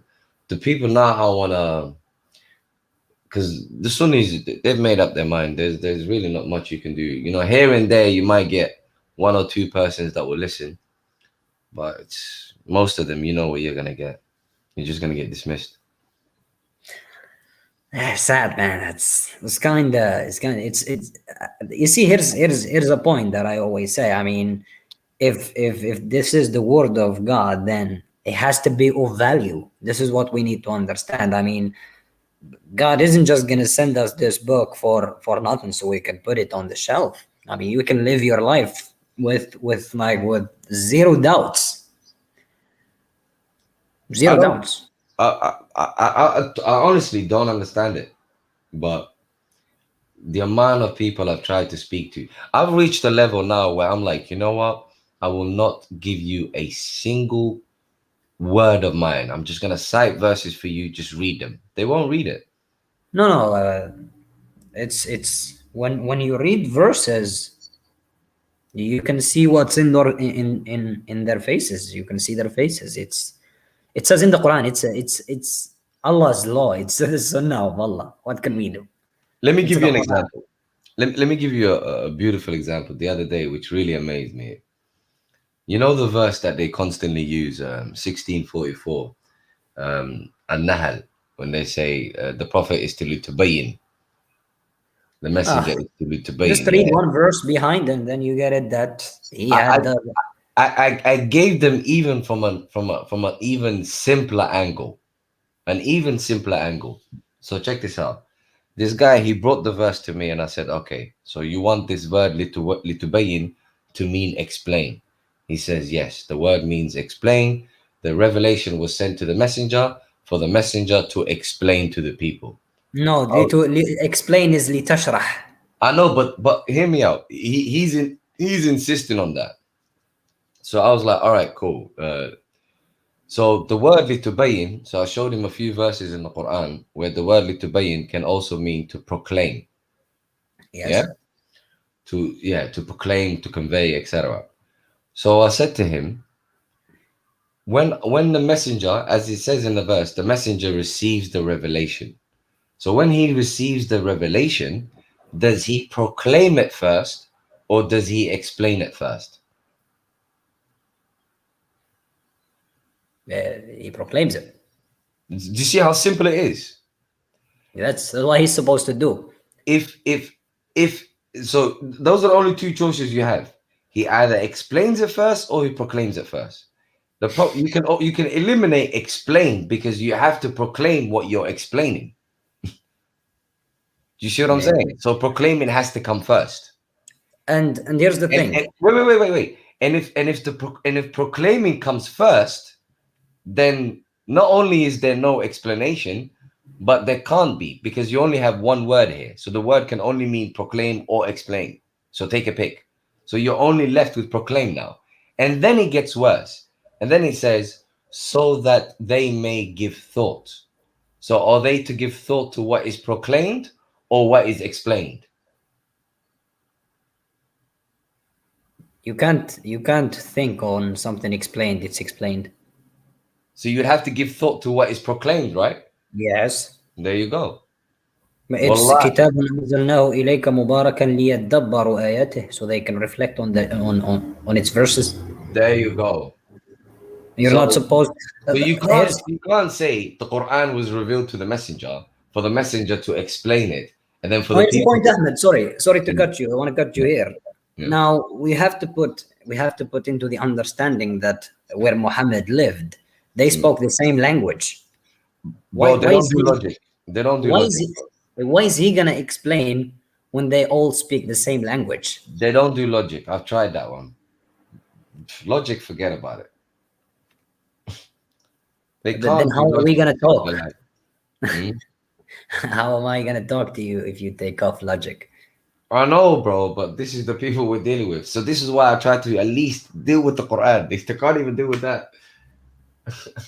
Have you got the question by sectarians? How do you know that the Quran is the book of God?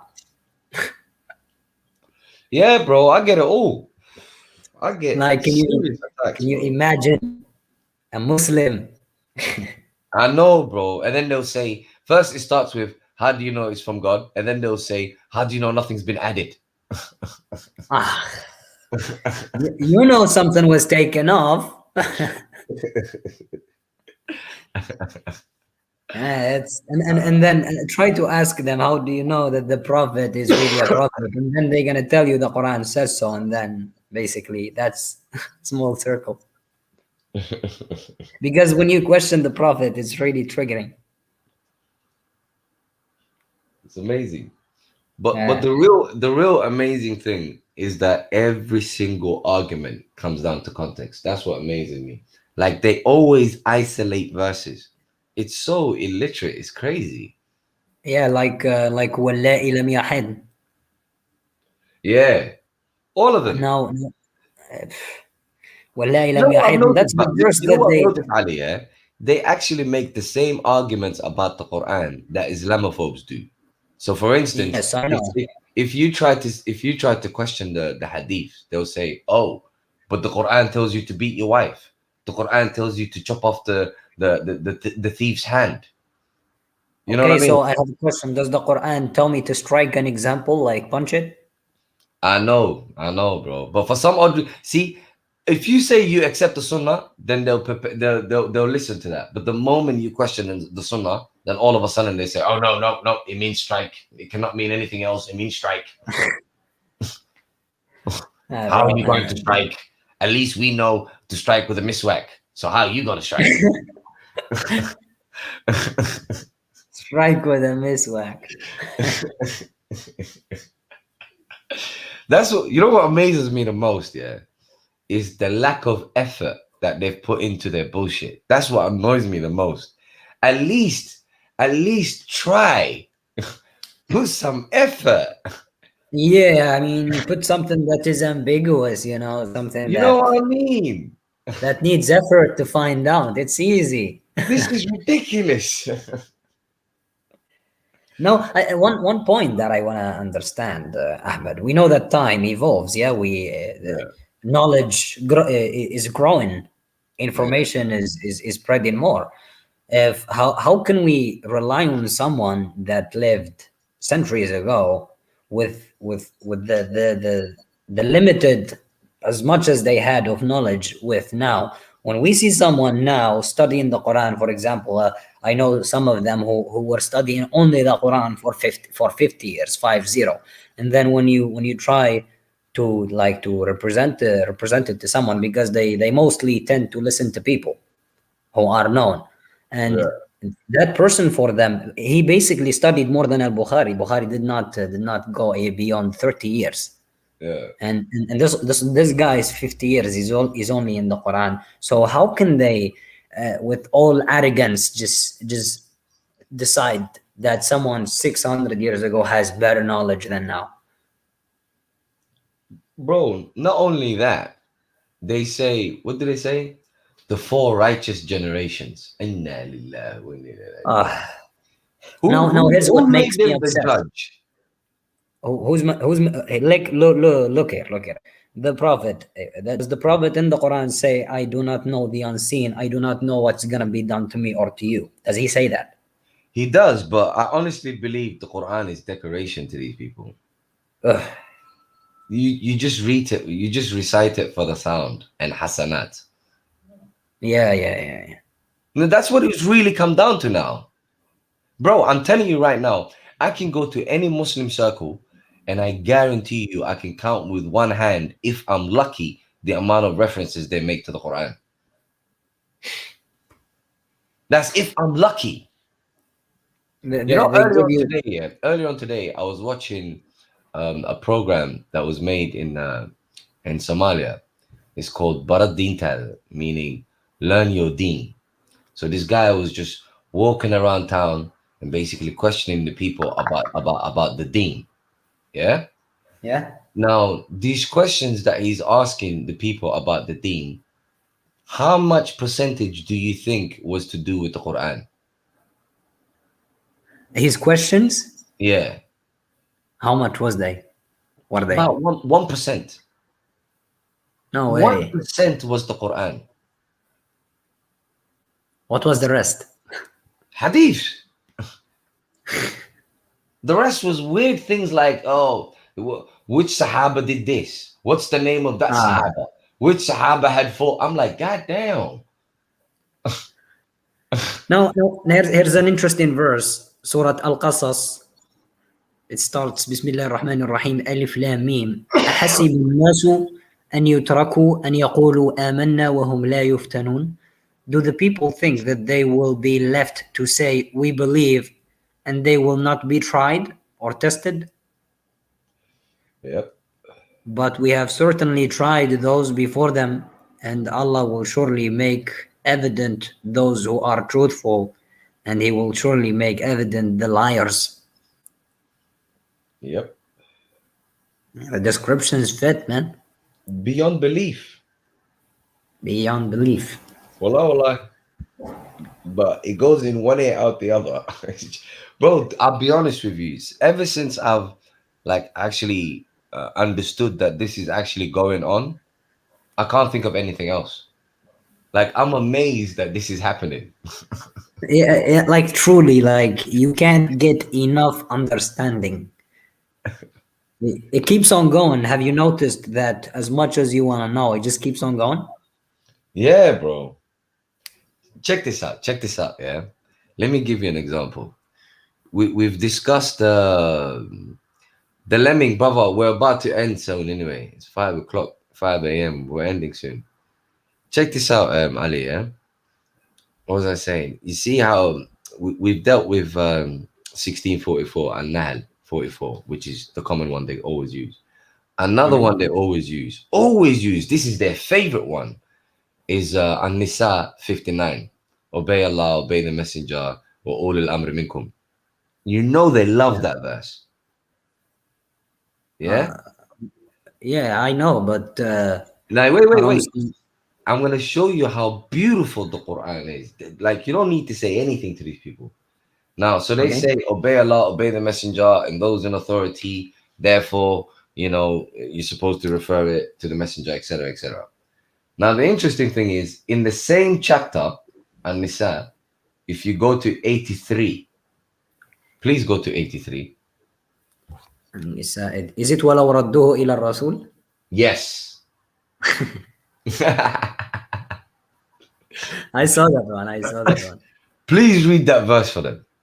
How is وَإِذَا that verse not connected to 459? Look, and what before them, أَفَلَا يَتَدَبَّرُونَ الْقُرْآنَ ولو كان من عند غير الله لوجدوا فيه اختلافا كثيرا وإذا جاءهم أمر من الأمن أو الخوف أذاعوا به. And when there comes to them information about public security or fear, they spread it around. But if they had referred it back to the messenger or those of authority among them, then the ones who can draw correct conclusions from it would have known about it. Do you see? So all they have to say now is, can they say this is not connected to 459? Definitely. وإذا جاءهم أمر من الأمن أو الخوف, if they fear something or so he must have had they referred it to. So this is saying they should have done it. So if they should have done it, they would have been commanded to, wouldn't they? Yes, but did they do it? No, they didn't. This is why it says had they. Yes. ولو ردوه. And if they. Yeah. So if it's going to say if they, that means they should have followed 459. Yes. Do you see it? Yes. So since this is relating to that audience, here's the other killer part. The other killer part is it's strictly referring to security. Mm-hmm. Do you see that? Yes. So it can have nothing. So it can have nothing to do with us. No, it has to do with public security of their society. Exactly. So it can have nothing to do with us. No, it has nothing to do with you. Yeah. Simple. Just using the Quran. Yeah, that's you see that happens to me too. Sometimes I'm trying to think, squeezing my brain out, but then I read one verse and I'm like, oh, just that? You know what I mean? Yeah. It becomes clearer. So maybe next times when we're talking about some topic, we give it enough Quran. You know, we give it enough context. Wallahi, that's all that's necessary. Yeah, I agree with you, Ahmed. I agree with Wallahi. Let me give you an example. You know when the Islamophobes go on about the sun setting in murky water. Yeah, you Say remember again? that? You know when they say there's a verse in the Quran that says the sun sets in murky water. Or I've Shamsi, written the Quran. yeah, the Shamsi Luduluki something. You Oh, know, أقم الصلاة لدلوك الشمس. not Salah. When it says about when he came to a people where the sun was setting in murky Oh, in water. تغرب في عين حمئة. Yes. It's الكهف, right? Dhul Qarnayn I'm talking about. يا الكهف حتى إذا بلغ مغرب الشمس وجدها تغرب في عين حمئة ووجد عندها قوما. Yeah, Until when he reached the setting of the sun, he found it as if setting in a spring of dark mud. exactly. Now watch this. People constantly use that verse and they say, "Oh, look at what the Quran is saying," blah blah blah, and people try to explain away and say, "No, it's from his perspective," blah blah blah. But there's an even easier way. All we need to do is if we read the next verse, it talks about how he goes on to another group of people where who have nothing to shade them from the sun. So, is it 87? I believe so. أما من ظلم he said, as for one who wrongs, we will punish him, then will be returned to his Lord. Is this the one? No, continue. Oh yeah, it's 19 and so. ثم and then he followed away until when he came to the rising of the sun, he found it rising on a people for whom we had not made against it any shield. Do you see how the context makes it clear that it's perspective now?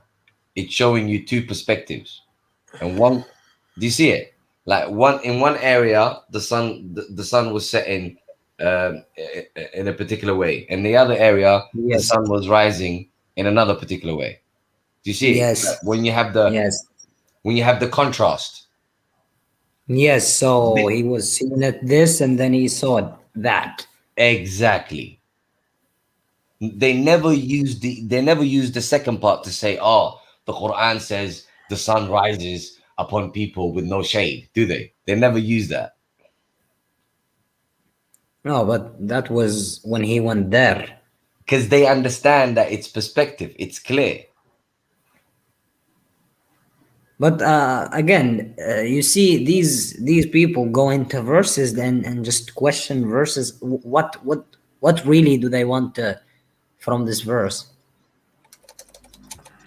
Oh, they're trying to say that the Quran says the sun sets in murky water.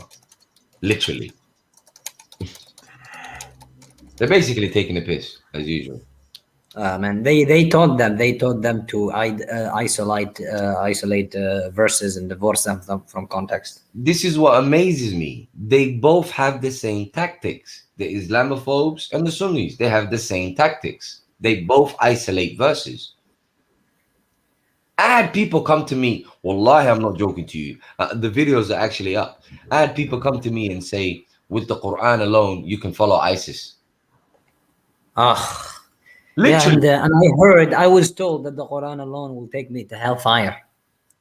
Can you, bro? With the Quran alone, I'm a kafir. I'm like, you mean to tell me, with the word of God, I'm equal to one without the word of God? How does that make sense?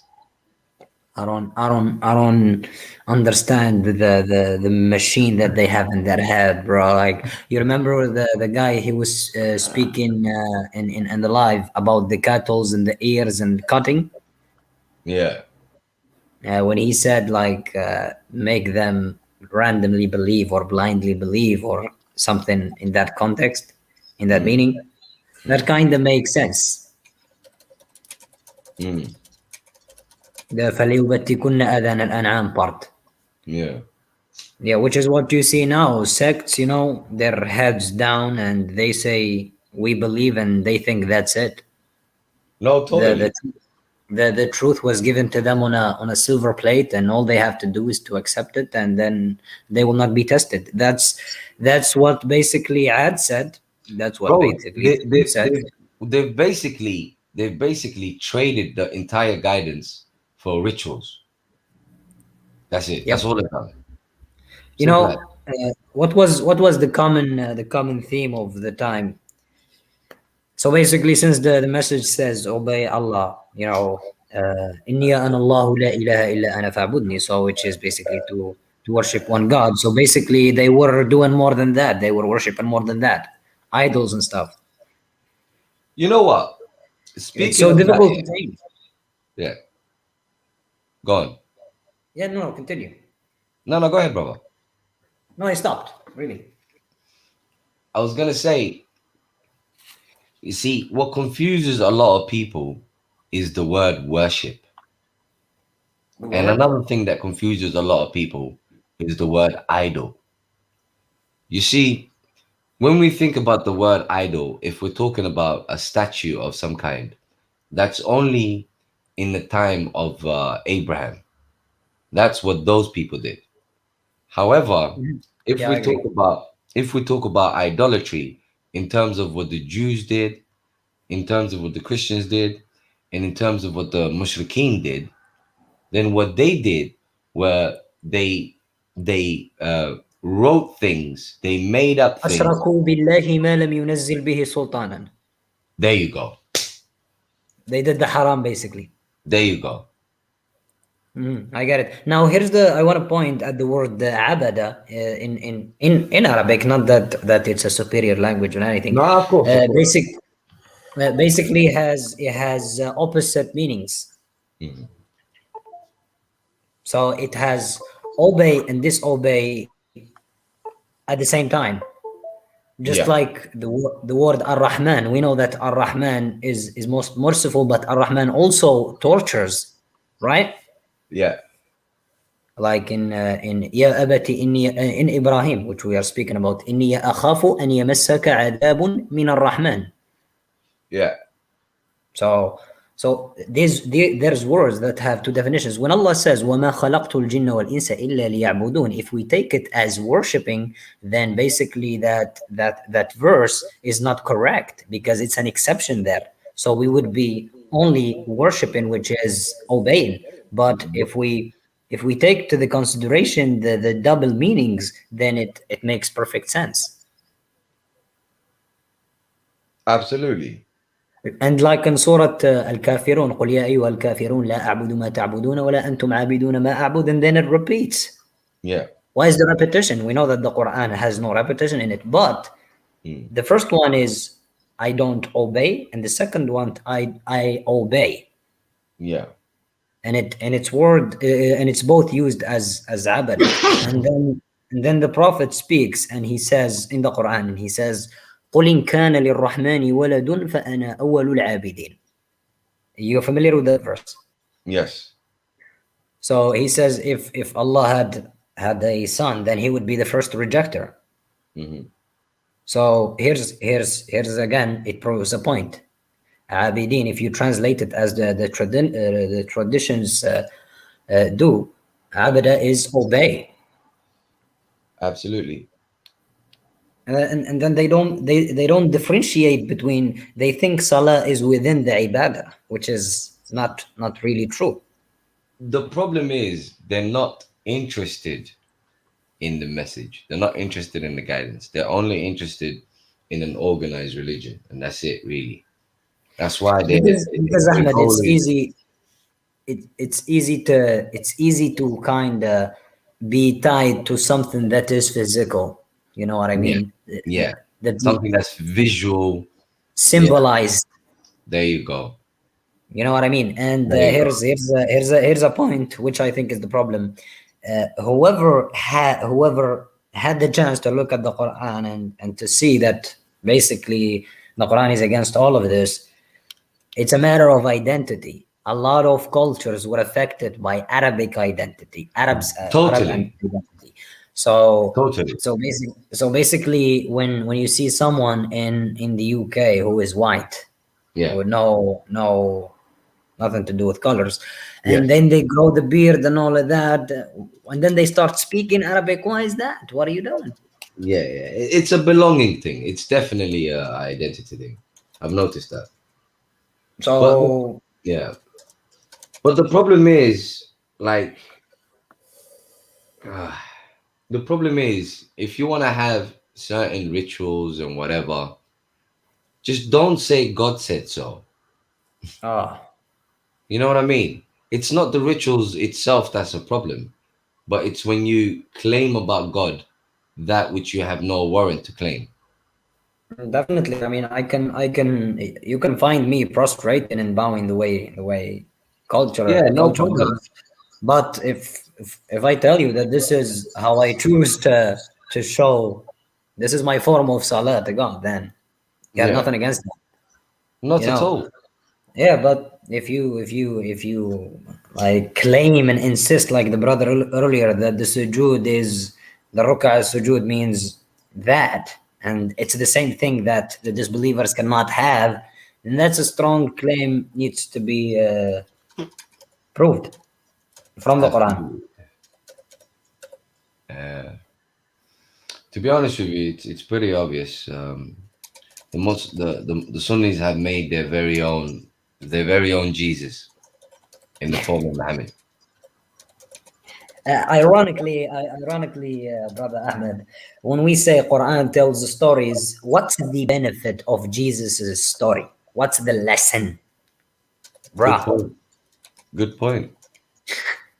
Very good point. Really, what's the lesson? To not exalt messengers.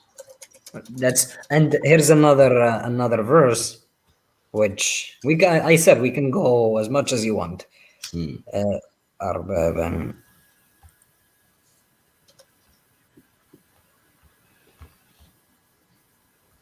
Okay.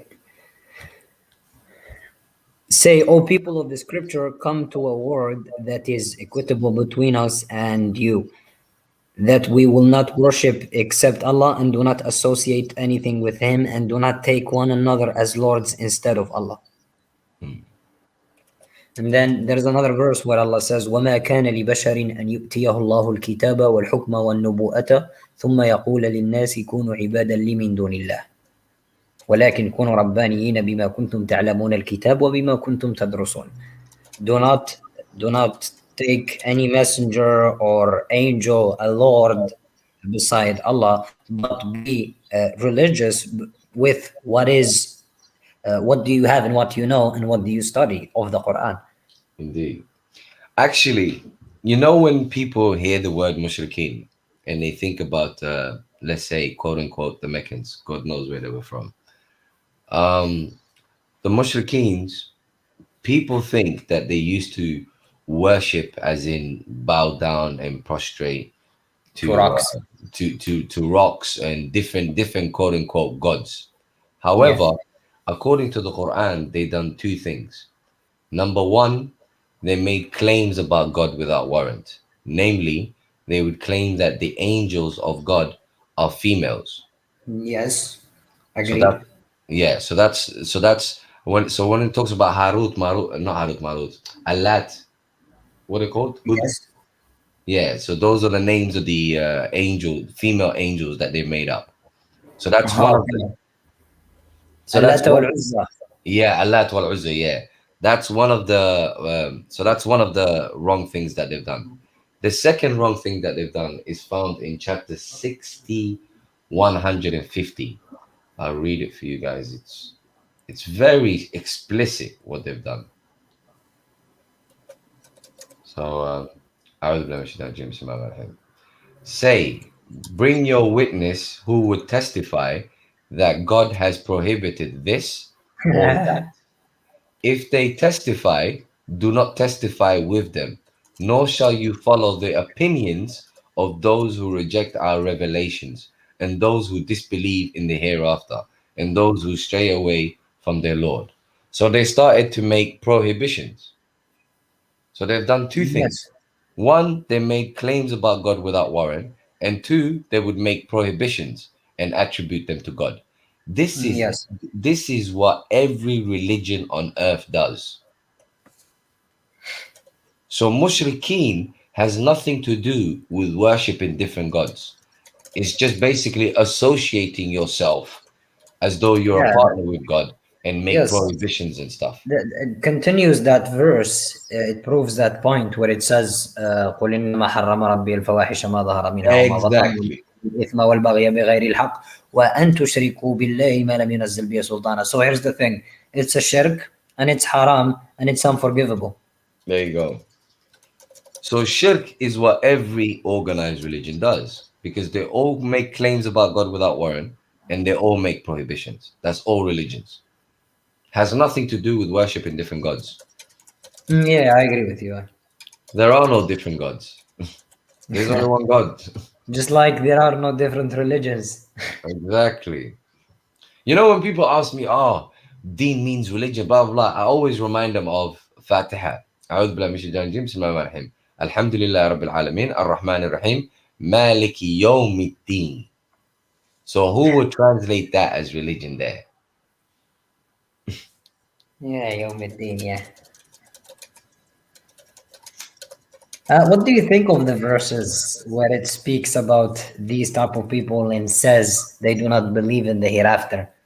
Is it the way that they explain it, which is called that they do not believe in it because they believe you're gonna have women if you go to heaven? So is that one of the things that would make that verse suitable? Sorry, I'm not sure I follow. Allah calls the mushrikeen, when Allah speaks about the mushrikeen, He says that they do not believe in the hereafter. Okay, who's that? The Kafirs? Yes, where He speaks about Oh, the Mushrikeen. Yeah, yeah, the yeah. mushrikeen. Mm. How do you explain that? They do not believe in the hereafter because they're making up lies against God. So those words that they spread, like having women in heaven and all of that. So I gave that as a reference. So Yeah. if I said that, would that verse apply to me? Absolutely. Okay. So Absolutely. that's what I had.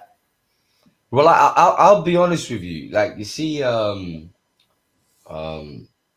like, obviously we don't want to play the Sunni game when they make takfir on people and blah blah blah. But the Quran is very clear who follows it, who the hypocrites are, who reject. Like every single human being is identified in the Quran. Why suddenly I don't have free speech? Why am I not free suddenly? If such as that exists, why am I counted as disrespectful if I say that? I don't know. It's Stating weird. facts. I agree with you, but what can we do? I'll be honest with you. I rate them. They are a very strong bunch.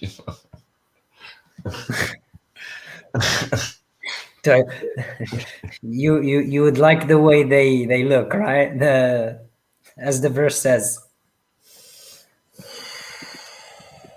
Well, brother, what can we do? We try our best to understand what Allah wants from us, or what does this message mean, and that's it. This is why I do my absolute best to keep my mouth shut and just cite verses. Like, at least people need to know that if they have a problem with what I'm saying, they have a problem with the words of God. That's it.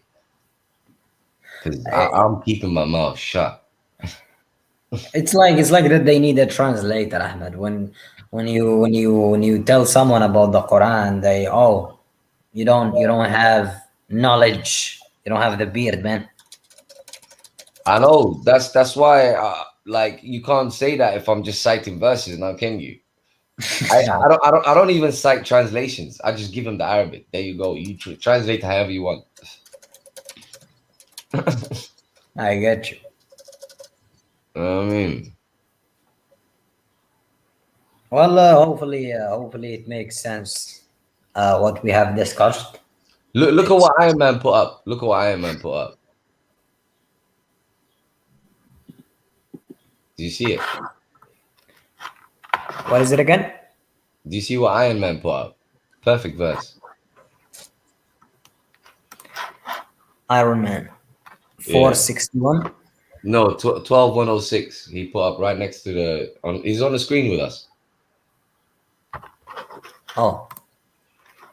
Oh, 12106. And most of them believe not in Allah without us. So, yeah. وَمَا يُؤْمِنُ أَكْثَرَهُم بِاللَّهِ إِلَّا وَهُم مُشْرِكُونَ. I don't know how did I miss on that. Yeah. Yeah, that's people for you. Yeah. I mean, they if I don't do they not trust Allah enough or something? I don't know. It's amazing, wallahi. I'm just amazed. That puts a lot of questions. All of this, like, how is this happening? It puts a lot of question in your mind, man. Isn't it not enough that Allah preserved the Quran? Allah said that the ones who strive and study it and give it time, we will guide them to the meanings. Didn't Allah say, لا تعجل به لا تحرك به لسانك لتعجل به إن علينا جمعه وقرآنه فإذا قرأناه فاتبع قرآنه, which is basically telling us to continue reading to get more context. Yeah. ثم إن علينا بيانه, and then we will show. These guys came up with terms like what did they say? The people of knowledge. Inna lillahi wa inna ilayhi raji'un. The people of knowledge, bro. The people of knowledge. What about شهر رمضان الذي أنزل فيه القرآن هدى للناس, not for the people of knowledge? No, not only that, bro. Just think of the term. Do you know how much arrogance it takes to come up with terms like the people of knowledge? You have to be very sick to say that. Because you're not talking about a certain knowledge. You're talking about the people of knowledge.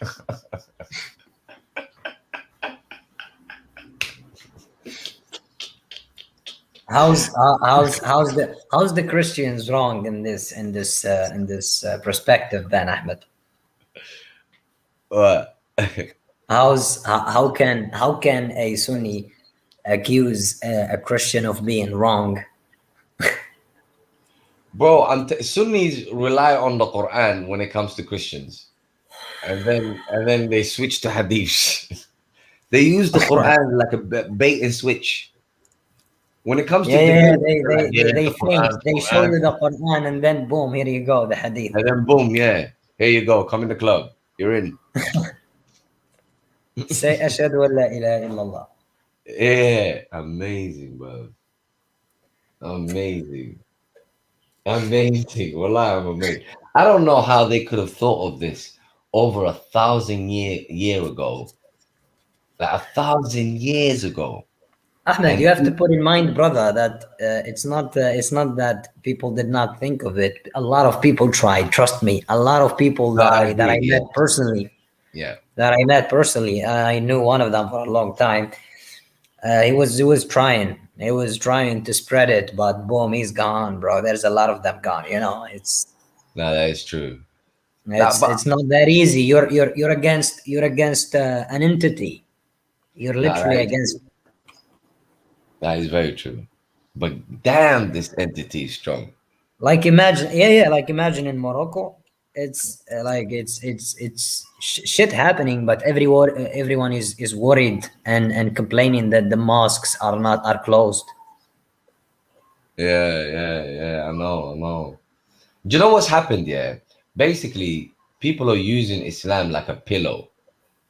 You know what I mean? Like basically all their troubles, all of their boredom, all of their everything, they just use Islam for it. Like I've seen people use Islam like a tool to oppose the West. Anything opposite the West is Islam. Yeah, let me tell you something, Ahmed.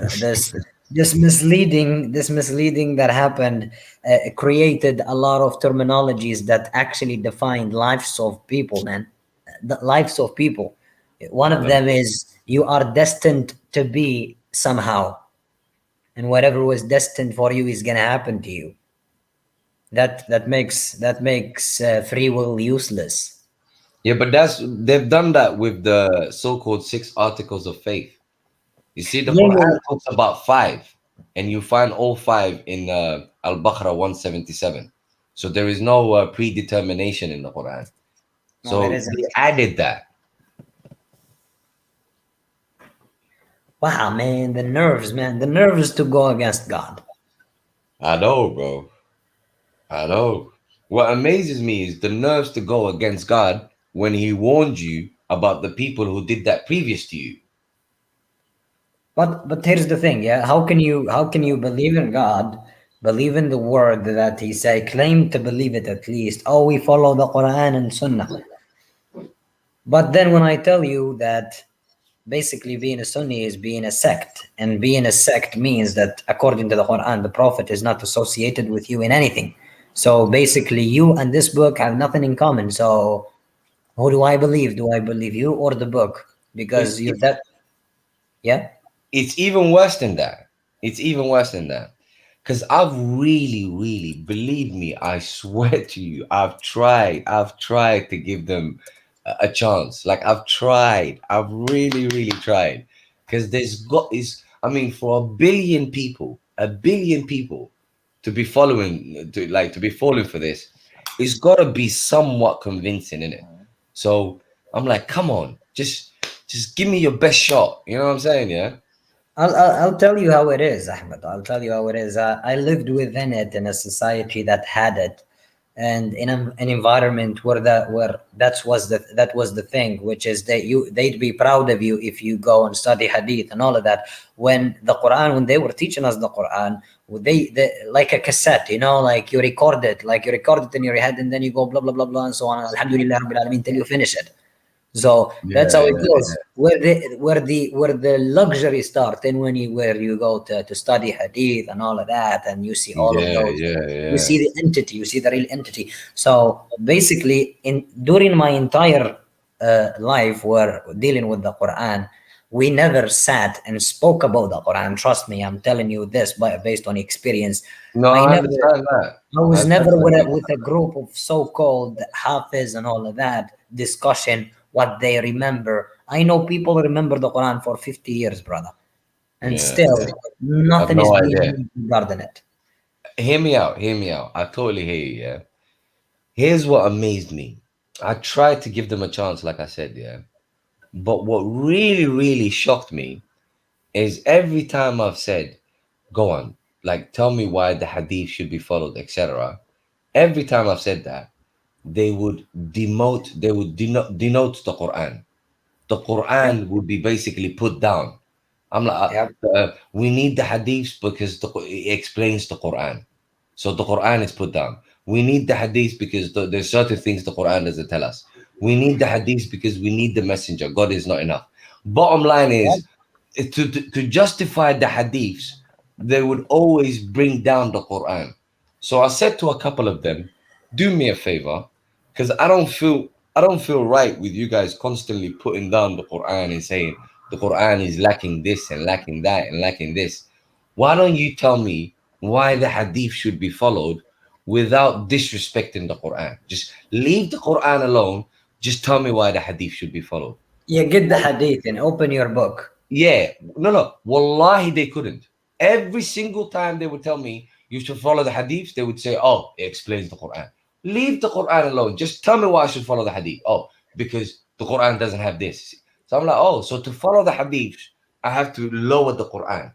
I'm like, nah, mate, nah. Thank you, thank you very much.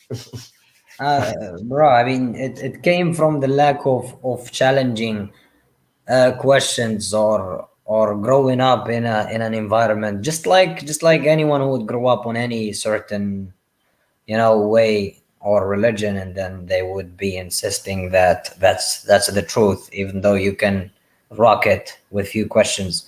So it's kind of that way. It's the usual, basically. Yeah. Yeah, it's the it's usual. It's what they know because what is it that they don't know? Please understand me. The Prophet was persecuted for doing this. Yes. How far can we go? How Exactly. Exactly. That's why I don't take it personal. The messengers went through us. yeah. Exactly. Well, Ali, it's been an absolute pleasure. You too, brother. Thank you. I hope the audience have enjoyed themselves. Tonight we've had quite a large audience, actually. And it's nearly 6 a.m. where I am. What time is it at yours? Oh, it is 6 a.m., brother. Yeah. But it was fun. It was fun. I've been watching your videos for a long time, digging up your channel if you have one until I found it one day. So I appreciate that, bro. yeah, brother. I saw your discussions with Shamsi. I saw all of them, man. Those people. Anyways. Nah, but you know what it is? It's necessary because this is how they shut people down in it. This is why people are not asking questions because they're scaring everyone with, oh, we're gonna speak over you and we're gonna call you names and Yeah, and we're big. and we're big and we're gonna tell you you're not a part of us and all this boo hoo hoo stuff. But I'm a grown ass man. That shit ain't gonna work. Yeah. Those techniques, man, those techniques. They always get furious because their argument is very weak. It's pathetic. Like, you know what it is, yeah? I'm still like, watch this. I'm still trying to work with them, believe it or not. Like, I'm trying to tell them at least, yeah, stop lying about 459, stop lying about 1644, stop cutting Surah Al-Hashr verse 7 into a third. You know what I'm saying? At least recite the whole verse, for crying out loud. Surah An-Najm, stop misunderstanding it. It's Surah Jibreel who went Surah down. Al-Najm, It's they not. take 2-3 verses. Yeah, it's Not even it's- 2-3. They take 2 verses from Surah An-Najm. They take half a verse and half a verse and they put it together and they tell you, just like وَمَنْ يَتَّقِ اللَّهَ يَجْعَلْ لَهُ مَخْرَجًا وَيَرْزُقْهُ مِنْ حَيْثُ لَا يَحْتَسِبُ. It's half verse, and presented to everyone. Whoever Exactly. fears God will be rewarded. No, whoever works hard will be rewarded. Exactly. And assalamu alaikum, brother X. Brother, wallahi, it's been an absolute pleasure, man. We both enjoyed this conversation, obviously, and we can continue forever. But we need to sleep, obviously, sometime. We I need to hope see the light. I'm same here. I hope the people that's been watching have enjoyed themselves. And inshallah, we will catch each other very soon. I will put Very soon. from now on, what I'll do is I'll put a reminder up at least 6 hours before I go live, if not one day before. So just Yeah, to- very good. And make it like once or twice a week because once it's kind of far. I'll do my absolute best. I'm not gonna lie to you. My missus. She don't It's all care right. about. I got you, man. I got you. It's all right. Well, all the best, Ahmed. All the best. Hopefully, we will get to discuss points soon. Wallah, inshallah. Thank you, everyone. Yes, peace, everyone. I hope you guys enjoyed yourself, and peace and blessings to all of you. Peace out. Peace out.